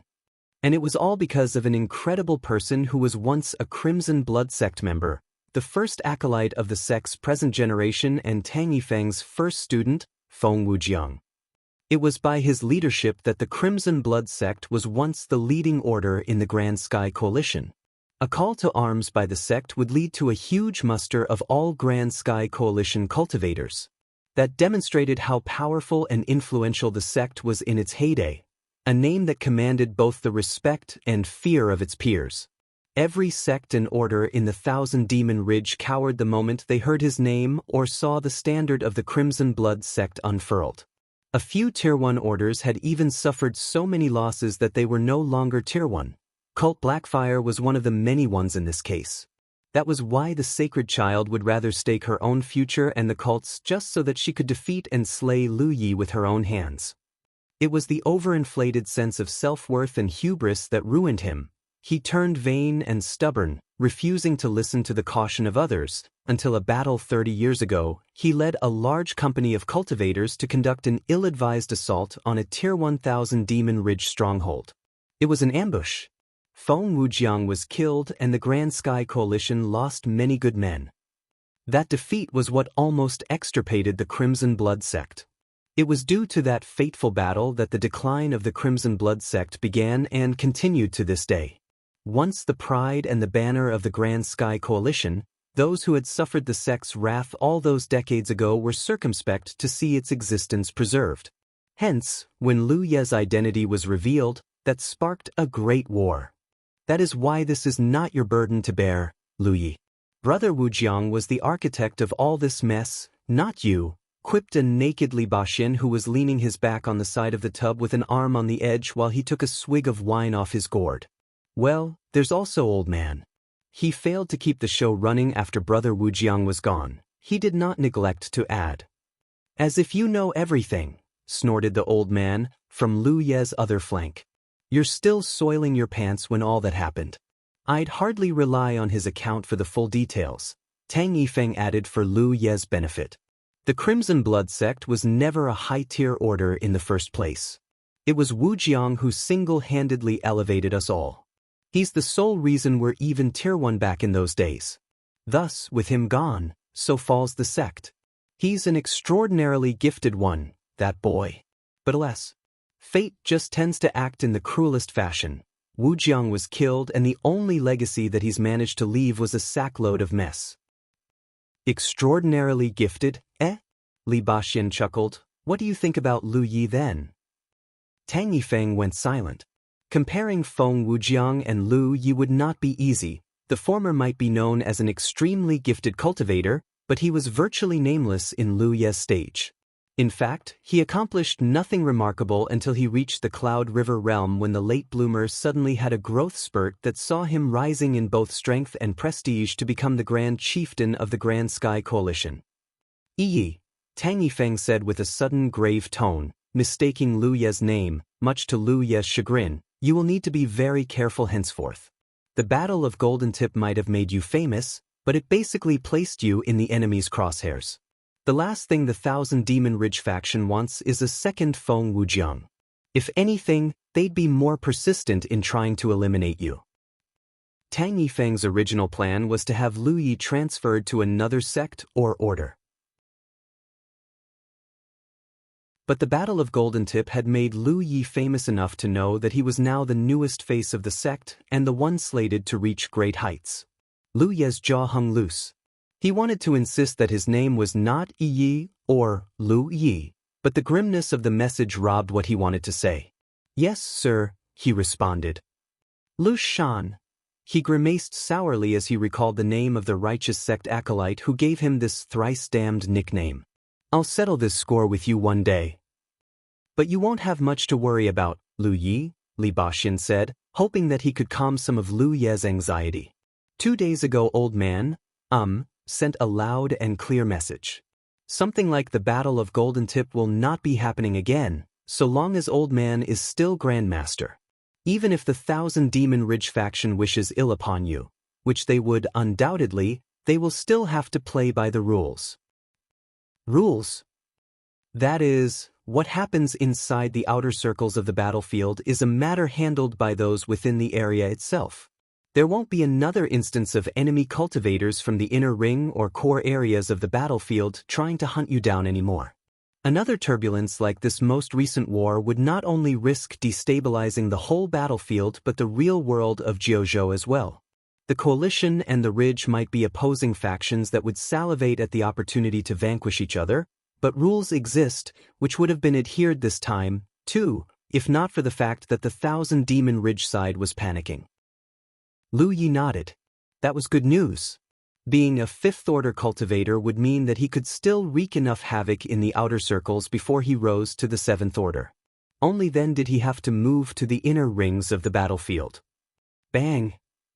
The door swung open like someone had given it a heavy kick from the outside, and in the open threshold, cryptic mists billowed, obscuring the clear sight of whoever it was standing there menacingly. The cold and steely voice of Shui Yuan resounded eerily. Who is drinking? Li Baxian stiffly swiveled his head and responded hesitantly, and no one. You're so badly wounded, how dare you drink liquor now? I told you before, no drinking during your recuperation. So you love to drink? Alright. Have your way then. Shui Yuan stormed up to Li Baxian's tub, rolled up her sleeves, and grabbed his head, dunking it into the concoction and holding him down. Gurgle! Gurgle! Gurgle! Lu Yi and Tang Yifeng both shared a furtive glance, and in tacit unison, they sank themselves deeper into the potion with only their eyes above the water level with hopes that they would be left alone. She's scary.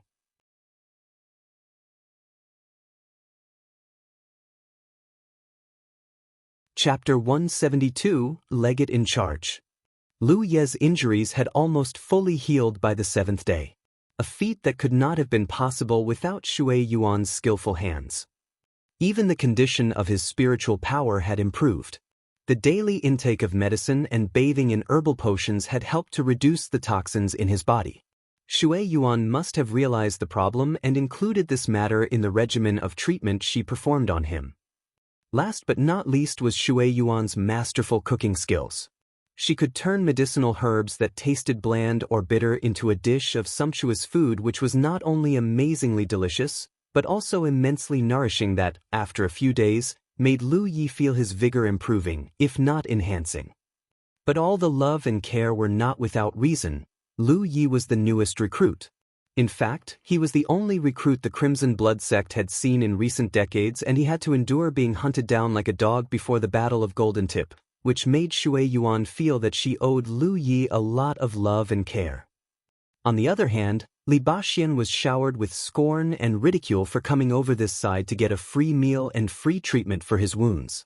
Sister Shui Yuan did not stop giving him a piece of her own mind every now and then, especially during mealtimes. The Crimson Blood sect might have been a shadow of itself from decades ago, but that did not mean that they were lacking in resources and supplies. They might not be enough for high-tier cultivators, but they were definitely helpful to Lu Yi, who was still progressing up the ranks of the Spirit Creek realm. It was noon in the Sanctum of Tranquility that sat on the Summit of Fortitude. The Summit of Fortitude was one of 100 mountain peaks that sat within the wide and spacious Crimson Blood sect grounds, and in their heyday were teeming with scores of acolytes thronging about when the sect was still a hive of activity. But a long time had passed since then, and most of the mountain peaks had all been abandoned, leaving only the Summit of Fortitude as the only one still being used. The summit was where Tang Yifeng and Shui Yuan usually lived.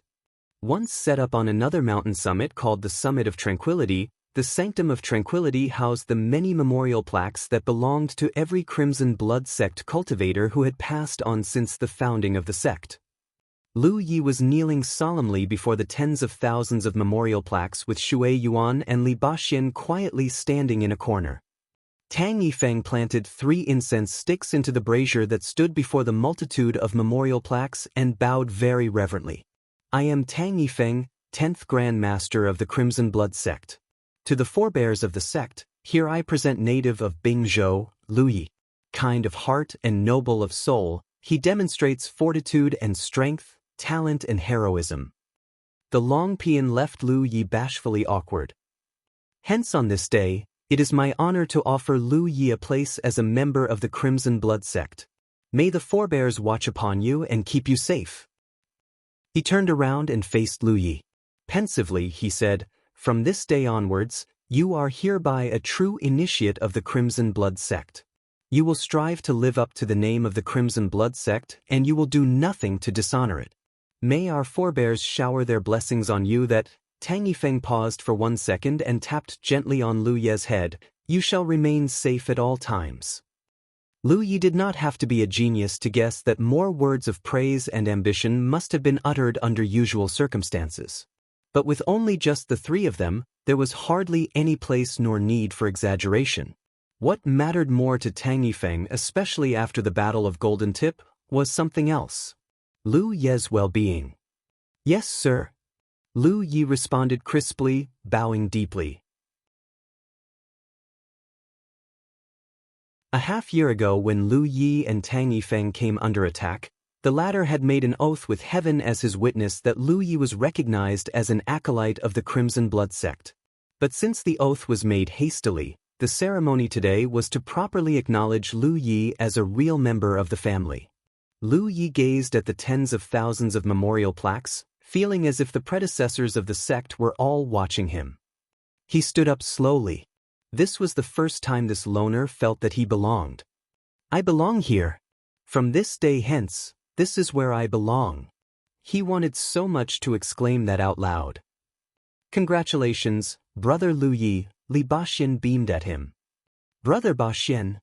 Lu Yi bowed deeply, not only to convey his gratitude for Li Baxian's painstaking efforts to make sure that he survived during the Battle of Golden Tip, but also as a form of respect. "Sister Shui Yuan," Lu Yi bowed to Shui Yuan as well. Shui Yuan could feel her eyes throbbing with redness. Li Baxian was still a young child when the Crimson Blood sects fell from grace, but not her. Seeing the Crimson Blood sect falling into ruin was a huge blow to her, and seeing Lu Yi now being officially inducted invoked memories of the bright and young faces of new recruits so eager to join the sect back when the sect's name was still filled with pride and loftiness. The Crimson Blood sect of old. Oh, how majestic it was! Shui Yuan approached Lu Yi at a slow pace and took his right hand. Then she produced a seal. The object glimmered with the bright luminescence of a miniature sun the moment it appeared. Next, after a deep breath, she declared coyly, keeper of the seal and an 11th generation acolyte of the Crimson Blood sect. Shui Yuan invokes the heavens as witness. I hereby appoint 11th generation acolyte Lu Yi as the Legate-In-Charge of the Crimson Blood sect outpost in the Spirit Creek battlefield. With this seal, so I swear. She stamped the seal on the back of Lu Ye's hand. Everyone could feel the otherworldly sensation of the heavens acknowledging the oath. It was done. Lu Yi could feel his very own self shuddering. He stared at Shui Yuan incredulously. Sister Shui Yuan, what was that all about? Every sect or order has a legate and a deputy in charge of the running of its outpost in the Spirit Creek battlefield. I, for instance, am the legate in charge of the Devoted One's outpost, explained Baxian. Being legate gives you the responsibility of keeping the outpost safe from invasions, and it also affords you privileges. It will take a long time to glean through the details. I'll give you a jade slip containing thorough information about what the job entails. You'll understand better then. With you and Sister Shui Yuan being the only 11th generation acolytes left, Sister Shui Yuan could only rely on you to watch over the outpost, brother. A real Lake Realm cultivator like her could not enter the battlefield as freely as you could, so the burden is yours to bear, I'm afraid. The outpost is not important, Shui Yuan added. I'm only appointing you as legate so that you can enter and exit the battlefield more easily. You're still in the Spirit Creek realm and the battlefield is still the best place for you to cultivate your power and hone your skills. But hasn't the outpost fallen into enemy hands? Lu Yi asked incredulously. He thought that with his identity now virtually public knowledge, the outpost should have come under attack by now. It used to be so until there were no benefits to be reaped, said Baxian. There's nothing there for anyone to plunder anymore. To say nothing about that beast. So long as it is still there, no one from the outer ring of the battlefield could possibly capture the outpost.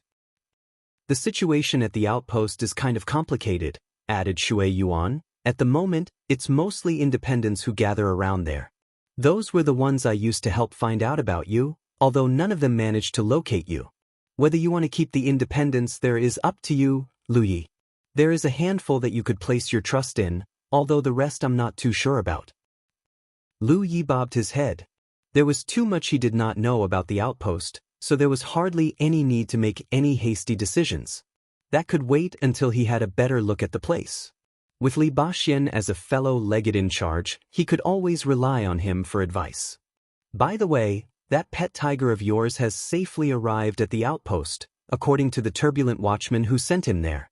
The tiger will be there when you go to the outpost. All right, I'm heading there now, Lu Yi said at once. Very well. Come with me, said Shui Yuan. She led Lu Yi to another chamber called the Sanctum of Providence. The strongholds of every sect and order each had a Sanctum of Providence of their own, one in the main stronghold and the other at the outpost within the battlefield, each with a divine opportunity column. Some called the Sanctum the most important of all chambers in every stronghold, for the column was how acolytes entered and exited the battlefield. So during an invasion, securing the Sanctum was usually one of the most important objectives, whether for the defense or the offense. Lu Yi placed his hand on the column as instructed by Shui Yuan. It reminded him of the first time he entered the battlefield. The moment he felt a tremor coming from the battlefield imprint on the back of his hand as it resonated with the column, the entire world around him warped into a blurry whirl. Remember to get a pact from the column once you get to that side for your pet, Shui Yuan's voice came from somewhere around his ears. In the blink of an eye, everything was clear again. Only this time, he found himself standing in a wide and spacious chamber with no one else around. He peered at the divine opportunity column. He could feel a connection between the column and his battlefield imprint, possibly because of his identity now as an actual Crimson Blood sect acolyte and legate in charge of this outpost. But that was not all. The column held something more. Something intangible that he could feel but not yet quite describe, although he sensed that he, as legate in charge, could alter and manipulate. As for how, that would need time to master and get accustomed to. He did not want to try anything yet. At the moment he had too much to learn and he should wait for more information from Baxian. His first order of business was to get to Amber as soon as possible. He must be worried sick about him. He stepped out of the sanctum and into the sunlight, basking in its welcoming and cheery warmth. Then he looked up and noticed something peculiar. The passage of time in the Spirit Creek battlefield and the real world outside seemed to be similar. That was when his peripheral vision caught someone looking at him. Lu Ye's hand instinctively reached for his weapon, only to find that nothing was there. He remembered it now. His saber had been shattered beyond repair. He looked around. A few cultivators were giving him dubious and surprised stares, and all of them posed no threat. They were only third and fourth orders at best. They must be the independents Shui Yuan had told him about. With the outpost abandoned for decades, this place had turned into a safe haven where many independents gathered, turning the surrounding areas into a large bazaar. And the independents had the sense to not focus their activities around the sanctum of Providence of the outpost. Much of the bazaar was spread around the outer compounds where none of the noise and mess would get anywhere near. That was the least the independents could do as a form of respect to the Crimson Blood sect and avoid antagonizing any of the members.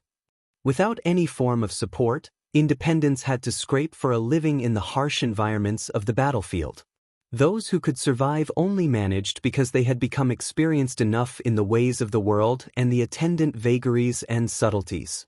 For this reason, no independents would knowingly choose to offend any member of a militant sect or order. The independents that resided in the bazaar of the Crimson Blood sect outpost knew that the outpost had been abandoned for decades. That someone just stepped out of the sanctum of Providence was something barely any of them had seen before. Lu Yi stood there for a few seconds, then he heard the familiar sound of a tiger. He spun around and sped in the direction where it was coming from. He arrived at a wide square where the first thing he saw was the white furry girth of Amber.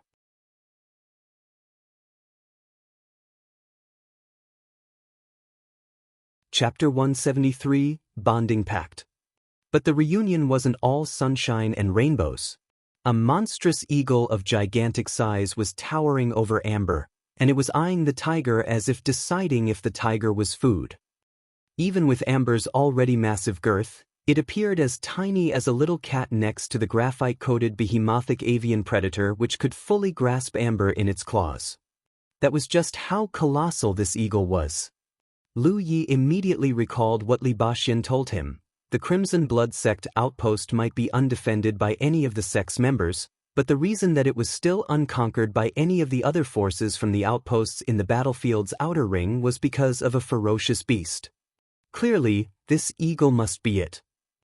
But since Sister Shui Yuan and Brother Baxian had not told him much about this eagle, that must mean that it would not be a threat to him, at least not a big one. Bearing that in mind, Lu Yi quickly rushed forward to referee the situation. The eagle was quick to notice him. It studied him with such a gaze that almost said that Lu Yi was a walking piece of meat. Meanwhile, Amber quickly wheeled around and stood between Lu Yi and the eagle protectively. Only then did Lu Yi realize that Amber was not alone. Another cultivator was just beside him, and he was looking at a complete loss for what to do. "Are you one of the turbulent watchmen?" Lu Yi asked. By his reckoning, this cultivator was at least a ninth order who had learned at least an Earth-grade discipline, or he would have lacked the skills and strength to see to Amber's safe arrival here. "I am," said the watchman, nodding. "Greetings," Lu Yi saluted, "and my deepest gratitude for your help in bringing my tiger here." "I was just on the way," the watchman smiled. He studied Lu Yi and remarked, "Impressive. Allow me to congratulate you and express my admiration for your daring do at the top of Golden Tip."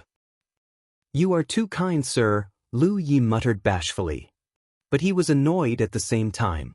"Gods be damned, looks like this Yi thing is going to be sticking on me for the rest of my life." They exchanged a few more words before the watchman took his leave on the pretext of running some errands. But that did not stop Lu Yi from feeling grateful, repeating his thanks once more. Lu Yi watched him until he was gone. Then he looked up to find the eagle still staring at him. The gigantic bird lowered and gave Lu Yi a couple of gentle pecks on his head that felt like a pair of taps that Lu Yi did not know the reason for, before the bird flapped its albatross-like wingspan and took into the sky, landing at the top of a mountain peak not far away. Amber was only too happy to see the eagle gone. He finally padded over and rubbed his big head on Lu Yi affectionately. "Come, let's show you the Crimson Blood Sect stronghold." Lu Yi patted Amber's head, saying to him as well as to me. They ignored the curious and dubious stares from the Independents and made a beeline straight back inside the sanctum of Providence of the Outpost, where they stopped just in front of the Divine Opportunity column. Sister Shui Yuan had reminded him about getting a bonding pact, although she did not explain how. He paused and wondered, then he said aloud, "Acolyte of the Crimson Blood Sect Lu Yi hereby requests for a bonding pact." The battlefield imprint on the back of his hand glowed, and he felt a warm sensation before a rush of unknown information that he had never seen before crammed into his mind. Then he saw what a bonding pact was in his mind, a piece of animal hide parchment. That must be it. The bonding pact which allowed cultivators to forge a spiritual bond between themselves and their spirit beasts. That way, spirit beasts could come and go freely with the respective cultivators they were bonded to. Amber, for instance, had always been a spirit beast born in the battlefield. Hence, he could never leave the battlefield and into the real world of Jianghu without a bonding pact. It looked awfully similar to the sacred pact Li Baxian used at the Battle of Golden Tip. But sacred pacts or bonding pacts, they must come from somewhere. So where exactly? Why could it only be created by heavens? How do the heavens operate exactly? A stream of strange questions loomed in Lu Ye's mind. But there was no need to trouble himself with such matters at the moment. Whatever the truth was, it must be something of the utmost secrecy, and he needed to become stronger before he could unravel the truths himself. In the meantime, requesting a bonding pact was not free. It cost Lu Yi 100 contribution points, although Lu Yi only knew about the price from the stream of information that surged into his mind. He examined his battlefield imprint. Identity: Acolyte of the Crimson Blood Sect. Cultivation: 64 spiritual points. Position: the Spirit Creek battlefield. Contribution points: 943. He could barely confess to being satisfied. There had been little progress in his cultivation. He had unlocked his 63rd spiritual point back when he fought and slew Dong Shuyi. The days that ensued that fateful battle did not allow him the chance to focus on training and meditation. He had been busy running from his pursuers and killing anyone unlucky enough to have caught up. That would explain the huge increase in his contribution points tally. The last time he checked the tally after he had killed Dong Shuyi, the amount was hardly 400. But now, it looked like he could reach 1,000 anytime. The why of it needed no guessing. He had fought a whopping 43 consecutive rounds of solo combat at the crest of Golden Tip and had killed at least 30 of his opponents. Aside from the first opponent who was a 5th order, the rest of the poor souls who had died by his saber were all 6th orders, each of them worth 12 points apiece. That last round itself had earned him 21 points. If the Battle of Golden Tip alone had garnered him about 360 plus points, then the rest must have come from the kills he had gotten during his flight. Yet despite being within a spitting distance of reaching the 1,000th point mark, Lu Yi knew how difficult it had been for him to scrape all these points. Each and every point was a testament to how far he had come and how much blood, sweat, and tears he had put in, and 100 points for the bonding pact was not a price that he would consider as cheap. However, he was comforted by the fact that he had not been alone. He and Amber's presence had been both reassuring and very crucial throughout their journey, especially during the short-lived war when he was hunted by virtually every enemy cultivator in the battlefield. Therefore, the bonding pact was something that he felt obliged to procure for Amber and Yi's sake, whether it was 100 points or even 1,000. With his mind, he quietly agreed to the payment. A cream-white vortex swirled just in front of the Divine Opportunity column, and Lu Yi noticed that 100 contribution points had been deducted from his tally. Curiously, he reached his hand into the vortex and felt his fingers wrapping around something stiff and wide. He pulled it out. It was an ancient-looking parchment made of animal hide. The bonding pact. Knowing how to use it now from the information supplied to him just moments ago, Lu Yi bit his thumb and left a mark on the parchment before injecting some of his spiritual powers into it and putting it between him and an incredulous Amber who obviously did not know what was going on. The animal skin parchment burst into flames. The fire consumed the parchment and elongated into a ring that rose into the air and landed on the ground with Amber right at its center. Then it shrunk and the ring of flames melded into the tiger. Amber understood nothing of it, but he didn't resist. The fire was not scalding him at all. When the ring of fire was completely gone, Lu Yi could feel a bond between him and Amber. He could sense the tiger's position within a small distance, and Lu Yi could better guess his mind now. Interesting thing, this bonding pact, he mused. Without further ado, Lu Yi brought Amber back to the Jianghu Crimson Blood Sect stronghold with him. It was only after he had left that several heads popped out of the sides of the sanctum's entrance to find that it was empty. That was Lu Yi. Lu Yi of the Crimson Blood Sect, and he has come. News of Lu Yi's appearance in the outpost began to sweep across the whole bazaar, leaving many independents apprehensive. Shui Yuan and Li Baxian were waiting in the main stronghold sanctum of Providence when Lu Yi came back with Amber. The first thing that Li Baxian asked when he saw Lu Yi was, "Have you met Biki?" Biki? Lu Yi was flabbergasted, although he was quick to realize that Li Baxian was referring to that monstrous eagle. Cringing at the name, his eyes twitched. Wait, who gave it that name? That such a magnificent beast should be given a name as frivolous as Biki was just. Biki is the spirit pet that Brother Wujiang kept all those years ago, Li Baxian explained, chuckling. After he left the battlefield, Biki stayed around the outpost. That's why Sister Shui Yuan told you that there's nothing to be worried about. The outpost is nothing but a bare and empty fort, and with Biki around, the usual ragtag of outer ring forces wouldn't dare to invade. He tossed Lu Yi a jade slip. Inside is pretty much everything you'll need to know about the outpost. Just go through it when you're free. As legate, there will still be benefits in focusing much of your training in the outpost, especially since you're still a long way behind. Lu Yi nodded as he fingered the jade slip. Then he remembered something. He patted Amber's head and said, "Come out and say hi to Sister Shui Yuan and Brother Baxian." The latter too stared quizzically at the tiger, not knowing what was going on. Although their curious expressions turned into that of amazement. Yi slowly materialized. Coyly, she greeted them, "Hello, Sister Shui Yuan, Brother Baxian." She did not know how she should be addressing them both, so she thought she might as well just follow Lu Yi. Yi had not shown herself at all during the Battle of Golden Tip, chiefly because she would not only be useless but also as an apparition, her appearance in public would have been inappropriate. But right now, with only Shui Yuan and Li Baxian present, everyone was family.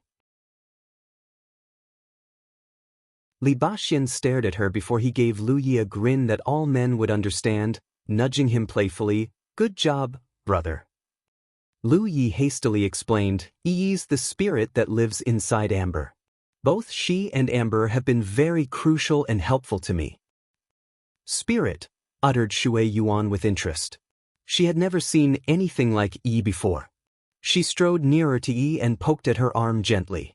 To her surprise, Yi felt as corporeal as a living human being, although she could see how unique Yi was, being a spirit that could transition between having a corporeal and an incorporeal body. Being ogled by both Shui Yuan and Li Baxian made Yi nervous, and she cast anxious glances at Lu Yi, tacitly calling for help. Shui Yuan patted her head. "You're Lu Yi's family, so that makes you our family too. You are one of us and this is your home, all right?" Those words had such weight and significance that Yi stared at her for a few seconds, her eyes turning red and moist before she bobbed her head vigorously. "I have a home too. I have a home too finally," she thought, reminiscing the time she encountered Lu Yi and how thankful she was to have chosen to come with him. Meanwhile, Li Baxian gave Lu Yi a knowing look and signaled for them to talk outside. Lu Yi followed closely behind. They walked out of the stronghold's sanctum and Li Baxian said, Well, under normal circumstances, you would be assigned a tutor to supervise your learning, especially since you're already in the 5th order as it's time for you to decide on your path. But as you can see, the sect isn't under normal circumstances, so to speak. Old man might be powerful, but it's been years since he actually took anyone under his wing. Besides, just between you and me, he's a real blockhead, so that rules him out of this job.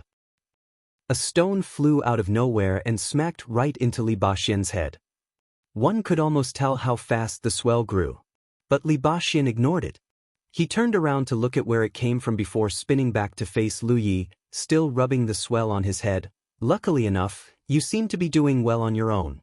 But the matter still persists. Have you thought about which path to pursue? Combat cultivator. Lu Yi gave his answer at once, his eyes still on the lump that was growing out of Li Baxian's head.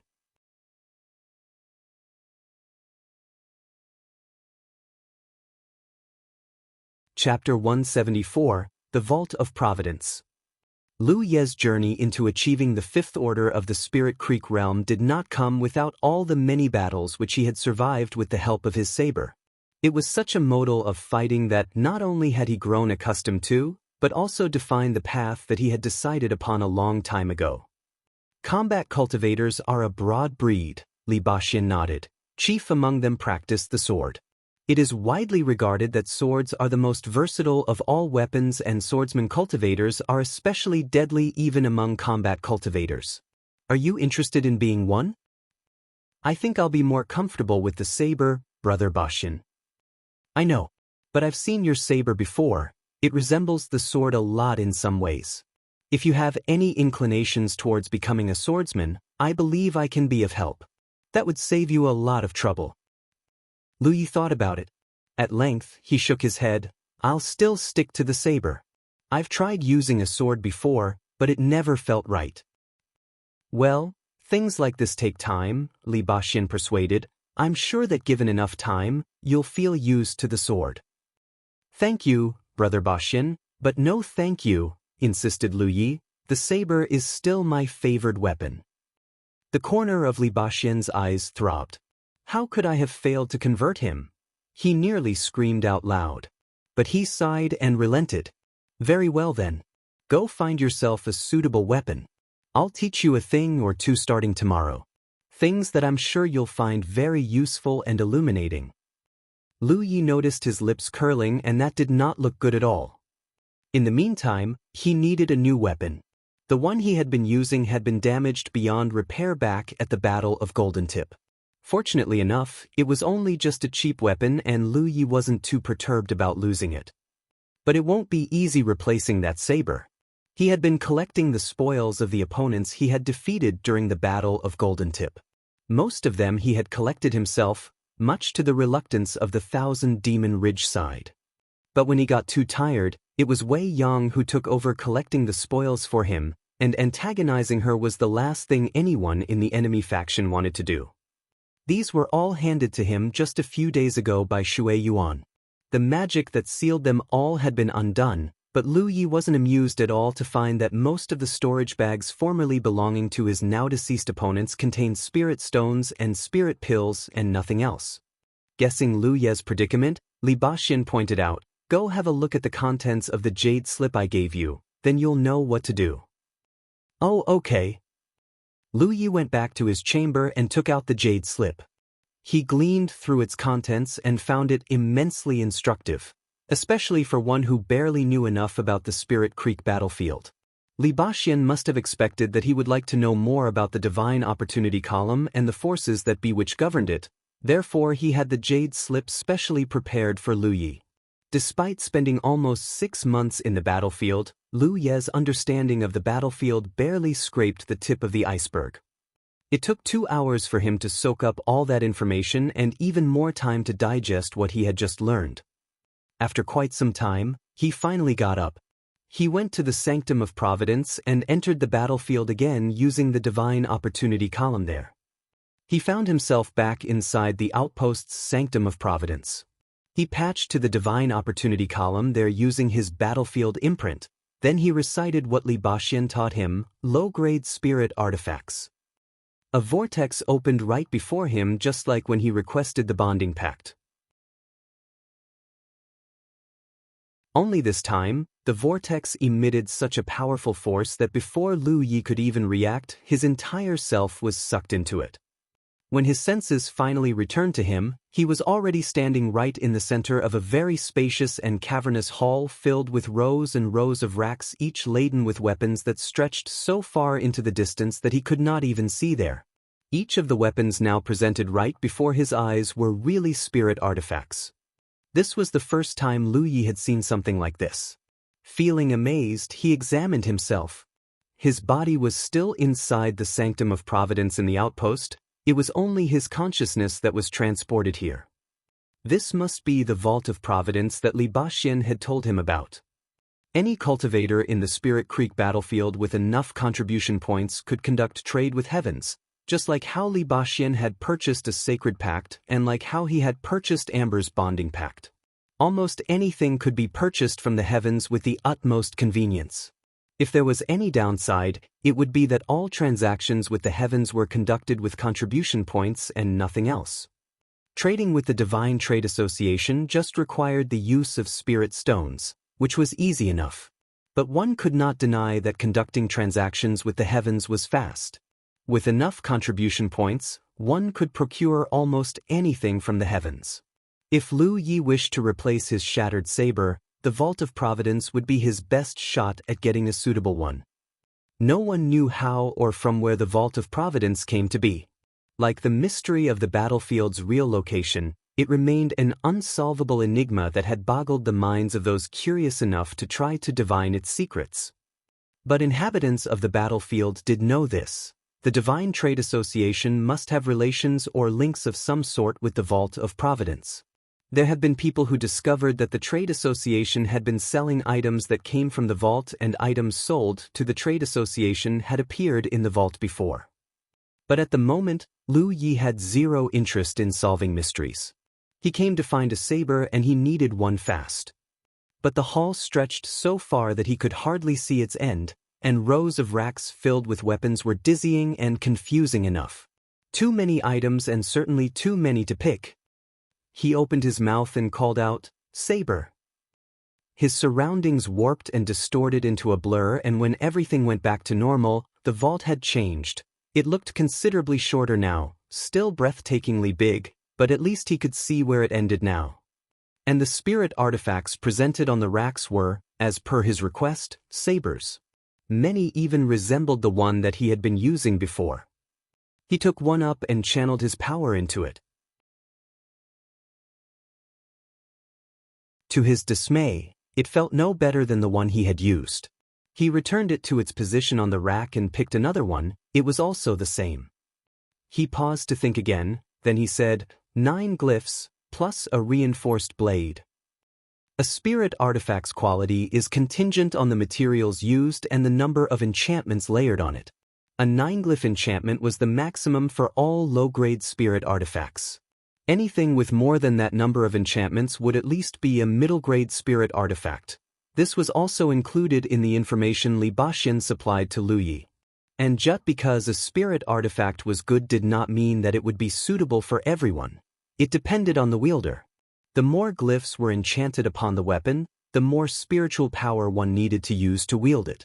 Therefore, a low-tiered cultivator could never be able to use a high-grade spirit artifact, even if it really belonged to him. As a 5th-order cultivator, a low-grade saber with a 9-glyph enchantment would be ideal for Lu Yi, one that would be useful for quite a long time. As for the reinforced blade, Lu Yi did not require a sharp weapon. All he needed was for it to be sturdy and strong enough. Glyph, sharp edge was enough to fulfill his needs for how deadly the weapon should be. The vault transformed again. This time, only a little more than a dozen rows were left lined up for him. Lu Yi walked down the aisles of weapon racks and scoured for something that he liked. He quickly found one that looked almost the same as the one he used before, although it felt heavier. But the weight was what made it more comfortable, for he was now stronger than when he got his first saber. He examined it and noted that the 9 glyphs were merged in a very intricate manner. 7 of the glyphs were to reinforce the blade while the remaining 2 were to increase its damage. the latter two being quite similar to his glyph, Sharp Edge. So glyphs could also be merged in such ways, he mused. After all, much of his understanding of glyphs was limited to only what he knew about his tree of glyphs and the 3 glyphs that he unlocked. Everything else was news to him.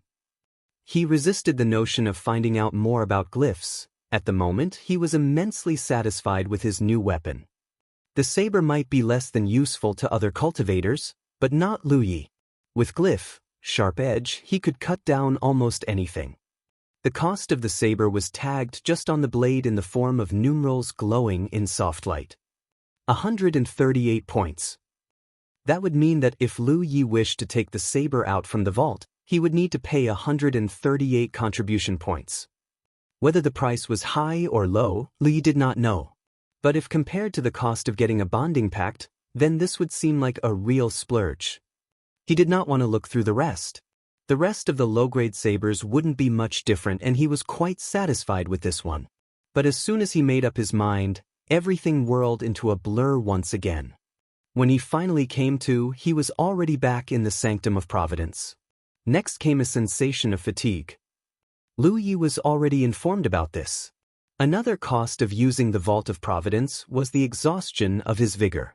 The longer one spent inside the vault, the more tired he or she would become. He was initially thinking of going back inside for something else, but that would have to wait. He looked at the saber in his grasp. The 138 contribution point saber he had just bought. He slid the weapon out of its sheath. It did not look sharp or dangerous at all, but it certainly felt weighty and massive. Then he saw it. Inscribed on the hilt were runes that, upon closer inspection, said inviolable. This was a saber that had a name. Who forged this weapon, Lu Yi wondered. He swung it around to get a proper feel of it. It yielded the same feeling to when he tested it in the vault. In fact, being able to swing and get a sense of its balance now made it more comfortable. He returned the saber into its sheath and stepped out of the sanctum. There was somewhere else inside this outpost that he needed to go to, according to the instructions given to him by Baxian. Not long after Lu Yi had left, a young cultivator came rushing here. He tidied himself just outside the entrance of the Sanctum of Providence as if to make himself more presentable before stepping inside. Lu Yi was nowhere to be seen. He looked back at another cultivator who came with him, frowning. "I thought you said Lu Yi is here?" "He was," explained the other cultivator. "Gods, did he just go back again?" lamented the young cultivator. He had hurried here as soon as he heard about Lu Yi being around, only to find that he was just one step behind. He took a second to think and gave his next instruction: "Wait here. When he gets back, see to it that I am informed first thing. Ask him to please wait for me if needs be." The other cultivator acknowledged the order. In the meantime, Lu Yi reached another part of the outpost, a cluster of tiny little cottage-like structures. These were the training chambers for acolytes of the Crimson Blood sect. Anyone who wished to spend some solitary time training and meditating could use one of these chambers. All outposts had training chambers of their own, similarly constructed in the quieter parts of the grounds. But for years, the Crimson Blood sect outpost had been left in a state of neglect and disrepair, and the many weeds and wild grass that infested the whole compound were proof of that.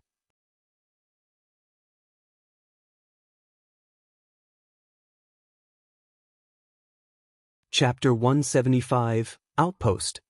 Lu Yi spent some time tidying up the training chambers, weeding the hedges outside in the compound before he finally found one which he liked and stepped inside. Despite the relatively deserted and neglected surroundings, the Crimson Blood sect once expended a great amount of resources and wherewithal into building this place. The training chambers were of crucial importance to the progress of the sect's younger generations. The last thing the former leadership of the sect wanted was to be flippant towards the future of the sect, and for this reason, each and every chamber was guarded with specially erected enchantments to prevent strangers from using them. But it had been quite some time since the chambers were used and maintained, and that was the reason why the enchantment there had stopped working. Lu Yi looked around. The chamber wasn't quite as large as he expected, and the furnishing was modest. But his eyes immediately caught sight of a magical circle inscribed on the floor. It was a magical circle designed to gather all spiritual qi in the atmosphere nearby and focus them here to help facilitate their training process, the Circle of Boon. In addition to the circles, Lu Yi noted tiny little hollows around the circle. Spirit stones could be deposited there to help thicken the atmosphere with more spiritual qi when the magic circle operated. The atmosphere in the outpost compounds was often richer with spiritual qi compared to the environment outside. The atmosphere in the Crimson Blood Sect outpost compound, for instance, had 1/10 more spiritual power than that in the wild. It wasn't a lot by usual standards. The outpost hadn't been manned in decades, and hence the increment afforded by the Divine Opportunity column was only at its bare minimum. But so long as the column continued to operate, the entire compound of the outpost would still have more spiritual qi than outside. Which was also part of the reason why independents chose to gather around the outpost, so that they could also make use of the denser spiritual qi in the vicinity. But once an outpost was conquered, the Divine Opportunity column of that outpost would lose its increment. One such instance would be the Divine Opportunity column in the stronghold at Mount Ying, where Lu Yi could barely feel any difference to the environment there compared to outside. An additional 1/10 of the spiritual qi richness in the atmosphere was the most basic increment for all Divine Opportunity columns. With enough contribution points, one could purchase more increments from the heavens to further intensify the richness of spiritual qi in the outpost. Most of the outposts in the core region of the battlefield, redoubts that belonged to the more elite sects and orders, oftentimes carried increments that were few or even dozens of times richer in spiritual qi than outside. That made training and meditating in such an environment extremely efficient. Hence the Crimson Blood Sect outpost, with a Divine Opportunity column that carried no additional increments, operated only the most basic amplification of spiritual qi. Fortunately, the training chambers still had circles of boon. Which was also why Shui Yuan had recommended Lu Yi to train at the outpost. But the Circle of Boon wasn't working. It had long run out of its sustenance to continue functioning. Hence Lu Yi did not have to hurriedly activate it. He first began by studying the circle itself. A thorough study of the magic circle gave him a conclusion. The patterns of the Circle of Boon were very, very similar, up to 8/10 at least, to the glyph, gathering spirits that he used. One could argue that they might share the same provenance. In fact, glyph, gathering spirit was very much a miniature Circle of Boon. Lu Yi took out 8 spirit stones. He placed each of them in one of the 8 cavities around the Circle of Boon, then he placed his hand on the circle and channeled his power. As he felt his spiritual power seeping into the circle bit by bit, it began to operate. The air began to thicken with spiritual qi. In mere moments, the spiritual qi in the air inside the chamber had grown more abundant than outside. It was not just because of the circle working, but also due to the 8 spirit stones being used as the catalyst to intensify its effect. Nevertheless, there was a limit to the circle's ability. Just when the air was 2/10 denser in spiritual qi than outside, it did not go any further. The Circle of Boon just persisted at the rate of gathering every shred of spiritual qi in the air, and if left unconsumed, the spiritual qi would begin to leak out of the chamber. Lu Yi paused. He placed a hand on the wall and created a glyph, gathering spirit circle using his spiritual power.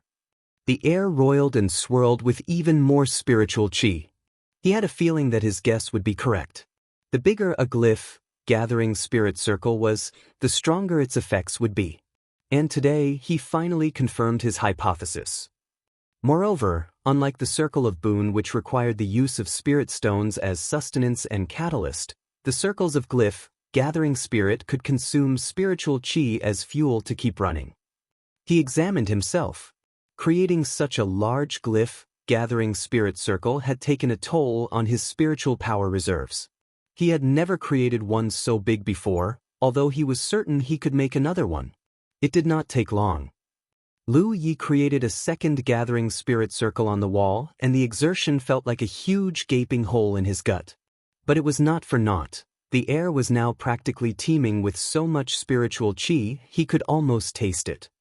At the same time, he was curious to know how fast he could progress with 1 circle of boon and 2 glyph, gathering spirit circles working in tandem. He extracted a cushion from his storage bag and tossed it on the floor. Next, he sat on it and began creating tiny glyph, gathering spirit circles all over himself. The process of creating 64 miniature glyph, gathering spirit circles over each and every single one of his spiritual points took almost a half hour. It was like being in the eye of a squall. Spiritual chi percolated into his body in huge torrents, and his cultivation discipline was burning on full cylinders to keep on converting the spiritual chi into his spiritual power. That helped to replenish his exhausted reserves. 6 hours later, Lu Yi got up again and created another glyph, gathering spirit circle which was as large as the other 2 on the face of another wall. The amassing of spiritual chi became more incredible. He scanned himself. In the end, he was genuinely surprised to find that meditating for 1 day and night under this condition was akin as consuming 5 spirit pills. It was when Lu Yi was unlocking his 29th spiritual point that he had discovered the marvel of using glyph, gathering spirit. He had conjured glyph, gathering spirit circles on all of his 29 spiritual points, which resulted in his hypothesis that a night and day of meditation under that condition would yield the same results as swallowing 1 spirit pill. But now that he had reached 64 spiritual points, which was more than twice the amount of 29 spiritual points, he discovered that this could make up for lost time and expedite his progress. Unlocking a new spiritual point after reaching the 5th order needed at least 20 spirit pills. But now that he had discovered this new idea, he could expect to unlock his next spiritual point in just 4 to 5 days. But if he could also swallow spirit pills, that would certainly make the process even faster. That was not all. Lu Yi did not neglect the fact that the divine opportunity column of this outpost did not have any increments purchased yet. What if he could somehow increase the increments and make the amount of spiritual chi in this vicinity richer by double, triple, quadruple, or even several times higher? Just thinking of the possibilities could make Lu Yi feel ecstatic. His next order of business was clear enough. He needed to restore the Tree of Glyphs' ability to burn away the toxins in his body and find ways to enable more increments on the divine opportunity column here. The Vault of Providence might have what he needed to restore his Tree of Glyphs. As for securing more increments for the divine opportunity column, Lu Yi figured that he would need to look for Baxian for advice. The jade slip that the latter gave him did not contain enough information in this regard. His spiritual powers had been almost restored and Lu Yi was ready to try unlocking his 65th spiritual point. But before he managed to break through the barrier, his battlefield imprint glowed. It was a message sent to him by Shui Yuan. Brother Baxian is looking for you. Under most circumstances, there was no way for cultivators to communicate directly between the real world of Jianghu and the battlefield. The Spirit Creek battlefield remained a separated pocket dimension after all. But as Legate-In-Charge of the Crimson Blood Sect outpost, Lu Yi was afforded the privilege to communicate directly with Shui Yuan, who, as it happened, was the Sex Keeper of Seal. Only then did Lu Yi realize that he had been so busy that he had forgotten about the appointment with Baxian that he agreed to. What is Brother Baxian up to? He wondered. He responded quickly and decided to continue his meditation some other time. He glanced at the 8 spirit stones in the magical circle. They were almost spent. Lu Yi ignored them and left the chamber where he sealed the entrance before using his credentials as Legate-In-Charge of the outpost to reactivate the enchantments that guarded the training chambers. He needed to make sure that no one could intrude into this area. His personal training area. He strode towards the sanctum of Providence where he found a sullen-looking man sitting just outside the steps of the sanctum, looking more like he was dozing than meditating. His footfalls jolted the stranger awake, who opened his eyes and was surprisingly pleased to see him. Are you Lu Yi of the Crimson Blood Sect? I am, Lu Yi answered. He studied the stranger, a third-order cultivator. Can I help you? He responded glumly. It's Qin Yu, said the stranger quickly. He's looking to speak to you, sir. It's about the bazaar. The bazaar?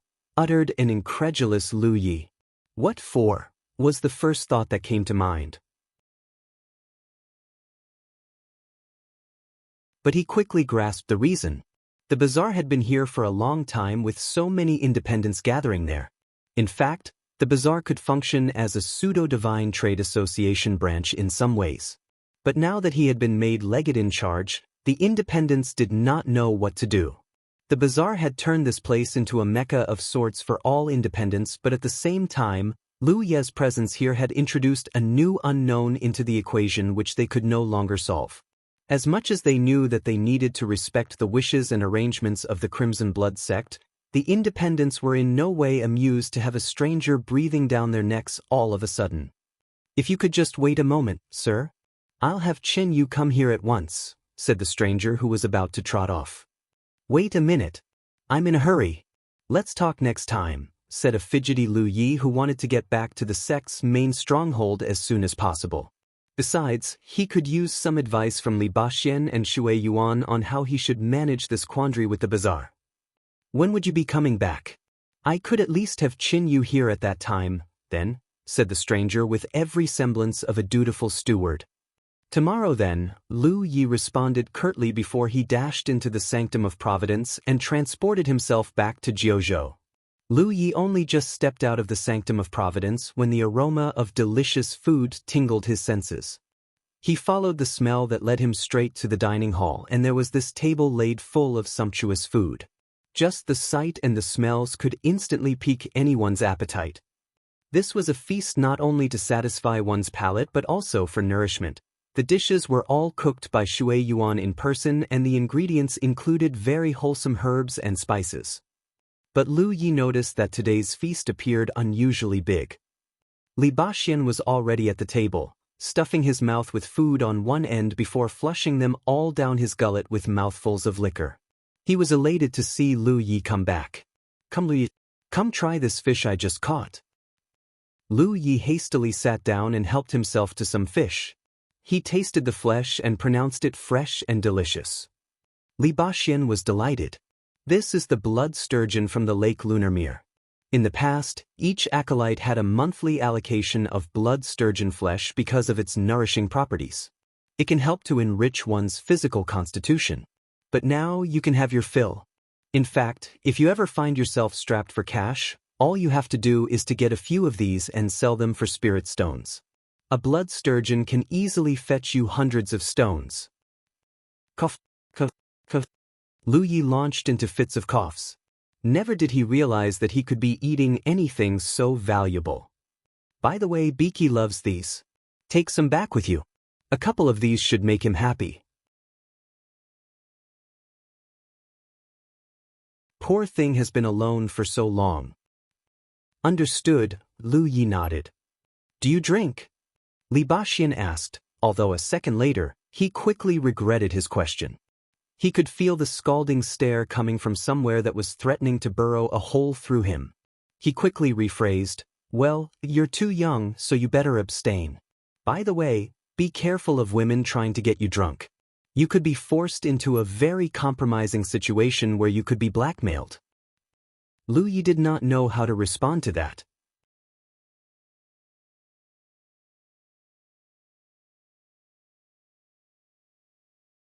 Chapter 176, Li Baxian's Advice. Lu Yi placed a hand on the hilt of his sheathed saber hitched to his waist as he stood at the square outside the main audience hall of the Summit of Fortitude. Overhead, the standard bearing the golden motif of a flame woven on a bloody red field snapped in the winds as he looked on with a vacant and taciturn look on his face. Facing him was Li Baxian, who was twirling a sword in his grasp, playing with it like a toy. Chuckling, he said, "In barely 6 months, you've gone from unlocking your first spiritual point to becoming a 5th order. It's good, but it's too fast, and sometimes, growing too fast isn't all that good for you. That's because people will have spent more time honing their skills and techniques. You won't. And that's never good news, especially for a combat cultivator like you. Combat skills are important, crucial even. During the Battle of Golden Tip, your most glaring weakness was that you lacked skill, even though you managed to defeat every opponent the enemy side threw at you. At present, almost half the battlefield now knew that Lu Yi had reached the 5th Order in just 6 months, and how he could use glyphs freely in battle. Lu Yi was half expecting Tang Yifeng to question him about that, and he was ready to tell his mentor the truth. Oddly enough, Tang Yifeng had spoken nothing about his use of glyphs at all. If anything, he had specifically warned Lu Yi to be careful during the time when all 3 of them were recovering from their wounds together. It was public knowledge to everyone in the battlefield that he must have had some unknown encounter that had ended up with him being able to use glyphs freely, something which could have placed him in the crosshairs of many nefarious parties. But he might just be overly concerned, as Tang Yifeng admitted himself. Growing to the 5th Order in just 5 months might be rare, but not unheard of. In fact, there have been people who progressed much faster than Lu Yi as well. An ordinary man was once heard to have reached the 9th Order in just 1 year after a fortuitous happenstance somewhere in the battlefield. That was what the Spirit Creek battlefield was all about. Chance and opportunities abounded the battlefield, but it all boiled down to luck and fate on whether anyone could find them. Incidents like this appeared once every few years and no longer came as a huge surprise. But that did not make others feel any less jealous. But real cultivators who wished to become stronger would not have time to feel jealous. That they lacked such luck only made their devotion to becoming better and more resilient greater than before. Old Man's a spell cultivator while Sister Shui Yuan's a medical cultivator. But it's been years since both had ever taught anyone anything. So I dare say they have little to offer to you. But fear not. As your brother in arms, I shall teach you everything you need to know to be a combat cultivator. Li Baxian beamed radiantly as if giving advice to Lu Yi was the best job in the world. You're a 5th Order now, so I'll keep my spiritual power to the same rank. Now come at me and let me see what you've got. As he spoke, he took a swig of liquor off his gourd. He only just raised his gourd to his lips when Lu Yi charged. As he drew nearer rapidly, he ripped his saber out of its sheath and slashed. Ambush, that's interesting, Li Baxian remarked dryly. He leaned back just as Inviolable's keen edge arced just by his gullet, missing him by mere centimeters. Unfazed, Li Baxian critiqued. It's good that you attack with decisiveness. But you apply too much force. That's not a good thing, for it leaves you open enough for any good enemy to retaliate with a riposte. Lu Yi was already angling his saber in a vicious downward swipe, only for Li Baxian to easily evade without even moving an inch while he went on, slow to the uptake and clumsy maneuvering. That was only the first few blows that eventually became a long onslaught of attacks that hardly deterred Li Baxian's long litany of comments. This served to fuel Lu Ye's frustration, rage, and rancor to keep slashing and hacking as wildly and as quickly as he could. Yet nothing he tried could graze Li Baxian, let alone hit him. The latter might have lowered his power down to the 5th Order, but that did not close the gap between their skill levels at all. As if he could see through Lu Ye's mind, Li Baxian just seemed able to avoid every sweep and strike that came his way. To top it off, Li Baxian did not even attempt an attack of his own yet. All he did was shift around deftly while he held on to his sword, waving it around carelessly while he took a few swigs off his gourd every now and then. For the first time, Lu Yi began to comprehend just how dangerous Li Baxian really was. If he had encountered anyone with such skill during the Battle of Golden Tip, he would have already been annihilated right from the start. Li Baxian took another gulp of liquor. His aura and presence took a sudden change as he shifted the grip on his weapon. He parried a blow and said casually, "Be careful now, I'm coming." The next second ensued a cascade of metallic clanks. Lu Ye's expression turned stony hard. Li Baxian's blows were nowhere near strong or fast yet, but his timing was unbelievably impeccable. Each and every time he attacked, he would nullify whatever Lu Yi was trying to do. In fact, Lu Yi was beginning to feel as if he was under an enchantment of sorts where he was forced to be on the defensive while Li Baxian pelted one attack after another in endless succession. Li Baxian slowly advanced while Lu Yi was finding himself retreating with piecemeal paces. After another series of clanks, Li Baxian said, "Tempo is the paramount concern to combat cultivators who are fighting each other. Control the tempo and you control the battle. Like this." As soon as he finished, the long blade of his sword angled upwards like a venomous serpent and Lu Yi frantically threw himself backward.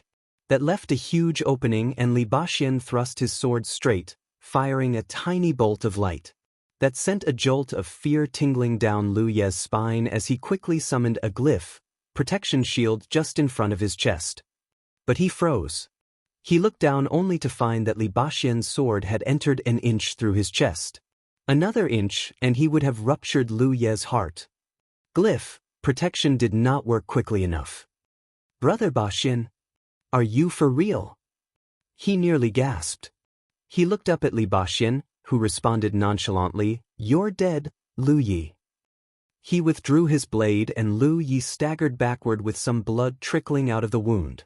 He had been watching the training session with interest when she saw what happened and she almost scampered across the square to get to Lu Yi.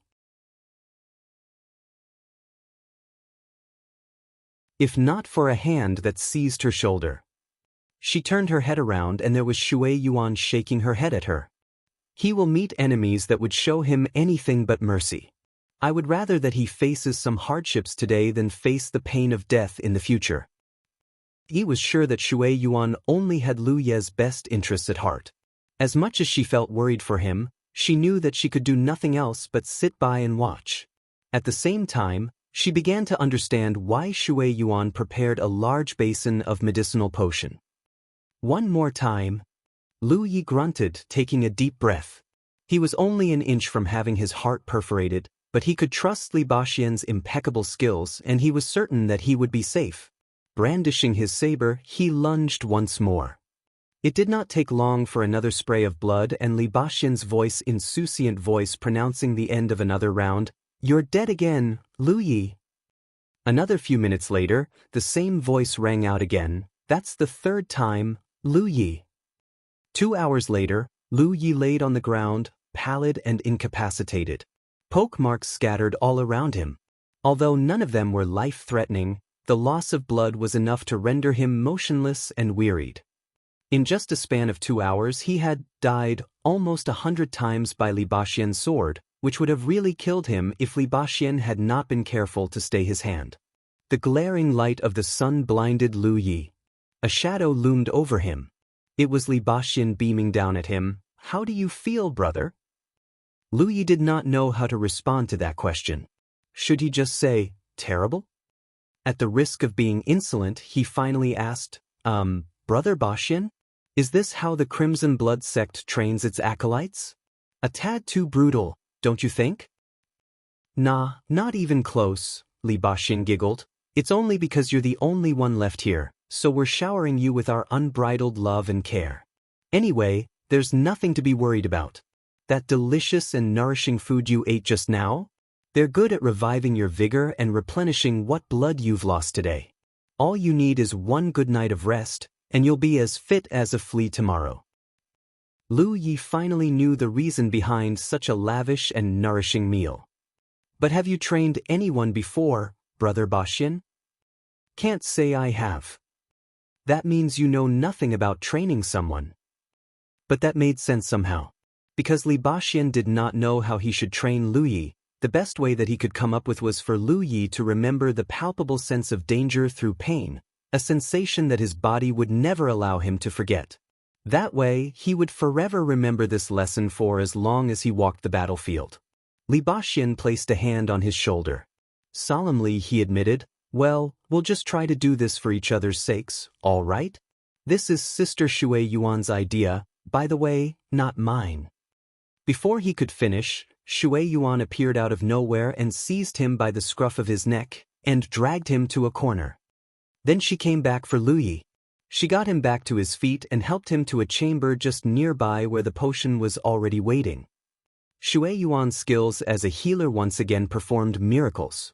All thanks to her potion and her incredible skills, Lu Yi could feel his vigor renewed and the superficial wounds all over him recovering at a noticeable rate. Come evening, Lu Yi could get up on his own already. The wounds were still healing, but another night should be able for him to restore back to fighting form. As a bonus, even the scars that he had been collecting during his journey across the battlefield, plus the ones he caught during the Battle of Golden Tip were gone, which could have not been possible without Shui Yuan's amazing expertise. That night, Lu Yi had another feast of medicinal delicacies before he went back inside the battlefield via the Divine Opportunity column.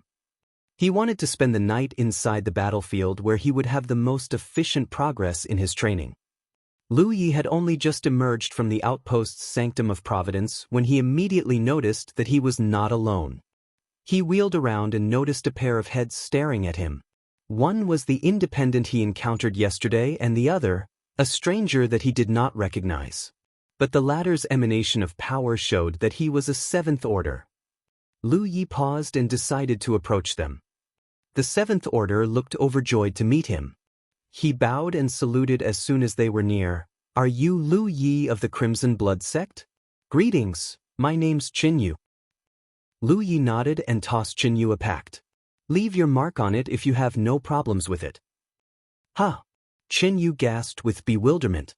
He quickly peered through the contents of the pact. Lu Yi had discussed with Shui Yuan and Li Baxian about how he should handle the situation with the independents when he was still at the main stronghold earlier, and Shui Yuan had given him a thorough walkthrough of the status quo.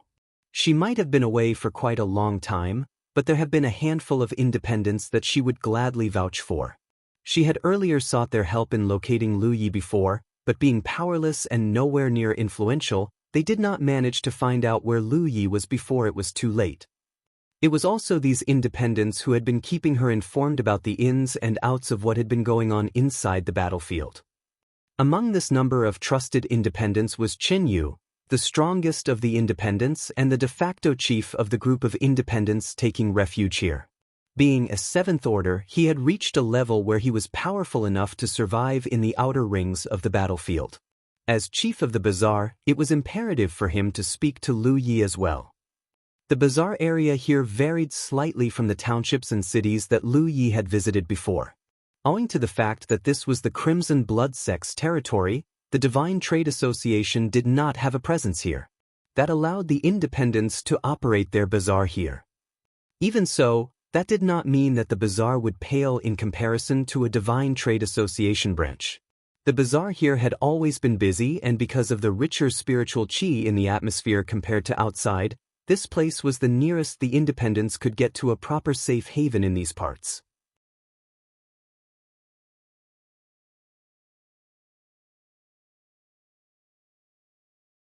Chapter 177, Flame of Earthen Spirits. The independents were allowed to freely use the Crimson Blood Sect outpost in the past because the sect did not have any acolytes in the Spirit Creek realm. But with Lu Ye's induction now being made official, plus him now being the Legate-In-Charge of the outpost, the fate of the independents' livelihood here now depended on Lu Ye's word. Since news of Lu Ye's appearance took the entire bazaar by storm, scores of independents were apprehensive as to what his decision would be.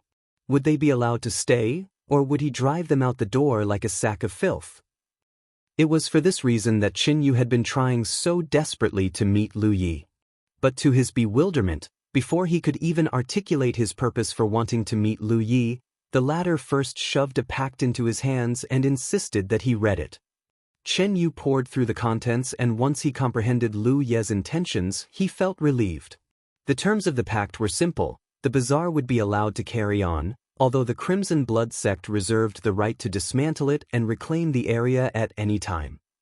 Qinyu was appointed as the person in charge of the bazaar, while the independents, should they intend to stay, would have to agree to a levy of 2 to 5 spirit stones per month, according to how high their ranks were. This was Shui Yuan's idea. The price of the levy was a cheap one that all independents could easily cope with, and it would provide Lu Yi with a fixed income. In addition, it was a formality that would constantly remind the independents that this place remained a dominion of the Crimson Blood Sect, and their stay here warranted compensation and respect to the sect. Qinyu quickly re-examined the terms, and without hesitation, he bit his thumb and left a blood-red mark on the pact to seal it. Next, he exchanged contact information with Lu Yi before he trotted off, a delighted and satisfied man ready to break the good news to the rest of the independents. There was good reason for his good mood. In the past, Qinyu might be the de facto leader of the independents here, but there has not been any proper recognition for the work he has been doing. But with this pact, the Crimson Blood sect formally acknowledged him as the person in charge of the bazaar, and this would go a long way in making his job easier and much more efficient. On the other hand, Lu Yi had no reason to send the independents packing. The compound of the outpost was big enough for everyone, and he had no need for such a vast space, at least for the time being. Hence he would rather keep the status quo than break it and offend everyone. Lu Yi went back inside the Sanctum of Providence and stood in front of the Divine Opportunity column. He needed something else. A quarter of an hour later, he emerged from the sanctum with a tiny little box barely the size of his hand and hurried to the training chambers. The richness of spiritual qi at the training chamber area was evidently much denser than the rest of the outpost, especially the one that he had used the day before. With all 3 glyph gathering spirit circles still operating, the entire area was practically thick with natural energies in the air. He stepped into the training chamber and sat down with the tiny box still clutched in his hands. He gazed at it, feeling both relieved and yet sour at the same time. The Vault of Providence had practically anything that a cultivator could have asked for, and it had just what he needed. That was what made him relieved. But at the same time, seeing how a tiny little box and its contents could cost him 200 contribution points was what wrenched his heart like a punch to his gut. Even Inviolable did not cost this much. He gingerly removed the lid from the box, revealing a flame the size of a baby's hand blazing inside the box, and the air inside the chamber began to feel sweltry. It was the cheapest mystic flame that Lu Yi found inside the Vault of Providence, a flame of earthen spirits. At the moment, what Lu Yi needed the most was his Tree of Glyphs' ability to cleanse the toxins in his body so that he could go on progressing. All along, he had hypothesized that the tree needed some form of energy or heat to keep its leaves burning so that he could discover more glyphs. Although he had not been able to prove whether his hypothesis was correct or not. Until his first visit to the Vault of Providence. When he realized that the vault had almost anything that a cultivator could ever ask for, he knew that he had stumbled upon the only way to validate his hypothesis. Standing amongst the many mystic flames and other heat sources up for sale, the Tree of Glyphs that had long been dormant suddenly stirred with life. But it could not absorb the heat from all the heat sources because technically, the items were still inside the vault even though Lu Yi stood just inches away from them. But now, as soon as he flipped open the lid of the box, Lu Yi could feel a rousing frisson from inside himself. Next, he could see the illusory image of the Tree of Glyphs extending its tendril-like roots towards the box and into the mystic flame. In just the blink of an eye, the heat was gone and so was the flame of earthen spirits. Meanwhile, the 4th leaf on the Tree of Glyph burst into flames. Since the battle that saw him winning a barrier-penetrating fruit prior to his departure from Green Cloud Mountain, Lu Yi had noticed this leaf glowing. But without enough sustenance, the tree could not experience any changes yet. But with it burning now, Lu Yi expected to have unlocked another new glyph. Keeping his excitement and delight restrained, he continued observing, only to watch with his own eyes how the flames went on and on without yielding any results. The 5th leaf wasn't even glowing at all, let alone sizzling into flames. Lu Yi frowned. This was definitely an unexpected disappointment. But he was at least comforted to find that the Tree of Glyphs could now cleanse the toxins in his body. It began operating almost readily with dull grayish smog slowly releasing from him. The toxins inside Lu Yi had reached such a point where the glow of his spiritual power had become dim and drab. That was a telltale sign of how the toxins were affecting his strength and his progress. Since the Battle of Golden Tip, Lu Yi had refrained from consuming more spirit pills. Shui Yuan might have ways to help expel the toxins from his body, and the effects had been quite successful, albeit imperfect. There were still residual toxins residing within him. To completely remove the toxins would require a long regimen of conditioning and care. Unlike the Tree of Glyphs, which took only a half hour to completely purify his spiritual power now that its ability has been restored. Lu Yi could finally exhale with relief after such a long time of apprehension and disquiet. And it would appear that his hypothesis was correct. The tree of glyphs needed heat or flame-like energies to sustain itself so that it could continue burning its leaves.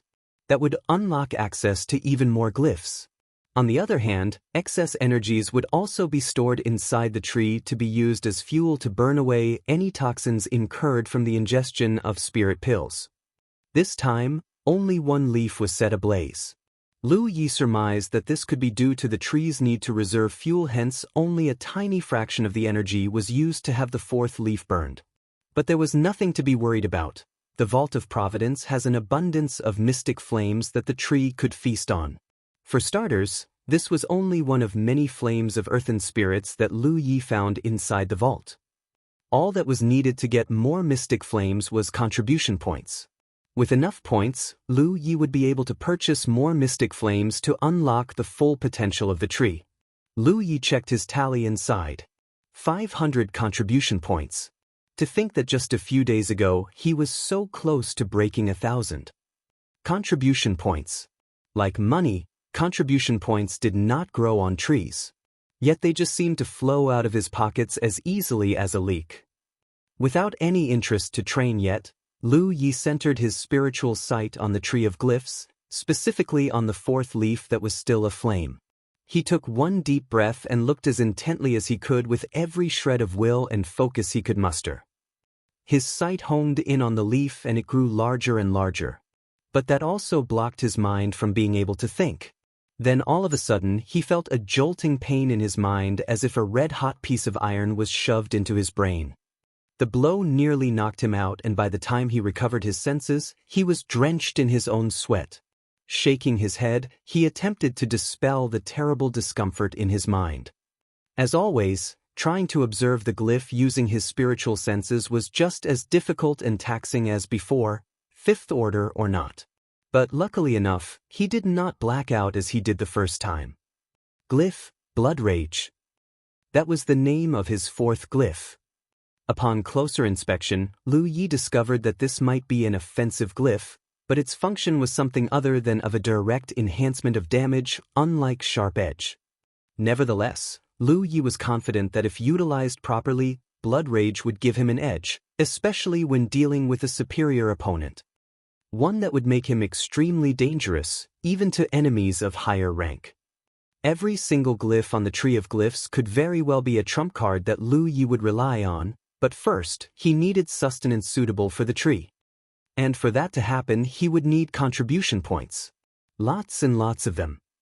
At the moment, he still had 500 contribution points in reserves. But he wouldn't be using the points for another flame of earthen spirits. He needed to keep them in reserve for a rainy day. He got up and placed spirit stones inside the 8 cavities around the circle of boon. At the 8th cavity, he paused. He stowed away the stone he was about to put and instead took out the blood-red color scale that he picked from inside the dragon spring and placed it in the cavity. If the circle of boon could benefit from having spirit stones as catalysts, then it might be able to draw out the energy from inside the scale too. The last thing he wanted to do was to emulate Amber in taking sniffs off the scale and spending the rest of the day blacked out. After all, he could hardly profess to have the same physical properties as the white tiger. But if the circle of boon could draw out its power, then it could be a safer way for him to consume the energies from the scale without harming himself. Lu Yi began creating glyph, gathering spirit circles over his spiritual points. Once his preparations were complete, he swallowed a spirit pill and began his meditation.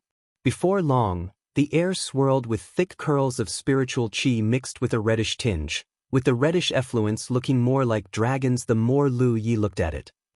Days went by like an arrow. He would spend his days under the brutal tutelage of Baxian, honing his skills and finesse, and suffer being killed by Baxian again and again. Not one day passed without him being bloodied, and the more holes he collected, the more he felt like a beehive. Fortunately enough, there were always Shui Yuan's potions to rely on which he would dip himself in for hours to heal himself. He would stay there until the night when he would return to the outpost to study more about the secrets of the Divine Opportunity Column and the privileges that he was entitled to as Legate-In-Charge, or he might enjoy another tour inside the Vault of Providence to further see and observe what else was inside, or he would just head back to the training chamber to meditate. Baxian had not been teaching him any techniques. No tricks and no fancy moves, for Baxian believed that these had more aesthetic value than actual worth in combat. The simplest and most direct thrust, slash, or hack was oftentimes the best way to kill. But what Baxian was trying to instill in Lu Yi was the invaluable intangibles, the awareness and feel of fighting, by allowing Lu Ye's body to remember via muscle memory how he got killed every time. Brutal was a mere understatement to describe the manner of training, but only the Crimson Blood sect was capable of such training methods. Any other sects or orders trying to replicate this might cause more harm than good to their own acolytes. On this day, Lu Yi was gobbling down food at the dinner table when he, with his mouth still full of food, mumbled to Baxian, "Brother Baxian, how can I collect more contribution points?" "Killing, of course," Baxian answered curtly. "I know, but didn't you tell me to keep my head low for the time being?" The ripples of the Battle of Golden Tip that occurred a month ago were still in the throes of subsiding, hence Baxian's advice for Lu Yi to sit tight until things in the Spirit Creek battlefield got calmer. In the meantime, Lu Yi had been focusing on recuperating and training, hence he had not been outside wreaking havoc yet. Well, otherwise, you could always trade items with the vault.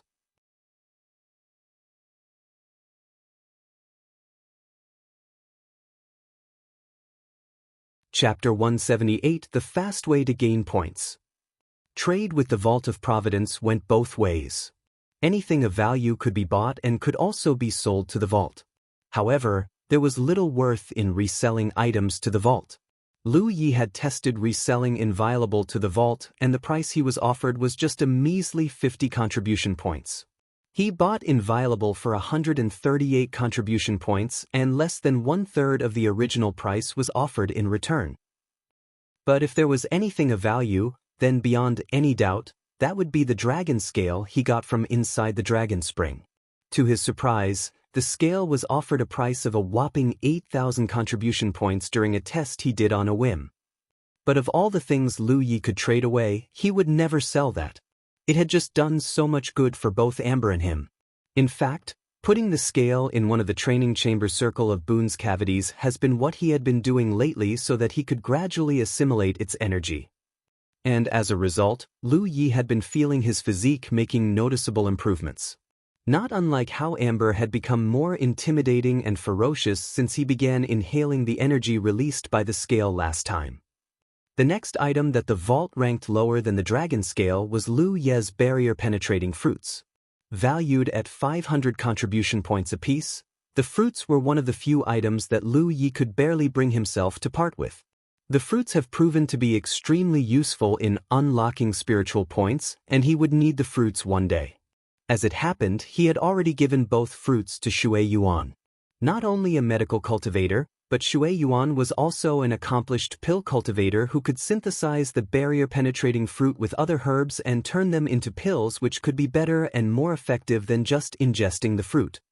Buying a barrier-penetrating fruit from the vault required 300 to 400 contribution points, and every one of the fruits could, in the skillful hands of Shui Yuan, produce at least 4 to 5 pills. Is there no other way? Lu Yi muttered as he shoved another morsel of Shui Yuan's cooking into his mouth, and he gobbled away.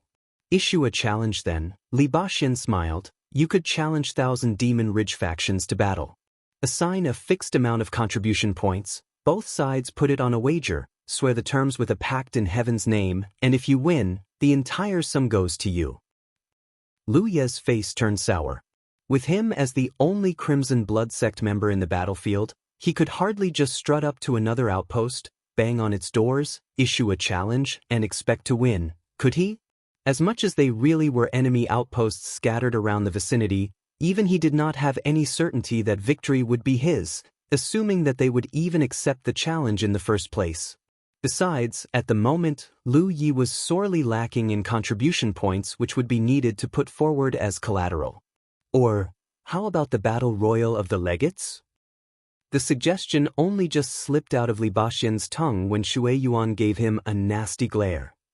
Lu Yi could hardly just keep his head low for the rest of his life, could he? There's no way that you, Sister Shui Yuan, and old man could mollycoddle him for the rest of his life. Lu Ye's a proper acolyte of the Crimson Blood sect now, and hence, he should be allowed to see the world and broaden his perspectives for his own good. Shui Yuan glumly added more food to Lu Ye's plate without saying a word. Lu Yi peered at her and saw how she was avoiding his gaze, so he asked, "What's the battle royal of the legates?" The results of the tier assessment will be out in almost a half-month. Usually, that's when the battle royal of the legates begins, said Li Baxian, and he went on explaining further. Lu Yi now knew what this battle royal was all about. Most of the sects and orders would come to an understanding to keep a temporary peace until the tier assessment had concluded. Any disturbances or turbulence with the assessment being so close could very well jeopardize their performance, and that was certainly what no one wished to see. But the Spirit Creek battlefield was not called a battlefield for no reason. Peace, however lovely and cheerful, is just so brittle and fragile. The specter of horrific carnage that just couldn't stop haunting the battlefield still loomed. So, the sects and orders each agreed to a huge festival of violence, the Battle Royal of the Legates. The Battle Royal was a contrivance of the heavens, or fate, or whatever sustained the battlefield. A malefic design shaped by the very unseen hands that kept the battlefield's existence. No one could stop it from happening. If anything, it only seemed like the heavens wished to further ignite the powder keg between both the Grand Sky Coalition and the Thousand Demon Ridge that was already about to blow. As soon as the tier assessments had ended, the legates in charge of the outposts in the battlefield would be allowed to submit their names. With one level of enhancement on the outpost's Divine Opportunity column as a wager, the legates would be magically transported into another unknown pocket dimension where the many-sided melee would take place, and the defeated of every skirmish would not only yield to the victor his or her life, but also the level of enhancement that was waged. Enhancements applied to an outpost's Divine Opportunity column were what strengthened the richness of spiritual chi in the outpost, where every level of enhancement increased the richness by 1/10. Each enhancement was valued at 500 contribution points. Lu Yi once surveyed the cost, although Li Baxian had warned him before that each level was priced differently.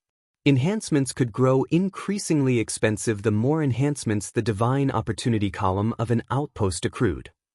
Therefore, legates who performed well in the Battle Royal would win more enhancements to be placed on the Divine Opportunity column of their outposts, and that would ensure a heavier effusion of spiritual chi in the atmosphere. But that was not all. It was said that rare items, barrier-penetrating fruits, for instance, commodities with impossibly sparse supply, could be easily found inside this mysterious pocket dimension. Thus, making the triennial event a major gala that almost every sect and order in Jianghu with an outpost in the battlefield would take part in. Lu Yi sat in his chair, bewildered and perplexed as he struggled to digest what he just heard. He had been wondering what he could do to increase the abundance of spiritual chi in the outpost. If it was not for the hefty price tag, he would have invested in at least one level of enhancement already. That the news of this tournament came at such a timely moment really was a pleasant surprise. Naturally, only legates and progates from each sect and order would qualify for the Battle Royal. Still, even with only 2 contestants from each denomination in both the Grand Sky Coalition and the Thousand Demon Ridge, the total number of contestants nevertheless made up a sizable crowd. But wait, Brother Baxian, I'm only just a 5th order. Although I might be able to hold up against 7th order enemies, what if I encounter those from the centermost areas of the battlefield? Lamented Lu Yi. As much as he was thrilled about the Battle Royal, he realized that his chances were slim. If contestants as dangerous as Li Baxian, the prolgate of the Devoted One's outpost here in the battlefield, were joining the Battle Royal, one could hardly expect that a 5th order like Lu Yi would have any chances of winning at all. The heavens might be brutal, but it would never send you to certain death for nothing. A balance must be maintained. That is why the battle royal is held inside a pocket dimension. In this separate reality, there's an unknown force at work that functions to inhibit the powers of high-ranking contestants. The more they travel outwards, the greater the inhibition is on them. For instance, when I'm transported to that pocket dimension, once I begin moving away from the center and inner ring areas, my powers will be limited by certain degrees depending on how far am I moving from my area. On the other hand, with your present rank, the enemies that you'll encounter are usually legates and prolegates of the outer ring areas whose rank and powers would not be too difficult for you to handle. That's why the battle royal isn't just for high-ranking contestants. Of course, most legates and prolegates are at least 7th orders, although you might encounter 6th order prolegates as well. Oh, that's great then, Lu Yi quipped with brimming enthusiasm. That prompted a furtive glance from Baxian at Lu Yi. He would have responded with a sardonic snort if it were any other 5th orders who expressed such excitement despite the odds. Yet Lu Yi had proved himself to be extraordinary, far from ordinary 5th orders in fact. In the past few days of training, Baxian had witnessed with his own eyes the exponential growth in Lu Yi at such a pace that even he had to admit was ungodly. Just then, Shui Yuan said quietly, "But that doesn't mean that our sect qualifies for entry. Admission into the battle royal requires both the legate and prolegate of the outpost. There's no way you could join unless you could find yourself a prolegate." None of them failed to miss the catch in Shui Yuan's voice that hardly disguised her disapproval at Lu Yi joining the battle royal, even though she did not want to dash his hopes just yet. But Lu Yi knew that Shui Yuan was only just worried about him. He understood her concerns about his well-being, but at the same time, Baxian was right. Shui Yuan and Tang Yifeng could only watch over Lu Yi so much, making it even more important for him to grow as well. That would mean he needed a prolegate if he wanted to join the battle royal. But where would he be able to recruit one in time? He needed one that he could trust, not to mention one who could hold his or her own in the tournament. The last thing he needed was a 3rd or 4th order whom he needed to babysit for the entire length of the battle royal. Then he thought of the independents. But he barely knew any of them, to say nothing of the fact that none of them might be interested in gambling away their lives in such a brutal competition of life and death. Lu Yi racked his brain for ideas to no avail.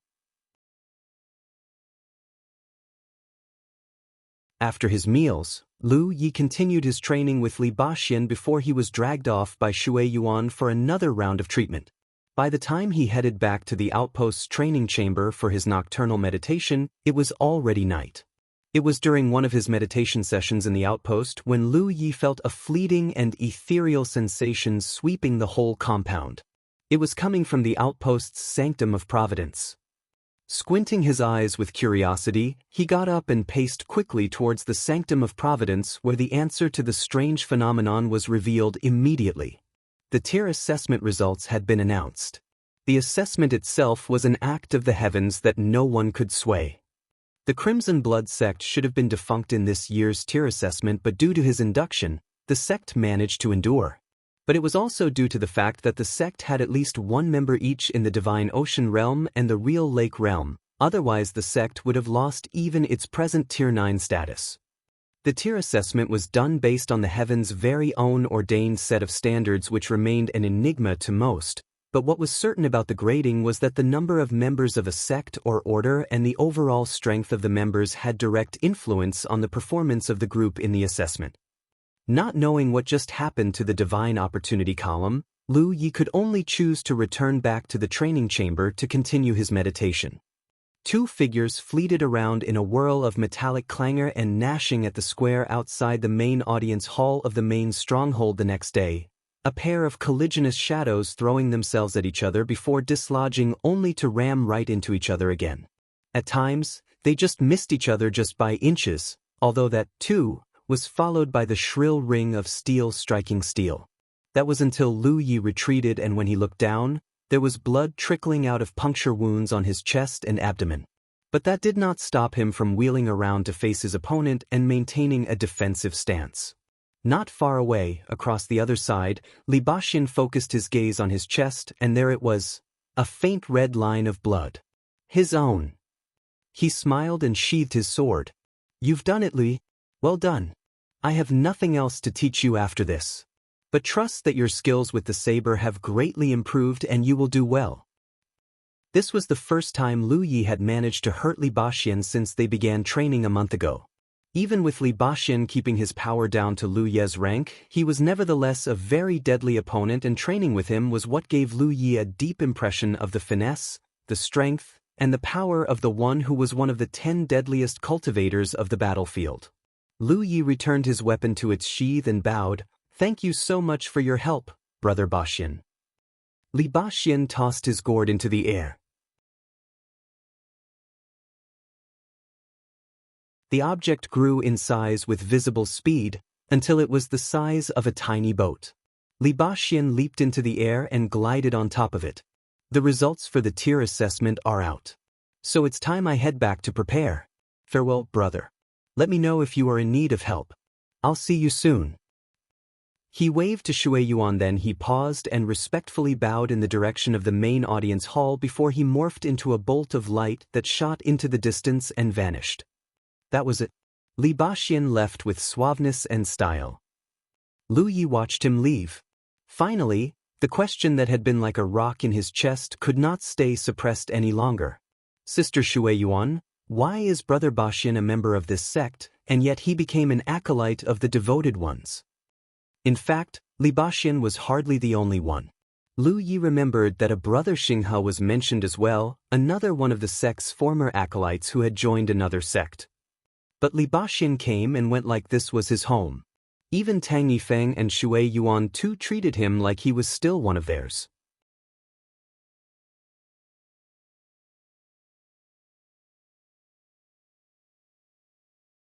Chapter 179, Revisiting Mount Ying.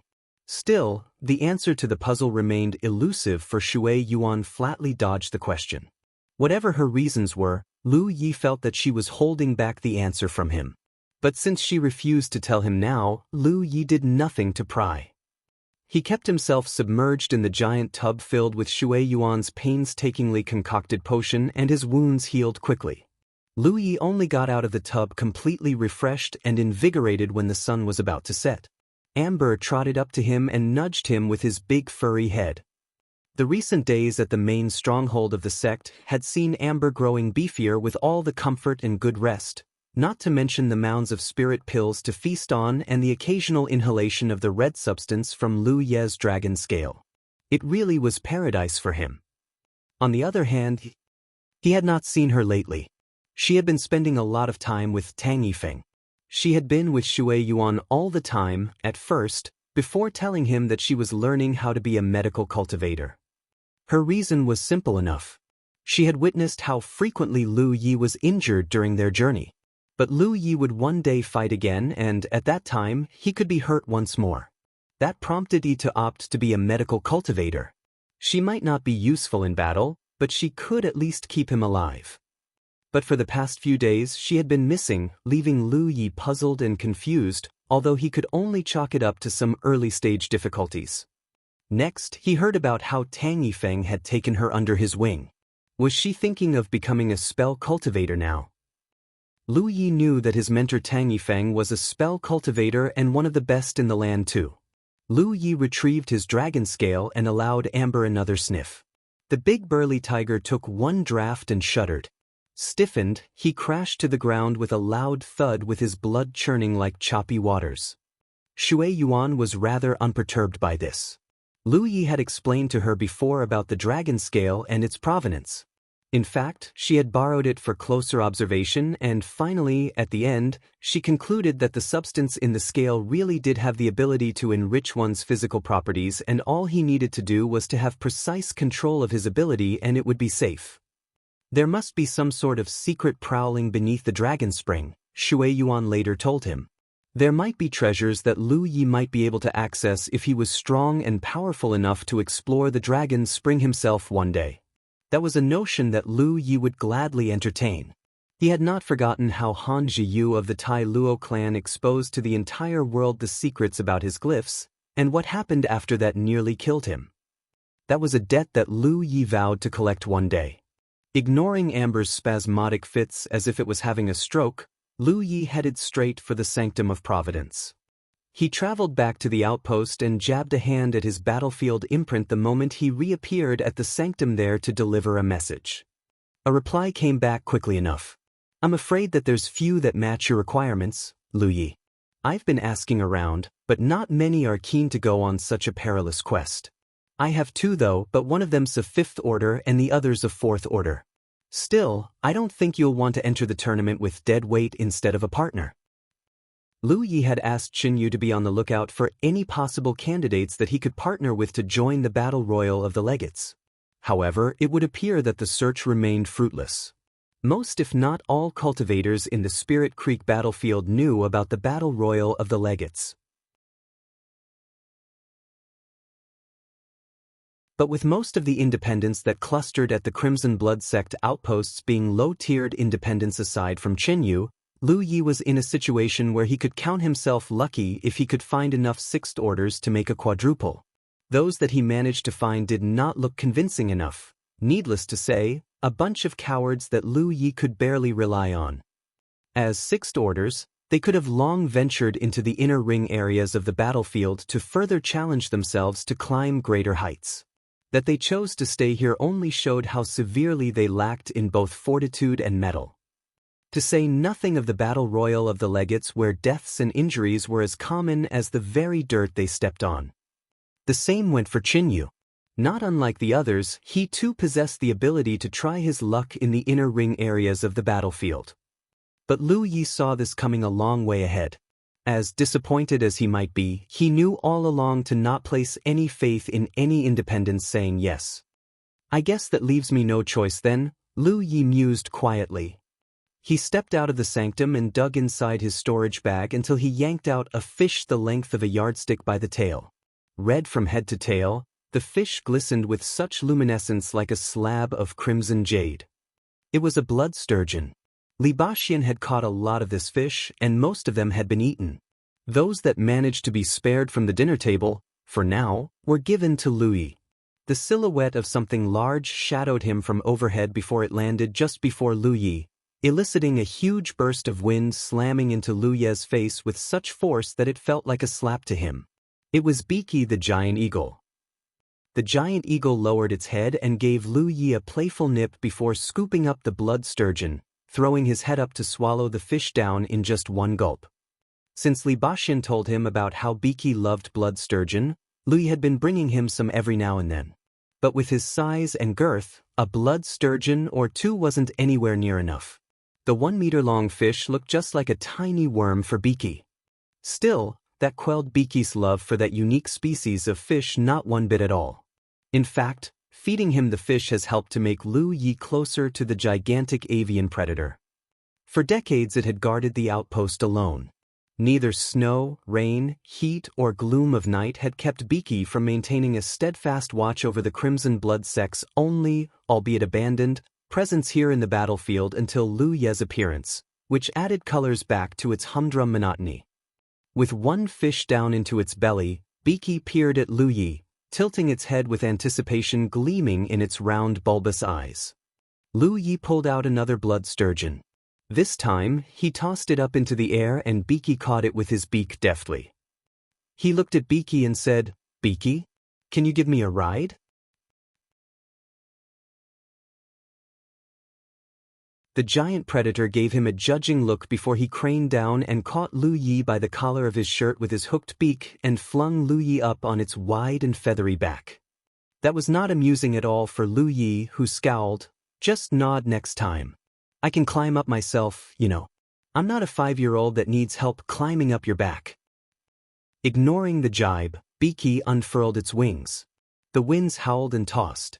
Then came the sensation of weightlessness that assailed him without notice. Before Lu Yi even knew it, they were already flying. Lu Yi laid down prone on the eagle's back, channeling his power to keep himself enveloped in a shroud of energy that kept him protected from the winds. From the front, Beaky let loose a shrill screech as if it was asking for directions. Lu Yi quickly extracted his map and found his destination, then he gave Beaky a bearing. The behemothric bird quickly maneuvered and veered to where Lu Yi pointed him. In the meantime, Lu Yi delivered a message to Shui Yuan using his battlefield imprint. A reply came swiftly enough. Safe travels. Come back early. Riding on Biki's back, Lu Yi learned the full definition of breakneck speed. Even Tang Wu's magical flying conveyance couldn't hope to match Biki's speed. As a flying spirit beast of such age and power, it was not that much of a surprise to Lu Yi. Still, that made him wonder if Biki had power and strength comparable to a ninth-order cultivator trained in a heaven-grade cultivation discipline. Perhaps it was because of the magical laws that govern the battlefield that Biki could grow no further. On the other hand, Lu Yi was envious of how suave and smart Li Baxian was when he rode on his magical conveyance. If only he could grow faster. He had not yet reached the stage of cultivation where he could operate his own magical conveyance yet. Most 7th-order cultivators learned how to manipulate objects using telekinesis. But only those who rose up to the 8th or 9th grade could have enough spirit power to operate a magical conveyance and sustain it long enough for travel. Reaching the 9th order would mean that one could learn heaven-grade cultivation disciplines. By switching to heaven-grade disciplines, one would finally be qualified enough to try breaking out of the spheres of the Spirit Creek realm to enter the Cloud River realm. Reaching the Cloud River realm would also mean one would be able to fly unassisted, which was something so far ahead for Lu Yi. Meanwhile, Biki was not only fast, the gigantic avian had enough strength to fly for long hours without rest. They traveled for 1 day and 1 night before they finally landed to rest. There was no need for Lu Yi to worry about food. Biki circled around to forage for food and came back with lots to spare, both for himself and Lu Yi. If there was any nuisance to riding Biki, that would be the constant need to maintain an energy shroud to prevent being frozen or knocked off Biki's back because of the whiplash of the winds raging around him in flight. But it was safer flying in the air. With few cultivators in the outer ring areas being able to fly, the ride turned out to be smooth sailing all the way. 5 days had passed by the time Lu Yi arrived at his destination with the sun almost completely set. They had arrived at Mount Ying as indicated by his map. If he wanted to join the battle royal of the legates, then he would need help. But since the independents at the outpost weren't dependable enough, the only one that came to mind was Wuxia. When they last met, Wuxia was a 5th-order medical cultivator, so Lu Yi expected that she might be a 6th order by now. That would qualify her for the tournament. Plus, the fact that she was a medical cultivator would make her a valuable asset since she could provide healing if and when he got hurt.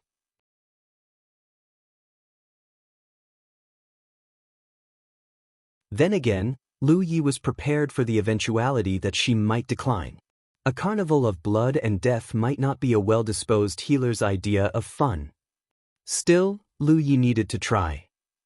Additionally, there was another reason for his revisiting Mount Ying. Twice, Wuxia and the independents here had saved his life.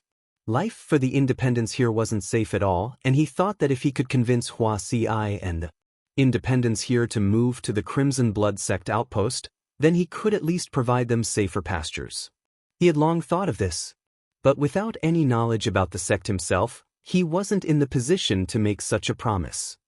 A miniature cyclone buffeted the bamboo-constructed buildings around the empty expanse where Biki landed with a grace that belied his gargantuan girth, causing people to frantically evacuate the buildings in fear of collapse. Panicky and terrified stares came from all sides, centering on the stranger and his behemothic avian mount.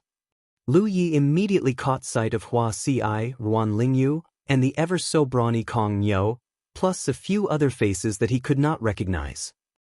Has the Rogue Wanderers Club recruited new members? Lu Yi mused. But what was slightly disturbing was the fact that the newcomers were all powerful cultivators. A 7th order, a 6th order, and... "Your name please, friend?" The 7th order called loudly at the same time, quietly channeling his power. Lu Yi did not fail to note. As Lu Yi panned his gaze in Wuxia's direction, the smile on his face evaporated. There was an unmistakable laceration on her fair and slender neck that could have been caused by a sharp object. He quickly realized that it was not a light on either, although the angle and position did not quite suggest that she was attacked. If anything, it rather indicated that Hua Si did it herself. Did you just try to kill yourself, woman? Lu Ye's face creased with disbelief. Just then, Hua Si's hand shot up, forming a hand seal. Immediately, grayish waves of smog burst from her, rolling in all directions around her. Wan Lingyu squealed loudly, "Kill them, Louis! They're Thousand Demon Ridge!" With a loud bang, Kong Nyo stomped into the ground and launched himself at a fifth order like a battering ram. They locked each other in a furious melee. But the skirmish only just broke out when the enemy cultivator began showing signs of faltering. Tiny objects were blooming inside his mouth like poisonous mushrooms, causing a much-needed distraction for Kong Nyo. You're tuning in to the Han Li's Immortal Journey YouTube channel. Don't forget to subscribe and join us on this journey to catch the most captivating stories.